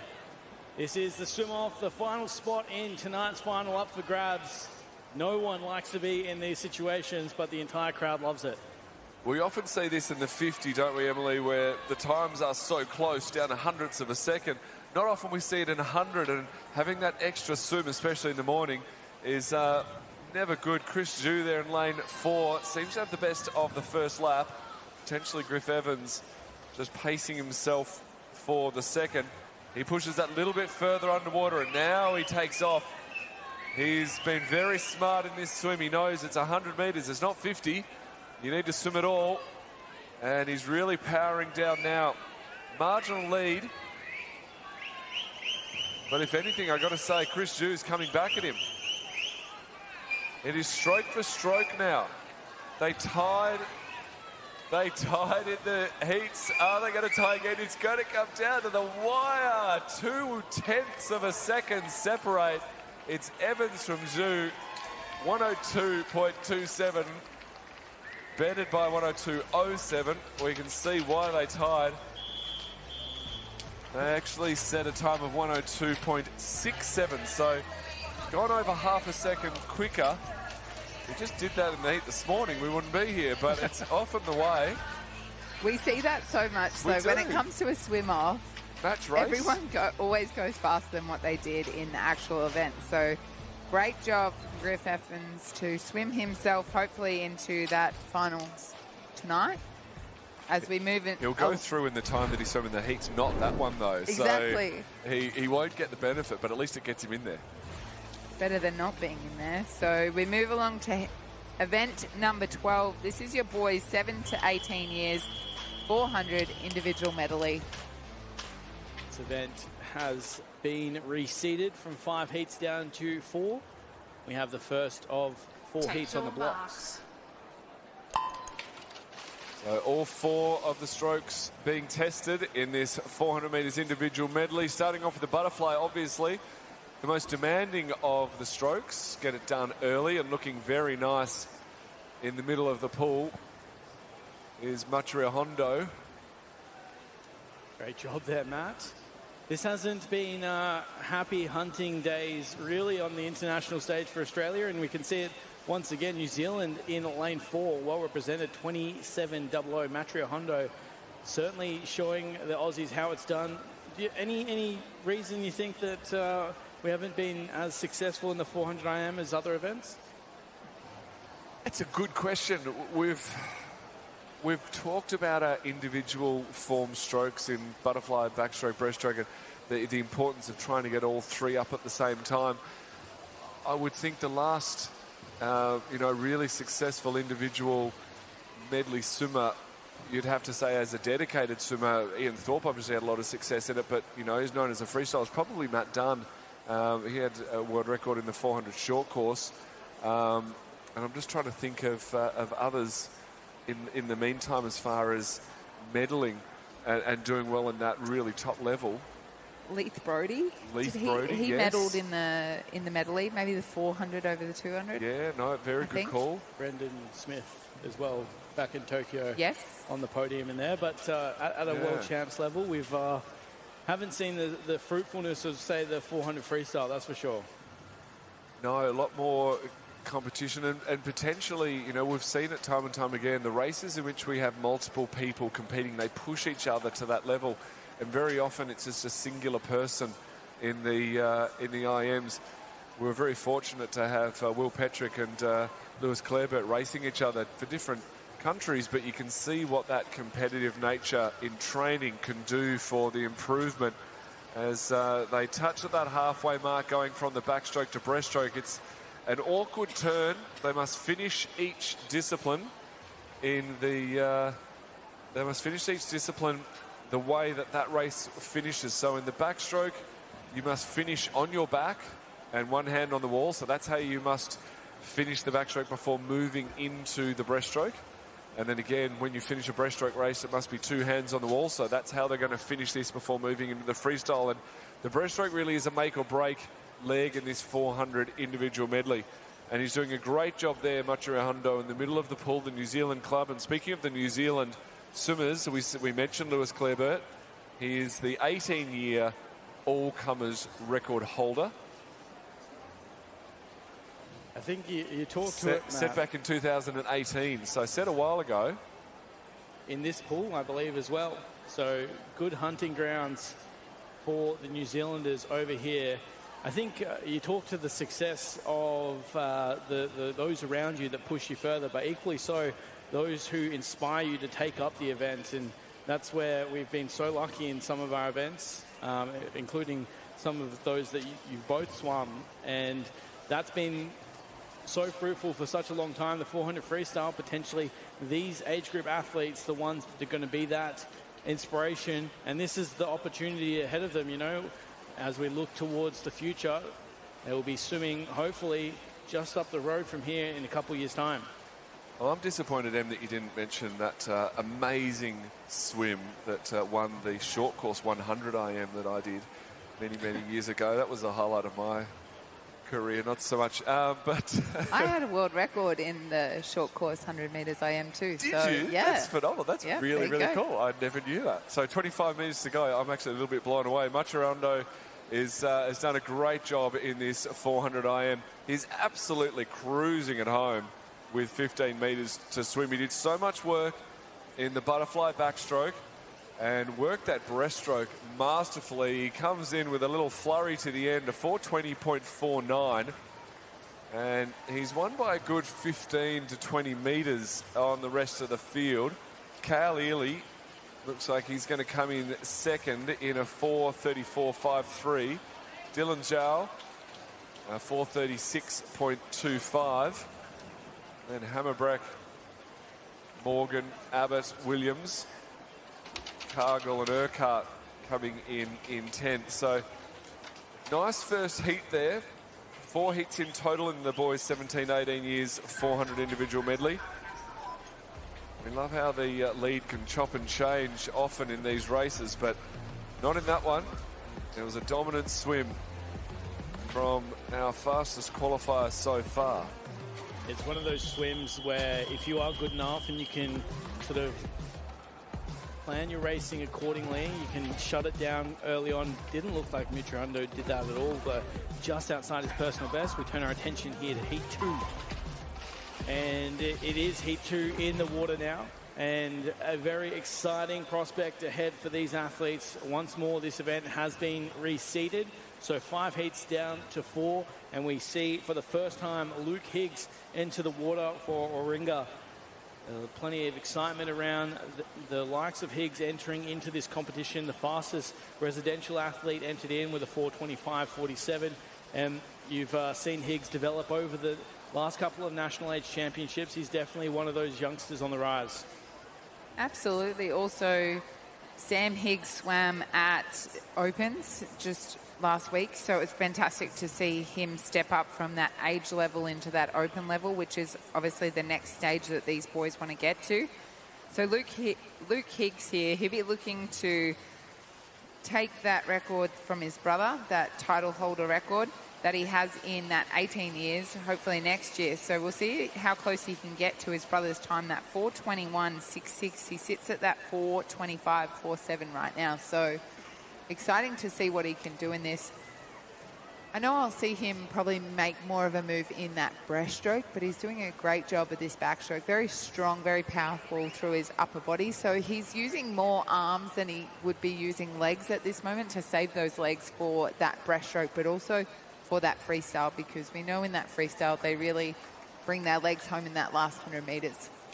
A new format this year, 8-day competition now. 8 days is, ultimately, previously what we've seen only at the World Championships and at the Olympic Games. It takes some serious experience to be able to manage yourself across an 8-day program. If any athletes are listening on, what would your advice be to them now? I think it's just about your energy levels. So making sure that every day you're feeling like it's day number 1, because the day that you wake up and you go, oh, I've been doing this for 8 days, you've already lost that emotional state that you had on day 1. So keep it feeling fresh. Keep waking up and go, oh, it's day 1 today. What do I have on today? So that way it's just fresh in your mind that every day is a new day and a new opportunity to do better than the day before. So if you have that one negative swim, don't let that get to you, because you've got another 7 days of racing. So don't let that drag on to every day, and that's why that day 1 is so important. It's day 1 again, nothing's happened, and nothing's changed. So such a good point. Like the ups are never as high as you think they are, and the downs are never as low. Agree, and we spoke about this at Opens, me and Welshie, about how if you didn't have those bad performances, you wouldn't have those great performances either, because you wouldn't go back and train harder and try to find new ways to do things. You would just stay in that same lane and continue on with that progress. But if you have those bad swims, it gives you that motivation to keep going and to keep getting better and finding that next level. Luke Higgs here really finding the next level, getting in front of Charlie Austin. Had a great battle in the butterfly and backstroke, but into this breaststroke, he really has pushed himself ahead of the field. Those flags just showing how much wind is playing in this end of the Gold Coast Aquatic Centre. It's a great feeling finishing that breaststroke, getting onto the faster freestyle and extending your lead. So Charlie Austin just having a bit of a tussle there with Kian Knight. So Kian probably getting the best at the moment, but pretty tight between Austin and Knight as they come down. Now we need to keep an eye on the time. We saw the time from the previous heat of 4:20 from Machirondo, and his entry time was a 4:19, so he's only a second off his entry time. But I've got to say, the way he swam that last 100 freestyle, you'd think he'd have to be able to drop at least 3 to 4 seconds throughout the whole swim. So we can expect him to be swimming somewhere around that 4:16 mark. And that's where he's 17 years old. That's roughly where that Australian record is. Now, I know he's a visitor, but that puts it into perspective nonetheless. So 4:28, Higgs gets to the wall first. Austin gets in front of Evans. Knight actually pushed back to 5th. So Kaligaropoulos there in 7. touching in 4th ahead of Knight. Barton in 6th, Heath 7th, Rossetto, Rebchinov and Burton in 10th. Good news, Matt. Of course, we get to see Higgs go head-to-head with Matarondo later today, both 17 years of age. They'll go lanes 4 and 5, you'd expect, unless we do see some very fast swimming up in the next heat. Certainly not discounting that. It's confirming Higgs on top, 4:28.36 as the results show on screen. On the block now, the third and penultimate heat of this event after it has been reseeded. And we welcome those athletes into the pool now. As we mentioned, one heat to come at the conclusion of this race. And it's a very even start once more.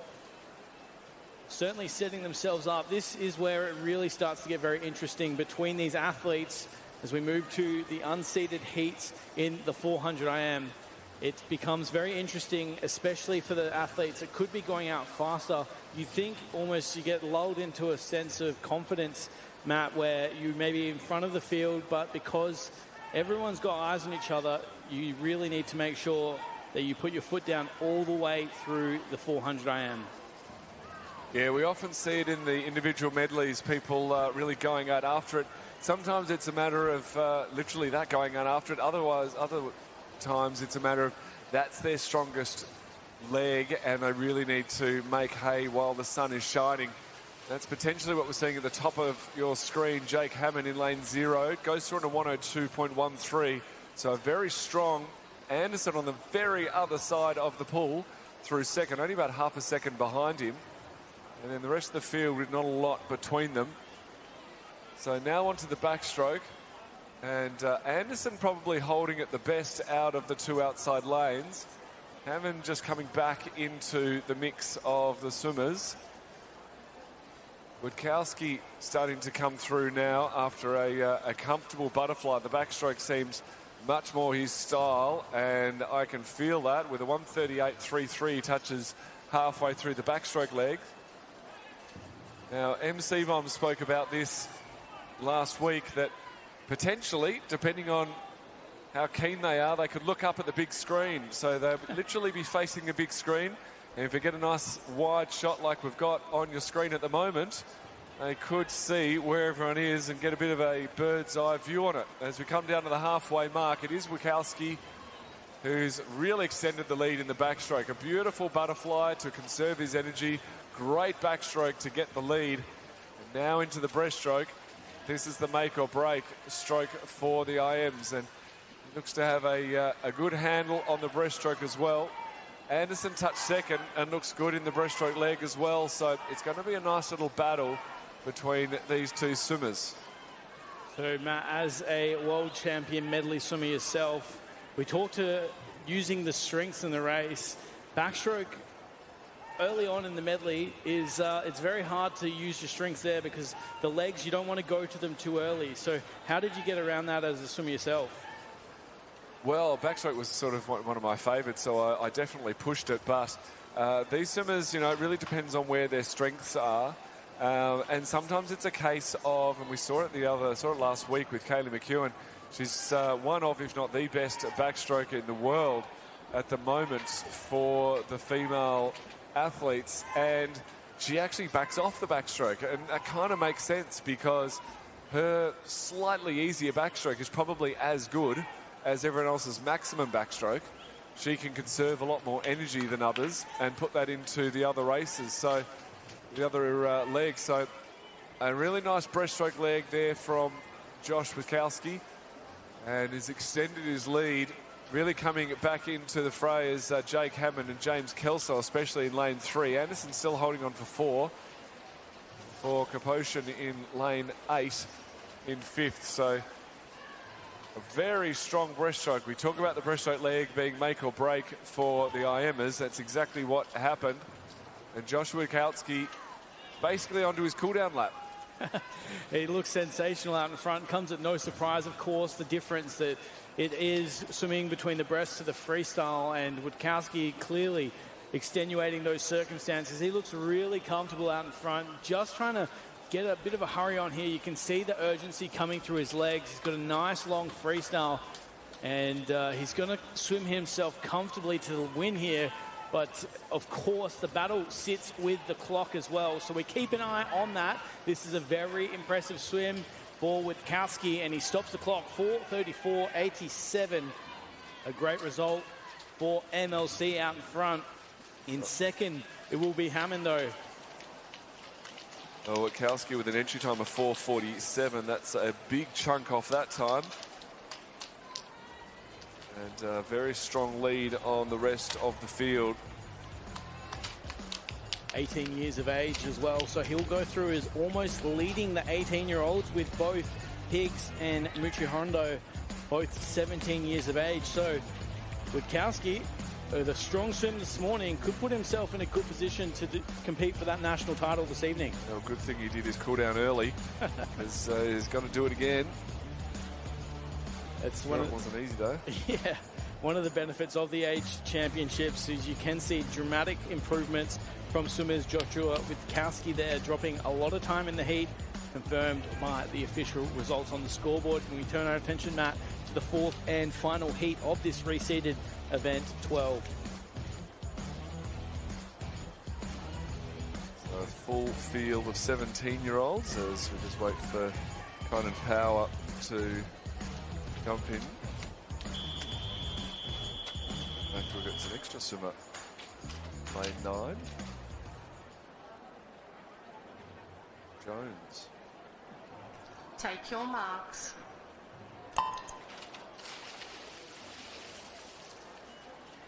So Tyson Jones moved from lane 0 into lane 9 here to swim out of that lap. For breakers, swimming strongly early on, as is the entire field. Good to see the depth in the 400 IM, 4 heats down from 5. And usually with this 400 medley, we don't see too many competitors, so great to have a healthy field. I'm sure Gary Barclay would be very happy with the representatives all the way through this meet. Leading through the first 50, though, it is Scott Robinson. Scott Robinson swimming strongly.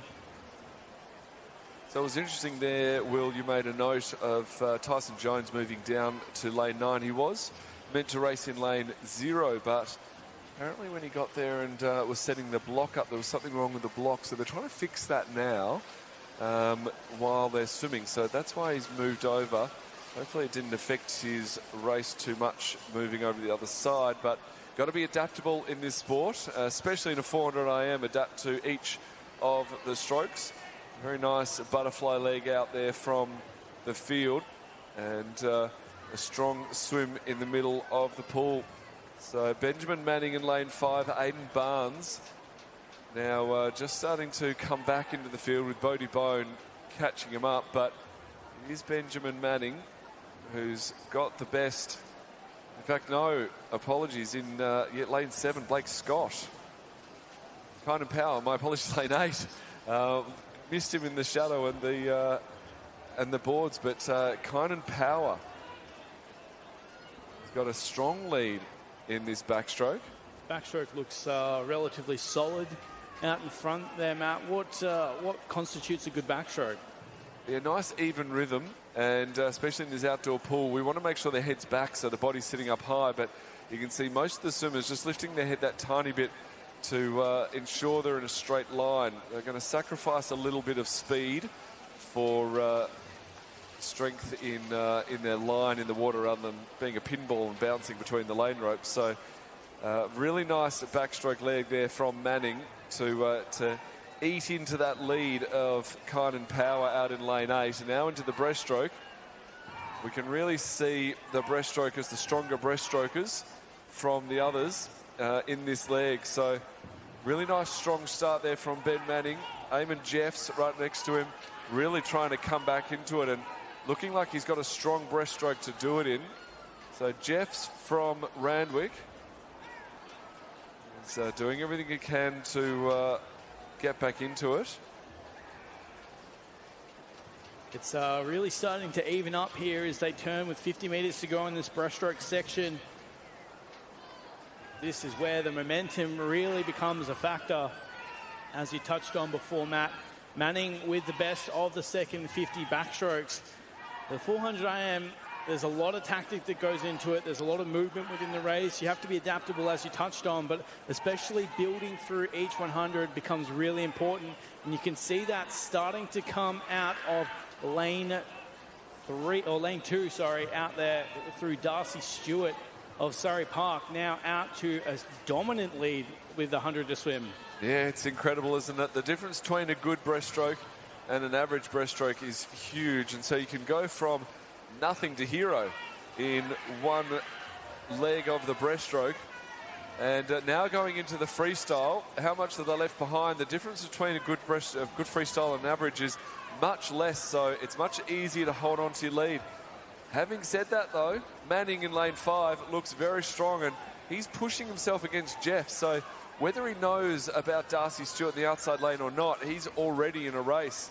And that race is getting tough for him. Jeff's in lane 6, is coming right up. In fact, Stewart is still in front, but only by less than a second.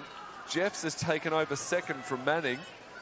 And the battle is on now to get to the wall. It's a long way to go. And Ben Manning doing everything he can. The kick has doubled. I think he might have just got over the top of Jeff's. Has he got over the top of Darcy Stewart out in lane 2? I think he might have. Great last 50 here from Ben Manning. 5 minutes to go. He just needs to get his hand onto the wall. He does. In a 4:46.74. Great racing there from the boys in that final heat. Eamon Jeff's in for second. Yeah, what a fantastic finish. What a fantastic final 100, really, from Manning's, Jeffs, and Stewart. Stewart committed to the race, but just ran out of steam. And that's often where the 400 IM can be so tricky. You commit to the race early on, you often have to pay your taxes in the back end of the race, and that's what we saw there from Manning.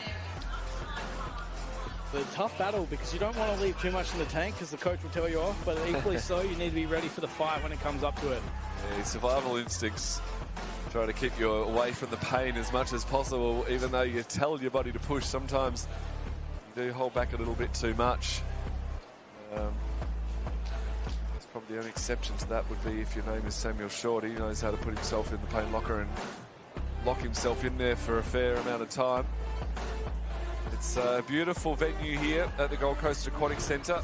Such a great place to come for a holiday. We're right on the banks of the water. We have the final event for this morning's program ready and on the blocks now. Take your marks. They're underway. Here we have event 13. This is the second heat, the fastest heat being swum this evening. This event has been reseeded from 3 heats down to 2. These athletes in the water eyeing off a chance for a podium as well. And we have 8 athletes swimming across the pool. McStella again moved from lane 0 into lane 9 as we work through the issue on the far side of the pool, but equally so, this 800 freestyle now underway at the final event for morning 1. And Matt, what a way to finish. Yeah, the 800, tough event at the best of times. Having a look through these names to see if any of these swimmers have swum before. I can't tell off the sheet, but especially if they've had to swim before, it ends up being quite a long day. So coming down 100 metres in to this 800 metres, Mackenzie Waith turns them through into 103.32. Purcell from Rays, Johnson, Saunders, and then Goodwin, Jones in that order. So very early days. There's a couple of ways of racing this 800. In fact, there's probably a million ways of racing this 800, but 2 main ones is stay with the field, conserve your energy, wait for the last couple of hundred and then really make a break for it. The other is go out hard and tell everyone to try and catch you. Both are fun, but at the moment it does look a little bit like they're all just waiting and biding their time. And we'll see if anyone really tries to make a break for it. We saw a potential little mini break there from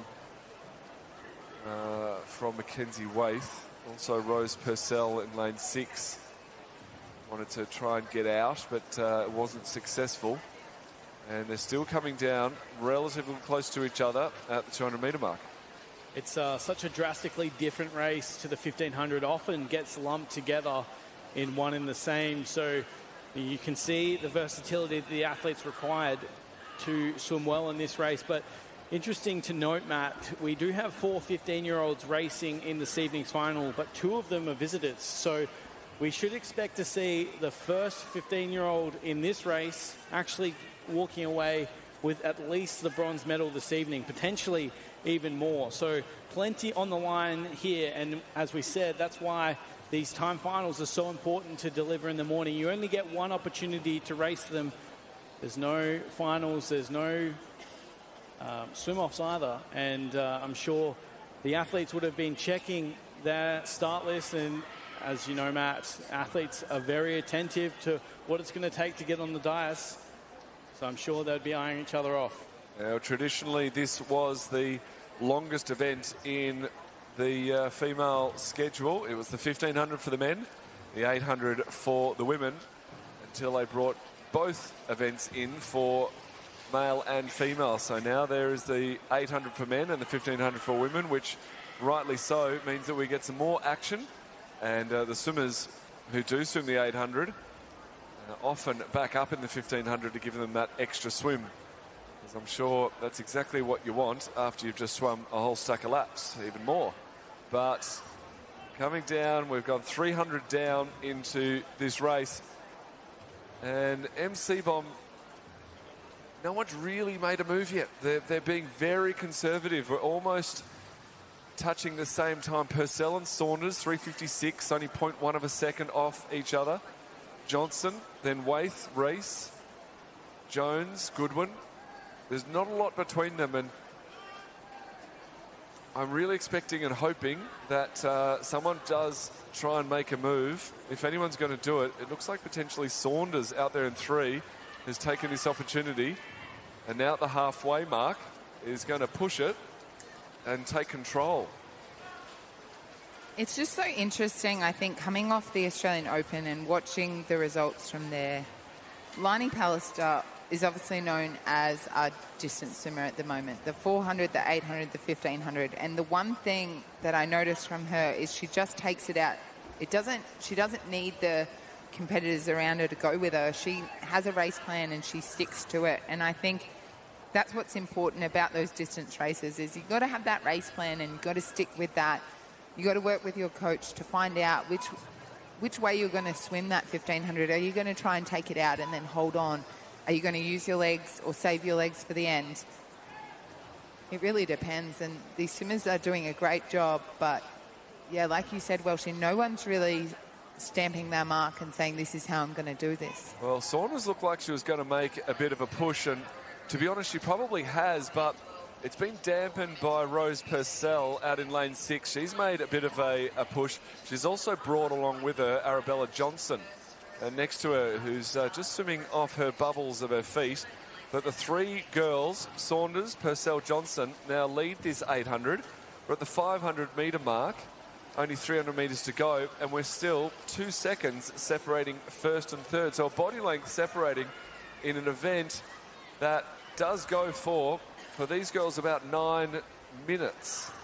So only a second separating on such a long race means it's very close still and anyone's to take out. Now, this might be a heat swim technically, but the finals will be swum tonight. The times will be compared and our champion will be found with those times. So if you swim fast enough this morning, you could get a medal, potentially even win if you are fast enough. So this counts. Absolutely. Only 4 15-year-olds in this final tonight. So really those 15-year-olds could be getting a medal here this morning if they really push themselves to that next level. So anywhere in that 908 range is sitting around for a bronze medal if they can get themselves to that next spot. going to be interesting to see how they stack up. As you touched on there, Purcell starting to lift away from Saunders in that last 100. I thought Arabella Johnson was going to be moving through with an increased stroke rate, but the answer has certainly come here from Purcell as she now builds on that second lead that she had at the 500-metre mark, coming down with 150 to swim. This is a very strong swim from Purcell out in front, starting to leave behind second and third, who also leave the field behind with 3 laps to come.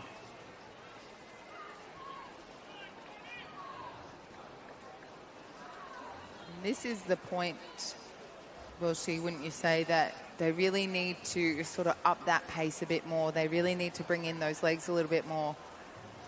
And you can see Purcell's doing that now. Yeah, speaking of legs, the officials have jumped up and have got the bells for the 100 metres to go song. It's the favourite song of our distance swimmers, and there it starts. So 2 laps to go. They will hear the ringing. They'll think they've either developed tinnitus or they have only got 2 laps to go. So 75 metres to swim for our leader, Rose Purcell. She's done a great job in the middle of the pool. She really has lifted the kick, almost as you said. They bring the legs in. You could see the splash increase. Probably the best of that is Arabella Johnson. She's brought in almost a 6-beat kick to try and catch up to these 2 leaders. But it is Purcell. She's got a lead over Saunders of about 6 seconds. And only 1 second back for Johnson. So will Johnson be able to overtake Saunders out there in lane 3? It's going to be tough when they're not next to each other, but there's no doubt that Purcell has done enough in this heat to set a very fast time. She had an entry time of 9:16.17. Well, that is going to disappear by the tune of at least 10 seconds. In fact, it's 12 seconds quicker for Rose Purcell. So brilliant swim there in a 9:04.13, a 9:11.02 for Saunders, a 9:12.25 for Arabella Johnson. 4th home is Matthews, a 9:18.35. Ray's in 5th, Jones in 6th, McKellar Stewart 7th. And Goodwin, Wyeth in for 8th, Goodwin in for 9th. So our final race of the morning had a little bit of everything, a little bit of tension in waiting as the 800 delivers yet again. So results there for the second heat. Second time final. The first time final will be swamped tonight. All those times will be compared to find our age champion. It's very exciting for what lies ahead this evening, but thank you for joining us today for the coverage of day 1 of the 2026 Australian Age Championships. My name is Will Rollo, joined today by Matt Welsh and Emily Seaborn. It's been a pleasure to share this coverage. Make sure you tune in this evening, 6 p.m, for all the action as we get ready to crown our first Australian champion.